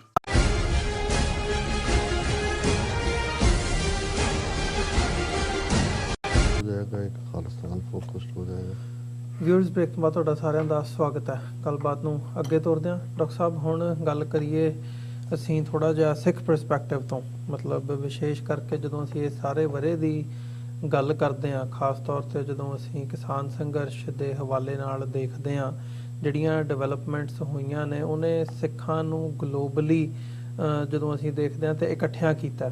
ਇੱਕ ਜਿਹੜੀ ਭਾਵਨਾ ਸਟੇਟ ਦੇ ਖਿਲਾਫ ਜਦੋਂ ਅਸੀਂ ਦੇਖਦੇ ਹਾਂ, ਮੋਦੀ ਦੇ ਖਿਲਾਫ ਵਿਸ਼ੇਸ਼ ਤੌਰ ਤੇ, BJP ਦੇ ਖਿਲਾਫ, RSS ਦੇ ਖਿਲਾਫ ਇੱਕ ਜਿਹੜਾ ਸੈਂਟੀਮੈਂਟ ਆ ਉਹਨੂੰ ਬਹੁਤ ਵੱਡੇ ਲੈਵਲ ਦੇ ਉੱਤੇ ਉਭਾਰ ਦੇਖਣ ਦੇ ਵਿੱਚ ਮਿਲਿਆ ਇਹ ਸਾਰੇ ਸਾਲ ਦੇ ਵਿੱਚ। ਸੋ ਦਿੱਲੀ ਦੇ ਵਿੱਚੋਂ ਉੱਠ ਕੇ ਪੰਜਾਬ ਦੇ ਹਵਾਲੇ ਨਾਲ ਜਦੋਂ ਅਸੀਂ ਦੇਖਦੇ ਹਾਂ ਉਹ ਇੱਕ ਪਾਰਟ ਹੈ, ਪਰ ਗਲੋਬਲੀ ਵੀ ਇੱਕ ਬੜੇ ਵੱਡੇ ਲੈਵਲ ਤੇ ਐਕਟਿਵਿਜ਼ਮ ਦੇਖਣ ਨੂੰ ਮਿਲਿਆ, ਜਿੱਥੇ ਅੱਜ ਦੀ ਜਿਹੜੀ ਨੌਜਵਾਨ ਪੀੜ੍ਹੀ ਹੈ ਜਿਹੜੀ ਕਦੇ ਵੀ ਉਹਨਾਂ ਨੂੰ ਉਹ ਨਹੀਂ ਸੀ ਹੁੰਦਾ ਵੀ ਜੀ ਅਸੀਂ ਪੰਜਾਬ ਜਾਣਾ ਹੈ ਜਾਂ ਪੰਜਾਬ ਨਾਲ ਲਗਾ ਨਹੀਂ ਸੀ ਦੇਖਣ ਨੂੰ ਮਿਲਦਾ, ਪਰ ਇਸ ਸਾਰੇ ਸੰਘਰਸ਼ ਦੇ ਦੌਰਾਨ ਉਹਨਾਂ ਦੇ ਵਿੱਚ ਵੀ ਉਹ ਸੈਂਟੀਮੈਂਟ ਦੇਖਣ ਨੂੰ ਮਿਲਿਆ ਵੀ ਜਿਨ੍ਹਾਂ ਨੂੰ ਪੰਜਾਬੀ ਵੀ ਬੋਲਣੀ ਨਹੀਂ ਆਉਂਦੀ ਉਹ ਵੀ ਇਸ ਵਕਤ ਮੋਦੀ ਦੇ ਖਿਲਾਫ ਨਾਅਰੇ ਮਾਰਦੇ ਜਾਂ ਇਸ ਸਾਰੇ ਸੰਘਰਸ਼ ਦਾ ਇੱਕ ਹਿੱਸਾ ਬਣਦੇ ਨਜ਼ਰ ਆਏ ਆ। ਸੋ ਸਿੱਖ ਪਰਸਪੈਕਟਿਵ ਤੋਂ ਕਿਵੇਂ ਦੇਖਦੇ ਹੋ ਇਹ ਜਿਹੜਾ ਸਾਰਾ ਸਾਲ ਲੰਘਿਆ? ਦੇਖੋ, ਸਭ ਤੋਂ ਪਹਿਲਾਂ ਕਿਉਂਕਿ ਗੱਲ ਅਸੀਂ ਵਰ੍ਹਾ 2021 ਦੇ ਗਲੋਬਲ ਇੰਪੈਕਟ ਕੀ ਨੇ, ਕੁੱਲ ਇਨਸਾਨੀਅਤ ਦੇ ਨੁਕਤੇ ਤੋਂ ਅਸੀਂ ਗੱਲ ਕੀਤੀ, ਔਰ ਹੁਣ ਤੁਸੀਂ ਸਿੱਖ ਪਰਸਪੈਕਟਿਵ ਤੋਂ ਗੱਲ ਕੀਤੀ ਕਿ ਪਹਿਲਾਂ ਅਸੀਂ ਇਹ ਦੇਖੀਏ ਕਿ ਗਲੋਬਲੀ ਸਿੱਖ ਐਂਗਲ ਜਿਹੜਾ ਹੈ ਉਹ ਕਿੰਨਾ ਕੁ ਮਜ਼ਬੂਤ ਹੋਇਆ ਜਾਂ ਸਿੱਖਾਂ ਨੇ ਇਸ ਕ੍ਰਾਈਸਿਸ ਦੇ ਪੀਰੀਅਡ 'ਚ 2021 ਵਰ੍ਹੇ 'ਚ ਕੀ ਹਾਸਲ ਕੀਤਾ ਜਾਂ ਕੀ ਗਵਾਇਆ। ਕਿਉਂਕਿ ਕੰਟੀਨਿਊਟੀ 2020 ਤੋਂ ਹੀ ਕੋਵਿਡ-19 ਦੀ ਚੱਲਦੇ ਆ, ਮੈਂ ਸਮਝਦਾ ਹਾਂ ਵੀ ਜਿੰਨਾ ਸਿੱਖੀ ਵੈਲਿਊਜ਼ ਦਾ ਪ੍ਰਚਾਰ ਔਰ ਸਿੱਖਾਂ ਦੇ ਹਿਊਮੈਨਿਟੇਰੀਅਨ ਆਸਪੈਕਟ ਔਰ ਕਰੇਜੀਅਸ ਪੀਪਲ ਇਹਨਾਂ ਵਰ੍ਹਿਆਂ 2 ਵਰ੍ਹਿਆਂ ਦੇ ਵਿੱਚ ਸਾਹਮਣੇ ਆਇਆ, ਜਿਹੜਾ 2020 ਚ ਸ਼ੁਰੂਆਤ ਹੁੰਦੀ ਹੈ ਜੀ, ਉਹ ਪਹਿਲਾਂ ਕਦੇ ਦੇਖਣ ਚ ਨਹੀਂ ਆਇਆ। ਕਿਉਂਕਿ ਪਹਿਲਾਂ ਇਸ ਕਿਸਮ ਦਾ ਗਲੋਬਲ ਕ੍ਰਾਈਸਿਸ ਵੀ ਅਸੀਂ ਆਪਣੇ ਪੀਰੀਅਡ ਚ ਨਹੀਂ ਦੇਖਿਆ, ਕਿਉਂਕਿ ਸਪੈਨਿਸ਼ ਫਲੂ ਦੀ ਗੱਲ ਹੁੰਦੀ ਹੈ 1917-18 ਦੀ, ਉਦੋਂ ਤਾਂ ਕੋਈ ਗਲੋਬਲ ਵਿਲੇਜ ਵੀ ਨਹੀਂ ਸੀ, ਦੁਨੀਆ ਸਾਰੀ ਕੱਟ ਆਫ ਸੀ, ਹਵਾਈ ਜਹਾਜ਼ ਵੀ ਨਹੀਂ ਸੀਗੇ। ਸੋ ਉਹਦੇ 'ਚ ਜਿਵੇਂ ਦੁਨੀਆ ਭਰ ਦੇ ਵਿੱਚ ਸਿੱਖਾਂ ਦੇ ਗੁਰਦੁਆਰੇ ਇਨਫੈਕਟ ਸ਼ੈਲਟਰ ਬਣ ਗਏ, ਉਹਨਾਂ ਸਭ ਦੇ ਲਈ, ਲੋੜਵੰਦਾਂ ਦੇ ਲਈ, ਉਹ ਭੁੱਖ ਵਾਲਿਆਂ ਲਈ, ਬਾਕੀ ਲੋੜਾਂ, ਔਰ ਇਹ ਇੰਨਾ ਸਪੌਂਟੇਨੀਅਸ ਸੀ। ਔਰ ਜਿਸ ਜ਼ੀਲ ਔਰ ਕਰੇਜ ਦੇ ਨਾਲ ਦੁਨੀਆ ਭਰ 'ਚ ਸਿੱਖਾਂ ਨੇ, ਔਰ ਜੇ ਤੁਸੀਂ 2021 ਦੇ ਅਵਾਰਡ ਦੇਖੋ, ਆਸਟ੍ਰੇਲੀਆ ਹੋਏ, UK ਹੋਏ, ਕੈਨੇਡਾ ਹੋਏ, ਉਹਨਾਂ ਦੀਆਂ ਹਕੂਮਤਾਂ ਨੇ ਰੈਕਗਨਾਈਜ਼ ਕੀਤਾ ਹੈ। ਔਰ ਆਸਟ੍ਰੇਲੀਅਨ ਪ੍ਰਾਈਮ ਮਿਨਿਸਟਰ ਦਾ ਤਾਂ ਜਿਹੜਾ ਉਸ ਦੇ ਉੱਤੇ ਕਾਮੈਂਟ ਸੀ, ਉਹਨੇ ਕਿਹਾ ਵੀ ਬਾਕੀਆਂ ਨੂੰ ਸਿੱਖਣ ਦੀ ਲੋੜ ਹੈ ਵੀ ਐਸਾ ਕੀ ਪਾਰਟ ਹੈ। ਔਰ ਈਵਨ ਇਸ ਸਾਰੇ ਕ੍ਰਾਈਸਿਸ 'ਚ ਗੱਲ ਸਿਰਫ ਫੂਡ ਜਾਂ ਦੂਸਰੀਆਂ ਲੋੜਵੰਦ ਚੀਜ਼ਾਂ ਨਹੀਂ, ਭਾਰਤ ਦੇ ਵਿੱਚ ਜਦੋਂ ਅਸੀਂ ਇੰਡੀਆ ਦੇ ਹਵਾਲੇ ਨਾਲ ਗੱਲ ਕੀਤੀ ਹੈ ਕਿ ਸਭ ਤੋਂ ਵੱਡਾ ਕਲੈਪਸ ਉਹਨਾਂ ਦਾ ਹੈਲਥ ਸਿਸਟਮ ਸੀ ਜੀ। ਅਪ੍ਰੈਲ 2021 ਚ ਜਦੋਂ ਕਿ ਈਵਨ ਆਕਸੀਜਨ ਸਪਲਾਈ ਬਿਲਕੁਲ ਖਤਮ ਹੋ ਗਈ ਹਸਪਤਾਲਾਂ ਦੇ ਵਿੱਚ, ਕੋਈ ਆਲਟਰਨੇਟ ਪ੍ਰਬੰਧ ਨਹੀਂ ਸੀ। ਔਰ ਜਿਹੜੀ ਹਸਪੀਟਲ ਆਕਸੀਜਨ ਜਿਹੜੀ ਕਿ ਇੰਡੀਆ ਦੂਸਰੇ ਦੁਨੀਆ ਨੂੰ ਐਕਸਪੋਰਟ ਕਰਦਾ ਹੈ, ਉਹ ਬਿਲਕੁਲ ਕ੍ਰਾਈਸਿਸ, ਹਜ਼ਾਰਾਂ ਲੋਕ ਮਰੇ ਆਕਸੀਜਨ ਡੈਫੀਸ਼ੀਐਂਸੀ ਨਾਲ। ਲੇਕਿਨ ਸਿੱਖਾਂ ਨੇ ਹੁਣ ਤੱਕ ਬਹੁਤਿਆਂ ਨੇ ਲੰਗਰ, ਜਿਹਦੇ 'ਚ ਉਹਨਾਂ ਨੂੰ ਸੀ ਕਿ ਗਰਮ ਰੋਟੀ, ਦਾਲ, ਸਬਜ਼ੀ, ਮਿੱਠਾ ਵੀ ਨਾਲ ਮਿਲਦਾ ਹੈ, ਪਰ ਆਕਸੀਜਨ ਲੰਗਰ ਦੀ ਟਰਮ ਪਹਿਲੀ ਵਾਰ ਸ਼ਾਇਦ ਡਿਕਸ਼ਨਰੀ 'ਚ ਦੁਨੀਆ ਦੀ ਐਡ ਹੋਈ, ਕਿਉਂਕਿ ਸਿੱਖਾਂ ਨੇ ਜਿਹੜਾ ਉਹ ਵੀ ਗੁਰਦੁਆਰਿਆਂ ਨੂੰ ਔਰ ਆਪਣੇ ਹਰ ਥਾਂ ਤੇ, ਔਰ ਕੱਲਾ ਇਹੀ ਨਹੀਂ, ਫਿਰ ਜਦੋਂ ਕ੍ਰੀਮੇਟ ਕਰਨ ਜਾਂ ਬਰੀਅਲ ਦੀ ਗੱਲ ਸੀ, ਜਿੱਥੇ ਫੈਮਲੀਜ਼ ਵਾਲੇ ਦੌੜ ਗਏ, ਉੱਥੇ ਸਿੱਖਾਂ ਨੇ ਅੱਗੇ ਆ ਕੇ ਜੋ ਖਿਦਮਤ ਕੀਤੀ ਹੈ, ਮੈਂ ਸਮਝਦਾ ਵੀ ਇਸ ਕ੍ਰਾਈਸਿਸ ਦੇ ਵਿੱਚ ਸਿੱਖ ਫਲਸਫਾ, ਸਿੱਖ ਵੈਲਿਊਜ਼, ਸਿੱਖ ਕੌਮ ਜਿਹੜੀ ਹੈ ਉਹ ਬੜੀ ਆਨ ਸ਼ਾਨ ਦੇ ਨਾਲ, ਜਿਹਨੂੰ ਕਹਿੰਦੇ ਨੇ ਸਮੈਲਿੰਗ ਲਾਈਕ ਏ ਰੋਜ਼, ਗੁਲਾਬ ਦੇ ਫੁੱਲ ਦੀ ਖੁਸ਼ਬੂ ਵਾਂਗ ਉਹ ਉੱਭਰੇ ਨੇ। ਜੇ ਅਸੀਂ ਗਲੋਬਲ ਸਿੱਖਾਂ ਦੇ ਪੋਲੀਟੀਕਲ ਮਸਲ ਦੀ ਗੱਲ ਕਰੀਏ, ਇੱਕ ਪਾਸੇ ਤੁਸੀਂ ਐਮੋਸ਼ਨਲ ਟਾਈ ਅਪ ਦੀ ਗੱਲ ਕੀਤੀ ਕਿ ਈਵਨ ਉਹ ਜਨਰੇਸ਼ਨ ਇੱਥੇ, ਕਿਉਂਕਿ ਹੁਣ 100 ਸਾਲ ਤੋਂ ਜ਼ਿਆਦਾ ਅਮਰੀਕਾ ਜਾਂ ਕੈਨੇਡਾ 'ਚ ਸਿੱਖਾਂ ਨੂੰ ਆਇਆ ਹੋ ਗਏ ਨੇ, ਚੌਥੀ ਜਨਰੇਸ਼ਨ ਹੈ, ਬਹੁਤ ਸਾਰੇ ਐਵਰੀ ਇੰਚ ਅਮਰੀਕਨ, ਕੈਨੇਡੀਅਨ ਜਾਂ ਬ੍ਰਿਟਿਸ਼ਰਸ ਨੇ ਜੀ। ਪਰ ਜਿਵੇਂ ਉਹਨਾਂ ਨੇ ਆਪਣੀ ਧਰਤੀ ਦੀ ਖਿੱਚ ਮਹਿਸੂਸ ਕੀਤੀ ਖੇਤੀ ਕਾਨੂੰਨਾਂ ਦੇ ਹਵਾਲੇ ਨਾਲ, ਔਰ ਜਿੰਨੇ ਵੱਡੇ ਰੀਸੋਰਸ ਜਿਹੜੇ ਉੱਥੇ ਖੜੇ ਕਰ ਦਿੱਤੇ, ਜਿਸ ਅੰਦਾਜ਼ ਦੇ ਵਿੱਚ ਉਹ ਸਪੋਰਟ ਸੀ, ਈਵਨ ਮੇਰੇ ਲਈ ਵੀ, ਮੈਂ ਇੱਕ ਐਕਟਿਵਿਸਟ ਹਾਂ ਇਸ ਮੁਲਕ 'ਚ 30 ਸਾਲ ਤੋਂ ਜ਼ਿਆਦਾ ਦੇ ਪੀਰੀਅਡ ਤੋਂ, ਮੈਨੂੰ ਪਤਾ ਹੈ ਵੀ ਅਸੀਂ ਜਦੋਂ ਪ੍ਰੋਟੈਸਟ ਕਰਦੇ ਹਾਂ ਜਾਂ ਕਿਵੇਂ ਤੁਹਾਨੂੰ ਐਫਰਟ ਕਰਨਾ ਪੈਂਦਾ, ਪਰ ਜਿਵੇਂ ਇੱਥੇ ਹਜ਼ਾਰਾਂ ਦਾ, ਔਰ ਉਹਨਾਂ 'ਚ ਯੰਗ ਸਟੂਡੈਂਟਸ, ਔਰ ਬਿਲਕੁਲ ਜਿਹੜੇ ਅਦਰਵਾਈਜ਼ ਤੁਹਾਨੂੰ ਪ੍ਰੈਕਟਿਸਿੰਗ ਸਿੱਖ ਨਹੀਂ ਨਜ਼ਰ ਆਉਂਦੇ, ਲੇਕਿਨ ਉਹਨਾਂ ਦਾ ਆਪਣੀ ਧਰਤੀ ਦੇ ਨਾਲ ਲਗਾਵ, ਇਹਨੇ ਦੁਸ਼ਮਣ ਦੇ ਵਿੱਚ ਬਹੁਤ ਖੌਫ ਪੈਦਾ ਕੀਤਾ। ਉਹਨਾਂ ਨੂੰ ਇਹ ਨਜ਼ਰ ਆਇਆ ਕਿ ਵੀ ਅੱਛਾ, ਔਰ ਅਸੀਂ, ਇਹ ਮੇਰਾ ਇਨਹੈਰੈਂਟ ਫੇਥ ਰਿਹਾ ਸਾਰੇ ਪੀਰੀਅਡਸ ਕਿ ਡਾਇਸਪੋਰਾ ਸਿੱਖ ਜਿਹੜੇ ਨੇ ਉਹ ਗੇਮ ਚੇਂਜਰ ਨੇ। ਔਰ ਉਹ ਇਹਨਾਂ ਖੇਤੀਬਾੜੀ ਕਾਨੂੰਨਾਂ ਨੇ ਦੱਸਿਆ ਸਟਰੀਟ ਪਾਵਰ ਵੀ, ਮਸਲ ਪਾਵਰ ਵੀ, ਰੀਸੋਰਸ ਵੀ, ਪੋਲੀਟੀਕਲ ਪਾਵਰ ਵੀ। ਹੁਣ ਜੇ ਅਮਰੀਕਾ ਦੇ ਵਿੱਚ US ਕਾਂਗਰੈਸ਼ਨਲ ਸਿੱਖ ਕਾਕਸ, ਜਿਹਦੇ 'ਚ 50 ਤੋਂ ਜ਼ਿਆਦਾ ਕਾਂਗਰਸਮੈਨ ਨੇ ਦੋਨਾਂ ਪਾਰਟੀਆਂ ਦੇ, ਉਹਨਾਂ 'ਚੋਂ ਆਵਾਜ਼ ਉੱਠਦੀ ਹੈ। ਕੈਨੇਡਾ ਦੇ ਵਿੱਚ ਸਾਡੇ ਜਗਮੀਤ ਸਿੰਘ NDP ਦੇ ਲੀਡਰ ਤੋਂ ਲੈ ਕੇ ਲਿਬਰਲ ਔਰ ਕੰਜ਼ਰਵੇਟਿਵ ਸਾਰੇ MP ਖਲੋ ਜਾਂਦੇ ਨੇ। ਬ੍ਰਿਟਿਸ਼ ਪਾਰਲੀਮੈਂਟ ਦੇ ਵਿੱਚ ਬੀਬੀ ਪ੍ਰੀਤ ਕੌਰ ਗਿੱਲ, ਤਨਮਨਜੀਤ ਸਿੰਘ ਢੇਸੀ ਔਰ ਈਵਨ ਸਾਡੇ ਜਿਹੜੇ ਐਕਟਿਵਿਸਟ ਆਸਟ੍ਰੇਲੀਆ, ਨਿਊਜ਼ੀਲੈਂਡ ਔਰ ਉਹਨਾਂ ਮੁਲਕਾਂ 'ਚ ਵੀ ਜਿਹੜੀ ਹੈ ਉਹਨਾਂ ਐਮਪੀਸ ਤੋਂ ਸਪੋਰਟ ਲੈਂਦੇ ਨੇ। ਤੇ ਇਹੀ ਨਹੀਂ ਗੱਲ, ਜਿਵੇਂ ਇੰਟਰਨੈਸ਼ਨਲ ਸੈਲੀਬ੍ਰਿਟੀਜ਼ ਜਿਨ੍ਹਾਂ ਦੇ ਵਿੱਚ ਅਸੀਂ ਐਨਵਾਇਰਨਮੈਂਟਲਿਸਟ ਯੰਗ ਉਸ ਬੱਚੀ ਨੂੰ ਦੇਖਦੇ ਹਾਂ, ਉਹਦੀ ਸਪੋਰਟ ਔਰ ਰਿਹਾਨਾ ਦੀ ਸਪੋਰਟ। ਸੋ ਇਹ ਐਵੇਂ ਸੰਭਵ ਨਹੀਂ ਹੋਇਆ ਕਿਉਂਕਿ ਡਾਇਸਪੋਰਾ ਦੀ ਇੰਨਾ ਕਿ ਉਭਾਰ ਸੀ ਜਿਸ ਨੇ ਜਿਹੜਾ ਭਾਰਤ ਸਰਕਾਰ ਨੂੰ ਮਜਬੂਰ, ਹਾਲਾਂਕਿ ਉਹਨਾਂ ਨੇ ਇਹਨੂੰ ਖਾਲਿਸਤਾਨੀ ਟੂਲ ਕਿਟ ਕਹਿ ਕੇ ਉਹਨਾਂ ਨੂੰ ਵੀ ਬਦਨਾਮ ਕਰਨਾ ਚਾਹਿਆ ਜਿਹੜੀਆਂ ਇੰਟਰਨੈਸ਼ਨਲ ਸੈਲੀਬ੍ਰਿਟੀਜ਼ ਸੀ। ਔਰ ਇਸ ਸਾਰੇ ਦੇ ਵਿੱਚ ਈਵਨ ਜਦੋਂ ਅਸੀਂ ਕਲਾਕਾਰਾਂ ਦੇ ਅੱਜ ਭਾਵੇਂ ਉਹ ਇੱਕ ਜਿਹੜੀ ਕੜੀ ਘੋਲ ਰਹੇ ਨੇ ਉਹਨਾਂ 'ਚੋਂ ਬਹੁਤ ਸਾਰੇ ਪੰਜਾਬ ਦੀਆਂ ਚੋਣਾਂ ਦੇ ਹਵਾਲੇ ਨਾਲ ਉਹ ਇੱਕ ਵੱਖਰਾ ਵਿਸ਼ਾ ਹੈ, ਲੇਕਿਨ ਇਹਦੇ 'ਚ ਕੋਈ ਸ਼ੱਕ ਨਹੀਂ ਹੈ ਕਿ ਹਰ ਇੱਕ ਸਿੱਖ ਨੇ ਦੁਨੀਆ ਭਰ 'ਚ ਬੈਠਿਆਂ ਇਹ ਮਹਿਸੂਸ ਕੀਤਾ ਕਿ ਉਹ ਆਪਣੇ ਧਰਤੀ ਦਾ ਪੁੱਤਰ ਪੁੱਤਰੀ ਹੈ, ਉਹਦੇ ਫਰਜ਼ ਨੇ ਉਸ ਦੇ ਪ੍ਰਤੀ, ਔਰ ਕੋਈ ਰਿਸੋਰਸਿਸ ਦੀ ਕਮੀ ਨਹੀਂ ਆਣ ਦਿੱਤੀ। ਔਰ ਉੱਥੇ ਵੀ ਤੁਸੀਂ ਦੇਖੋ 1 ਸਾਲ ਤੋਂ ਜ਼ਿਆਦਾ ਕਿਸਾਨ ਜਿਹੜੇ ਨੇ ਉਹ ਬੈਠਦੇ ਨੇ ਦਿੱਲੀ ਦੀਆਂ ਬਰੂਹਾਂ ਤੇ, ਸ਼ਹਿਰ ਵਸਾ ਦਿੱਤੇ। ਉੱਥੇ ਮੈਡੀਕਲ ਵੀ ਫੈਸਿਲਿਟੀ ਹੈ, ਗਰੀਬ ਬੱਚਿਆਂ ਦੀ ਐਜੂਕੇਸ਼ਨ ਵੀ ਹੈ, ਔਰ ਉਹਦਾ ਇੱਕ ਬਹੁਤ ਪੋਜ਼ਿਟਿਵ ਇੰਪੈਕਟ ਜਦੋਂ ਅਸੀਂ ਸਿੱਖ ਫੈਕਟਰ ਦੀ ਗੱਲ ਕਰਦੇ ਹਾਂ, ਵੈਸਟਰਨ ਯੂਪੀ ਦਾ ਜਾਟ, ਹਰਿਆਣੇ ਦਾ ਜਾਟ, ਈਵਨ ਰਾਜਸਥਾਨ ਦਾ, ਅੱਜ ਜਦੋਂ ਸਿੱਖੀ ਵੱਲੋਂ ਵਾਪਸ ਮੁੜ ਕੇ ਦੇਖ ਰਹੇ ਨੇ ਤੇ ਉਹਨਾਂ ਨੂੰ ਲੱਗਦਾ ਵੀ ਇਹ ਮਜ਼ਹਬ ਬਰਾਬਰੀ ਸਿਖਾਉਂਦਾ ਹੈ, ਇਹਨਾਂ ਦੇ ਵਿੱਚ ਕੋਈ ਖੌਫ ਡਰ ਨਾਂ ਦੀ ਚੀਜ਼ ਨਹੀਂ ਹੈ, ਇਹ ਤਾਂ ਸਭ ਨੂੰ ਪਿਆਰ ਕਰਨ ਵਾਲੇ ਨੇ। ਸੋ ਜਿਹੜਾ ਸਿੱਖੀ ਦਾ ਪਿਆਰ ਦਾ ਮੈਸੇਜ ਹੈ, ਔਰ ਇਹਦੇ 'ਚ ਕੋਈ ਸ਼ੱਕ ਨਹੀਂ ਹੈ ਕਿ ਜਦੋਂ ਅਸੀਂ ਗੁਰੂ ਕਲਗੀਧਰ ਪਾਤਸ਼ਾਹ ਦੇ ਇਹ ਫਰਮਾਨ ਦੁਹਰਾਉਂਦੇ ਹਾਂ ਕਿ ਜਿਨ ਪ੍ਰੇਮ ਕੀਓ ਤਿਨ ਹੀ ਪ੍ਰਭ ਪਾਇਓ। ਸੋ ਜਿਹਨੇ ਪ੍ਰੇਮ ਕੀਤਾ, ਪਿਆਰ ਕੀਤਾ, ਜਿਹਦੇ ਅੰਦਰ ਰੱਬ ਦੇ ਲਈ ਪਿਆਰ ਹੈ ਤੇ ਖਾਲਕ ਖਲਕ ਮੈਂ ਖਾਲਕ ਪੂਰ ਰਹੋ ਸਭ ਥਾਈ, ਇਹ ਰੂਹਾਨੀਅਤ ਦਾ ਉਪਦੇਸ਼ ਜਿਹੜਾ ਗੁਰੂ ਗ੍ਰੰਥ ਸਾਹਿਬ 'ਚ ਦਿੱਤਾ ਜਾਂਦਾ ਹੈ ਹਰ ਇੱਕ ਕੁੱਲ ਲੋਕਾਈ ਨੂੰ ਕਿ ਭਾਈ ਰੱਬ ਨੂੰ ਪਿਆਰ ਨਾਲ ਪਾਇਆ ਜਾਂਦਾ ਤੇ ਰੱਬ ਖਲਕਤ ਦੇ ਵਿੱਚ ਵਸਦਾ ਹੈ।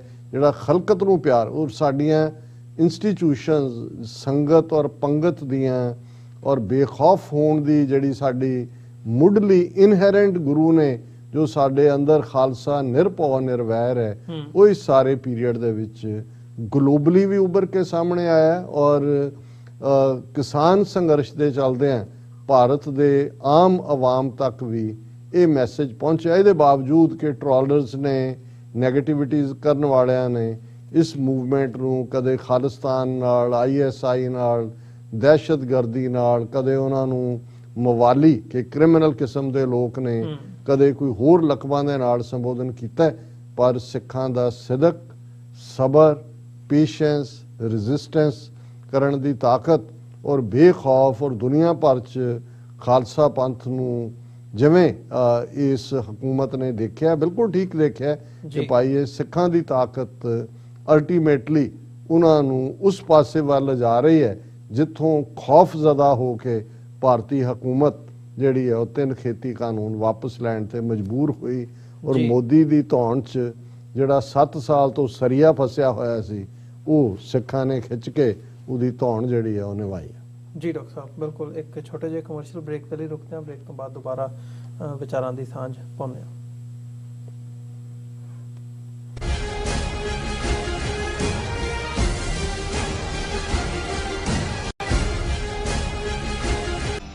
ਕਦੋਂ ਤੱਕ, ਹਾਂ ਕਦੋਂ ਤੱਕ ਅਸੀਂ ਭਾਰਤ ਅਤੇ ਦੁਨੀਆ ਭਰ ਦੇ ਵਿੱਚ ਵਸਦੇ ਸਿੱਖਾਂ ਦੇ ਮਸਲਿਆਂ ਤੇ ਭਾਰਤੀ ਚੈਨਲਾਂ ਦਾ ਝੂਠਾ ਪ੍ਰੋਪੇਗੈਂਡਾ ਬਰਦਾਸ਼ਤ ਕਰਦੇ ਰਹਾਂਗੇ?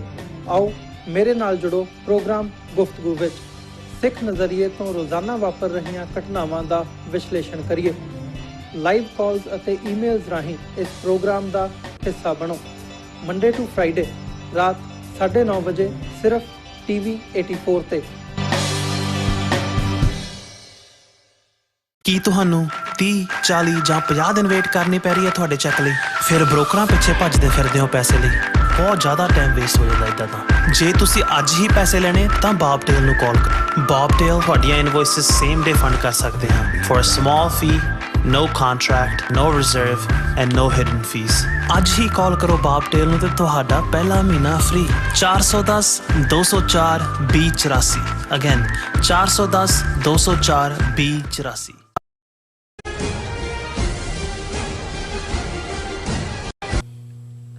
ਵਿਊਅਰਸ ਬ੍ਰੇਕ ਤੋਂ ਬਾਅਦ ਤੁਹਾਡਾ ਸਾਰਿਆਂ ਦਾ ਸਵਾਗਤ ਹੈ। ਗੱਲਬਾਤ ਨੂੰ ਅੱਗੇ ਤੋਰਦੇ ਹਾਂ। ਡਾਕਟਰ ਸਾਹਿਬ, ਗੱਲ ਕਰੀਏ ਹੁਣ, ਜਿਵੇਂ ਕਿਸਾਨ ਸੰਘਰਸ਼ ਦੇ ਦੌਰਾਨ ਤੁਸੀਂ ਪਿਛਲੇ ਸੈਗਮੈਂਟ ਦੇ ਵਿੱਚ ਵੀ ਜ਼ਿਕਰ ਕੀਤਾ ਵੀ ਜਿਹੜਾ ਸੈਂਟੀਮੈਂਟ ਇੱਕ ਸਿੱਖਾਂ ਦੇ ਵਿੱਚ ਹੈ ਉਹ ਉੱਭਰ ਕੇ ਸਾਹਮਣੇ ਆਇਆ। ਸੋ ਹੁਣ ਇਹਦੀ ਜਦੋਂ ਅਸੀਂ ਪੋਲੀਟੀਕਲ ਰੈਮੀਫਿਕੇਸ਼ਨਸ ਦੇਖਦੇ ਹਾਂ ਆਉਣ ਵਾਲੇ ਸਮੇਂ ਦੇ ਵਿੱਚ ਇਹ ਕਿਸ ਡਾਇਰੈਕਸ਼ਨ ਵੱਲ ਜਾ ਸਕਦਾ ਹੈ, ਜਾਂ ਸਿੱਖਾਂ ਦੀ ਜਿਹੜੀ ਇਕਜੁੱਟਤਾ ਇੱਕ ਮੁੱਠਤਾ ਹੈ ਇਹਦੇ 'ਚੋਂ ਕੀ ਪੋਲੀਟੀਕਲੀ ਕੁਝ ਕੱਢਿਆ ਜਾ ਸਕਦਾ ਹੈ, ਇਹ ਇੱਕ ਇਸ ਵਕਤ ਵੱਡਾ ਸਵਾਲ ਹੈ।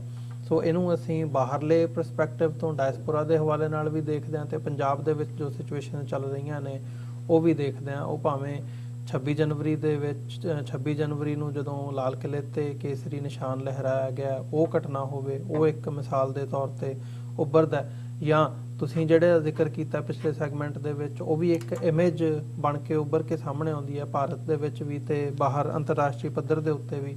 ਉਹ ਰੈਫਰੈਂਡਮ 2020 ਦੀ ਮੁਹਿੰਮ ਹੋਵੇ, ਉਹਦੀਆਂ ਵੋਟਾਂ ਦਾ ਆਗਾਜ਼ ਲੰਡਨ ਤੋਂ ਹੁੰਦਾ, ਉਹ ਇੱਕ ਮੇਜਰ ਡਿਵੈਲਪਮੈਂਟ ਹੈਗੀ ਹੈ।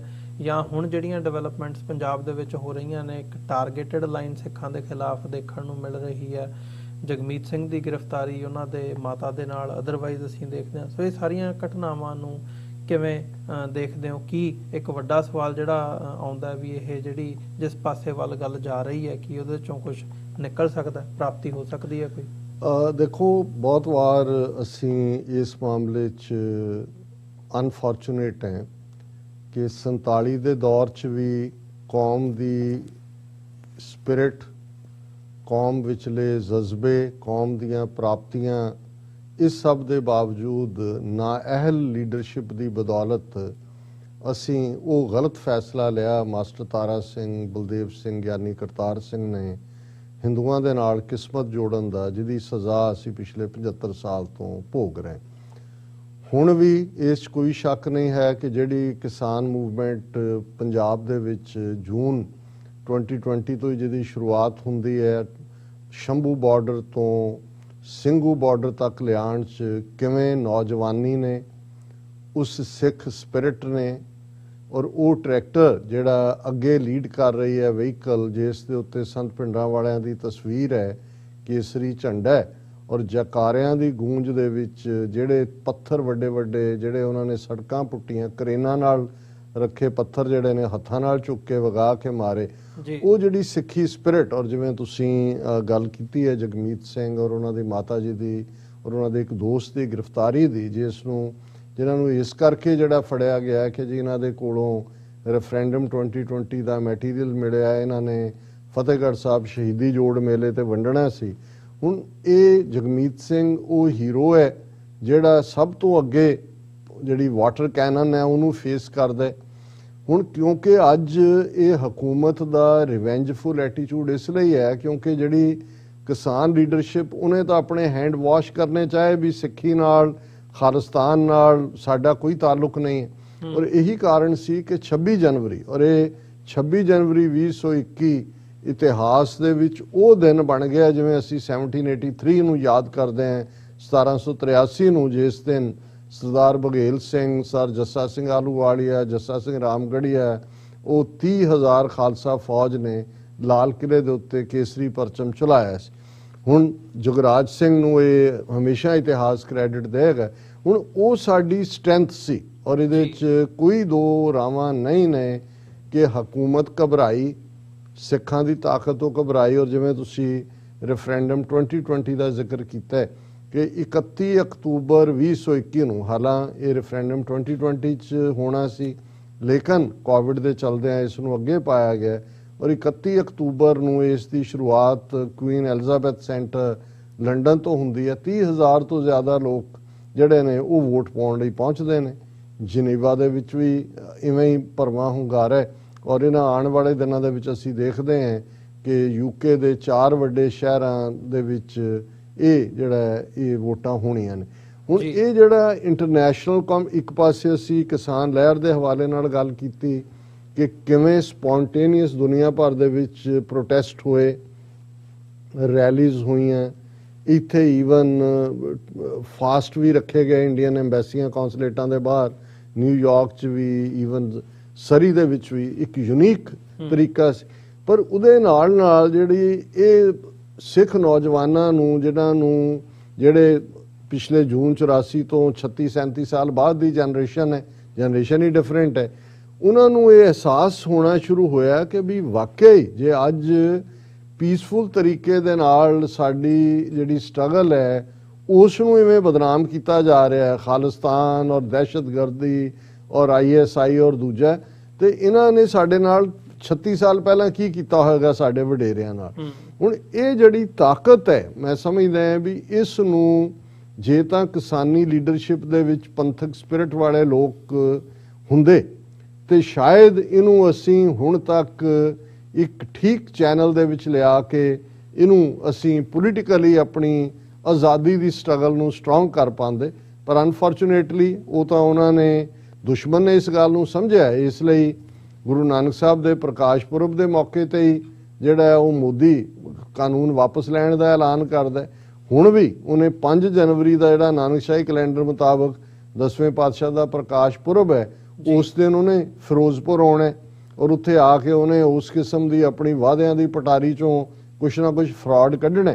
ਲੇਕਿਨ ਇਸ ਪੀਰੀਅਡ ਦੇ ਵਿੱਚ ਜੇ ਅਸੀਂ ਨਵੰਬਰ ਤੋਂ ਅੱਜ ਅਸੀਂ ਗੱਲ ਕਰ ਰਹੇ ਹਾਂ 30 ਦਸੰਬਰ ਤੱਕ, ਤੇ ਉਹਨਾਂ ਨੇ ਪੰਜਾਬ ਦੀ ਲੀਡਰਸ਼ਿਪ ਨੂੰ ਜਿਹੜੀ ਉਹਨਾਂ ਨੇ ਉਭਾਰੀ ਹੁੰਦੀ ਆ ਪਾਰਟੀਆਂ 'ਚ, ਉਹਨਾਂ ਨੂੰ ਕਰੇਲੇ ਖੱਖੜੀਆਂ ਕਰ ਦਿੱਤਾ। ਕਿਸਾਨਾਂ ਜਥੇਬੰਦੀਆਂ ਦੇ ਹਵਾਲੇ ਨਾਲ ਵੀ ਅਸੀਂ ਦੇਖਦੇ ਹਾਂ ਕਿ ਪਹਿਲਾਂ 42 ਤੱਕ ਪਹੁੰਚ ਗਏ ਸੀ, ਫਿਰ 32 ਜਥੇਬੰਦੀਆਂ, ਹੁਣ 22 ਇੱਕ ਪਾਸੇ ਨੇ। ਔਰ ਕਿਸ ਅਲਟੀਮੇਟਲੀ ਸਿੱਖ ਵੋਟ ਨੂੰ ਤੋੜਨਾ ਔਰ ਖੇਰੂ ਕਰਨਾ, ਕਨਫਿਊਜ਼ਨ, ਔਰ ਇਹ ਦੱਸਣਾ ਕਿ ਭਾਈ ਦੇਖੋ ਇਹ ਤਾਂ ਕਿੰਨੇ ਕਾਲੇ ਨੇ, ਇੱਕ ਦੂਜੇ ਦੇ ਉੱਤੋਂ ਦੀ ਛਾਲ ਮਾਰ ਕੇ BJP ਨੂੰ ਜੁਆਇਨ ਕਰਨਾ ਚਾਹੁੰਦੇ ਨੇ। ਇਹ ਦੁਖਾਂਤ ਹੈ। ਪਰ ਮੈਂ ਸਮਝਦਾ ਹਾਂ ਵੀ ਇਹ ਹਮੇਸ਼ਾ ਹੀ ਦੌੜ ਰਹਿੰਦੀ ਹੈ, ਵਿਕਣ ਵਾਲੇ ਵੀ ਰਹਿੰਦੇ ਨੇ, ਔਰ ਆਪਣੇ ਕੌਜ਼ ਦੇ ਲਈ ਸਮਰਪਿਤ ਸਰਦਾਰਾਂ ਦੀ ਵੀ ਇੱਕ ਵੱਡੀ ਫੌਜ ਹੈ ਜਿਹੜੀ ਅੱਜ ਵੀ ਮੌਜੂਦ ਹੈ। ਔਰ ਇਹਦੇ 'ਚ ਕੋਈ ਸ਼ੱਕ ਨਹੀਂ ਕਿ ਇਹ ਪਰਸੀਕਿਊਸ਼ਨ ਦਾ ਨਵਾਂ ਦੌਰ, ਜਿਹਦੇ 'ਚ ਉਹਨਾਂ ਨੇ ਈਵਨ ਪੀਸਫੁਲ ਤਰੀਕੇ ਨਾਲ ਆਪਣੀ ਮੰਗ ਕਰਨ ਵਾਲਿਆਂ ਦਾ ਵੀ ਫੜੋਫੜੀ ਆਉਣ ਵਾਲੇ ਦਿਨਾਂ 'ਚ ਹੋਰ ਵੀ ਵਸਟ ਫਾਰਮ ਦੇ ਵਿੱਚ ਜਿਹੜਾ ਇਹਨੂੰ ਸਿਕਿਉਰਿਟੀ ਰਿਸਕ ਬਣਾ ਕੇ, ਔਰ ਈਵਨ ਮੋਦੀ ਦੀ ਆਮਦ ਤੋਂ ਪਹਿਲਾਂ ਵੀ ਇਹ ਫੜਨਗੇ ਕਿ ਜੀ ਉੱਥੇ ਇਹ ਕਰ ਦੇਣਾ ਸੀ, ਉਹ ਕਰ ਦੇਣਾ ਸੀ। ਔਰ ਜੇ ਅਸੀਂ ਦੇਖੀਏ ਇਹਨੂੰ ਜੋੜ ਕੇ ਕਿ ਕਿਵੇਂ ਹਰਮੰਦਰ ਸਾਹਿਬ ਦੇ ਅੰਦਰ ਗੁਰੂ ਗ੍ਰੰਥ ਸਾਹਿਬ ਦੀ ਬੇਅਦਬੀ ਕਰਨ ਦੀ ਕੋਸ਼ਿਸ਼ ਕੀਤੀ ਗਈ, ਬੇਅਦਬੀਆਂ ਦਾ ਦੌਰ ਇਹਦੀ ਸ਼ੁਰੂਆਤ ਵੀ 2015 ਤੋਂ ਵੱਡੇ ਪੈਮਾਨੇ ਤੇ ਹੁੰਦੀ ਹੈ। ਮੋਦੀ ਦੇ ਪਾਵਰ 'ਚ ਆਉਣ ਤੋਂ ਬਾਅਦ 2014 ਦੇ ਵਿੱਚ ਉਹ ਆਉਂਦਾ। ਲੇਕਿਨ ਅਸੀਂ ਇਸ ਨੋਟ ਦੇ ਉੱਤੇ ਹੀ ਇਸ 2021 ਦਾ ਵਰ੍ਹਾ ਖਾਲਿਸਤਾਨ ਦੀ ਸਟਰਗਲ ਦੇ ਲਿਹਾਜ਼ ਨਾਲ ਔਰ ਰੈਫਰੈਂਡਮ 2020 ਦੀ ਸਫਲ ਕੈਂਪੇਨ ਨੇ ਸਾਡੇ ਗੋਲ ਨੂੰ ਕਾਫੀ ਨਜ਼ਦੀਕ ਲੈ ਆਂਦਾ। ਔਰ 2022 ਦਾ ਵਰ੍ਹਾ ਅਸੀਂ ਇਹ ਹੋਪ ਕਰਦੇ ਹਾਂ ਹੁਣ ਖਾਲਿਸਤਾਨ ਬੂਹੇ ਤੇ ਦਸਤਕ ਦੇ ਰਿਹਾ, ਔਰ ਅਸੀਂ ਇਹ ਆਸ ਕਰਦੇ ਹਾਂ ਕਿ 2022 ਦਾ ਵਰ੍ਹਾ ਸਾਡੇ ਉਸ, ਜਿਸ ਨੂੰ ਕਿਸੇ ਨੇ ਕਦੇ ਯੂਟੋਪੀਅਨ ਕਾਨਸੈਪਟ ਕਿਹਾ ਸੀ, ਕਿਸੇ ਨੇ ਮੀਅਰ ਡ੍ਰੀਮ ਕਿਹਾ ਸੀ, ਪਰ ਅੱਜ ਦੁਸ਼ਮਣ ਇਸ ਦੀ ਸ਼ੈਡੋ ਤੋਂ ਵੀ ਇਸ ਲਈ ਡਰਦਾ ਹੈ ਕਿਉਂਕਿ ਉਸ ਨੂੰ ਨਜ਼ਰ ਆ ਰਿਹਾ ਹੈ ਕਿ ਖਾਲਿਸਤਾਨ ਇੱਕ ਰੀਅਲ ਹਕੀਕਤ ਹੈ। ਇੱਕ ਉਹ ਜਿਓਗ੍ਰਾਫਿਕਲ ਐਂਟੀਟੀ ਹੈ। ਦਰਿਆਏ ਜਮਨਾ ਤੋਂ ਵਾਘਾ ਤੱਕ ਲਾਲ ਕਿਲੇ ਤੇ ਅਸੀਂ ਆਪਣਾ ਝੰਡਾ ਲਹਿਰਾ ਦਿੱਤਾ ਹੈ 26 ਜਨਵਰੀ ਨੂੰ, ਔਰ ਅਟਾਰੀ ਵਾਘਾ ਬਾਰਡਰ ਤੇ ਇਹਨਾਂ ਦੀ ਕੱਲ ਦੀ ਰਿਪੋਰਟ ਸੀ ਕਿ ਪਿਛਲੇ 31 ਦਿਨਾਂ ਤੋਂ ਇਹਨਾਂ ਦੀਆਂ ਫਿਰਕੀਆਂ ਤੇ ਰੋਲਰ ਸਭ ਥੱਲੇ ਡਿੱਗੇ ਨੇ, ਤੇ 350 ਕਿ 380 ਫੁੱਟ ਕੇ 320 ਫੁੱਟ ਉੱਚਾ ਜਿਹੜਾ ਕੱਲਾ ਪੋਲ ਖੜਾ ਹੈ, ਇਸ ਦੇ ਉੱਤੇ ਬਹੁਤ ਜਲਦੀ ਪਾਕਿਸਤਾਨ ਦੇ ਝੰਡੇ ਦੇ ਨਾਲ ਖਾਲਿਸਤਾਨ ਦਾ ਝੰਡਾ ਅਟਾਰੀ ਬਾਰਡਰ ਤੇ ਲਹਿਰਾਏਗਾ। 2022 ਉਹ ਵਰ੍ਹਾ ਸ਼ਾਲਾ ਸਾਬਤ ਹੋਵੇ। ਜੀ ਡਾਕਟਰ ਸਾਹਿਬ, ਬਹੁਤ ਬਹੁਤ ਧੰਨਵਾਦ। ਤੁਸੀਂ ਵਿਚਾਰਾਂ ਦੀ ਸਾਂਝ ਪਾਈ ਹੈ ਤੇ ਜਿਹੜੇ ਸਾਡੇ ਦਰਸ਼ਕ ਜੁੜੇ ਹੋਏ ਆ, ਉਮੀਦ ਕਰਦੇ ਹਾਂ ਅੱਜ ਦਾ ਇਹ ਪ੍ਰੋਗਰਾਮ ਤੁਹਾਨੂੰ ਜ਼ਰੂਰ ਪਸੰਦ ਆਇਆ ਹੋਵੇਗਾ। ਐਵੇਂ ਹੀ ਕੱਲ ਵੀ ਤੁਹਾਡੇ ਨਾਲ ਮੁਲਾਕਾਤ ਹੋਵੇਗੀ ਤੇ ਇਸੇ ਜਾਂਦੇ 2021 ਦੇ ਵਰ੍ਹੇ ਦੀਆਂ ਜਿਹੜੀਆਂ ਡਿਵੈਲਪਮੈਂਟਸ ਨੇ ਉਹਦੇ ਤੇ ਵਿਚਾਰ ਚਰਚਾ ਕਰਦੇ ਹਾਂ। ਅਗਲੇ ਵਰ੍ਹੇ ਨੂੰ ਜਿਹੜੀ ਹੈ ਉਹਦਾ ਵੈਲਕਮ ਕਰਨ ਦੀ ਲਾਈਨ ਹੋਵੇਗੀ। ਸੋ ਅੱਜ ਦੇ ਇਸ ਸ਼ੋਅ ਦੇ ਵਿੱਚ ਇੱਥੇ ਹੀ ਤੁਹਾਡੇ ਕੋਲੋਂ ਇਜਾਜ਼ਤ ਚਾਹਾਂਗੇ। ਦੁਬਾਰਾ ਫੇਰ ਕੱਲ ਨੂੰ ਤੁਹਾਡੇ ਨਾਲ ਮੁਲਾਕਾਤ ਹੋਵੇਗੀ। ਫਤਿਹ ਦੀ ਸਾਂਝ ਪਾਈਏ ਜੀ। ਵਾਹਿਗੁਰੂ ਜੀ ਕਾ ਖਾਲਸਾ, ਵਾਹਿਗੁਰੂ ਜੀ ਕੀ ਫਤਿਹ।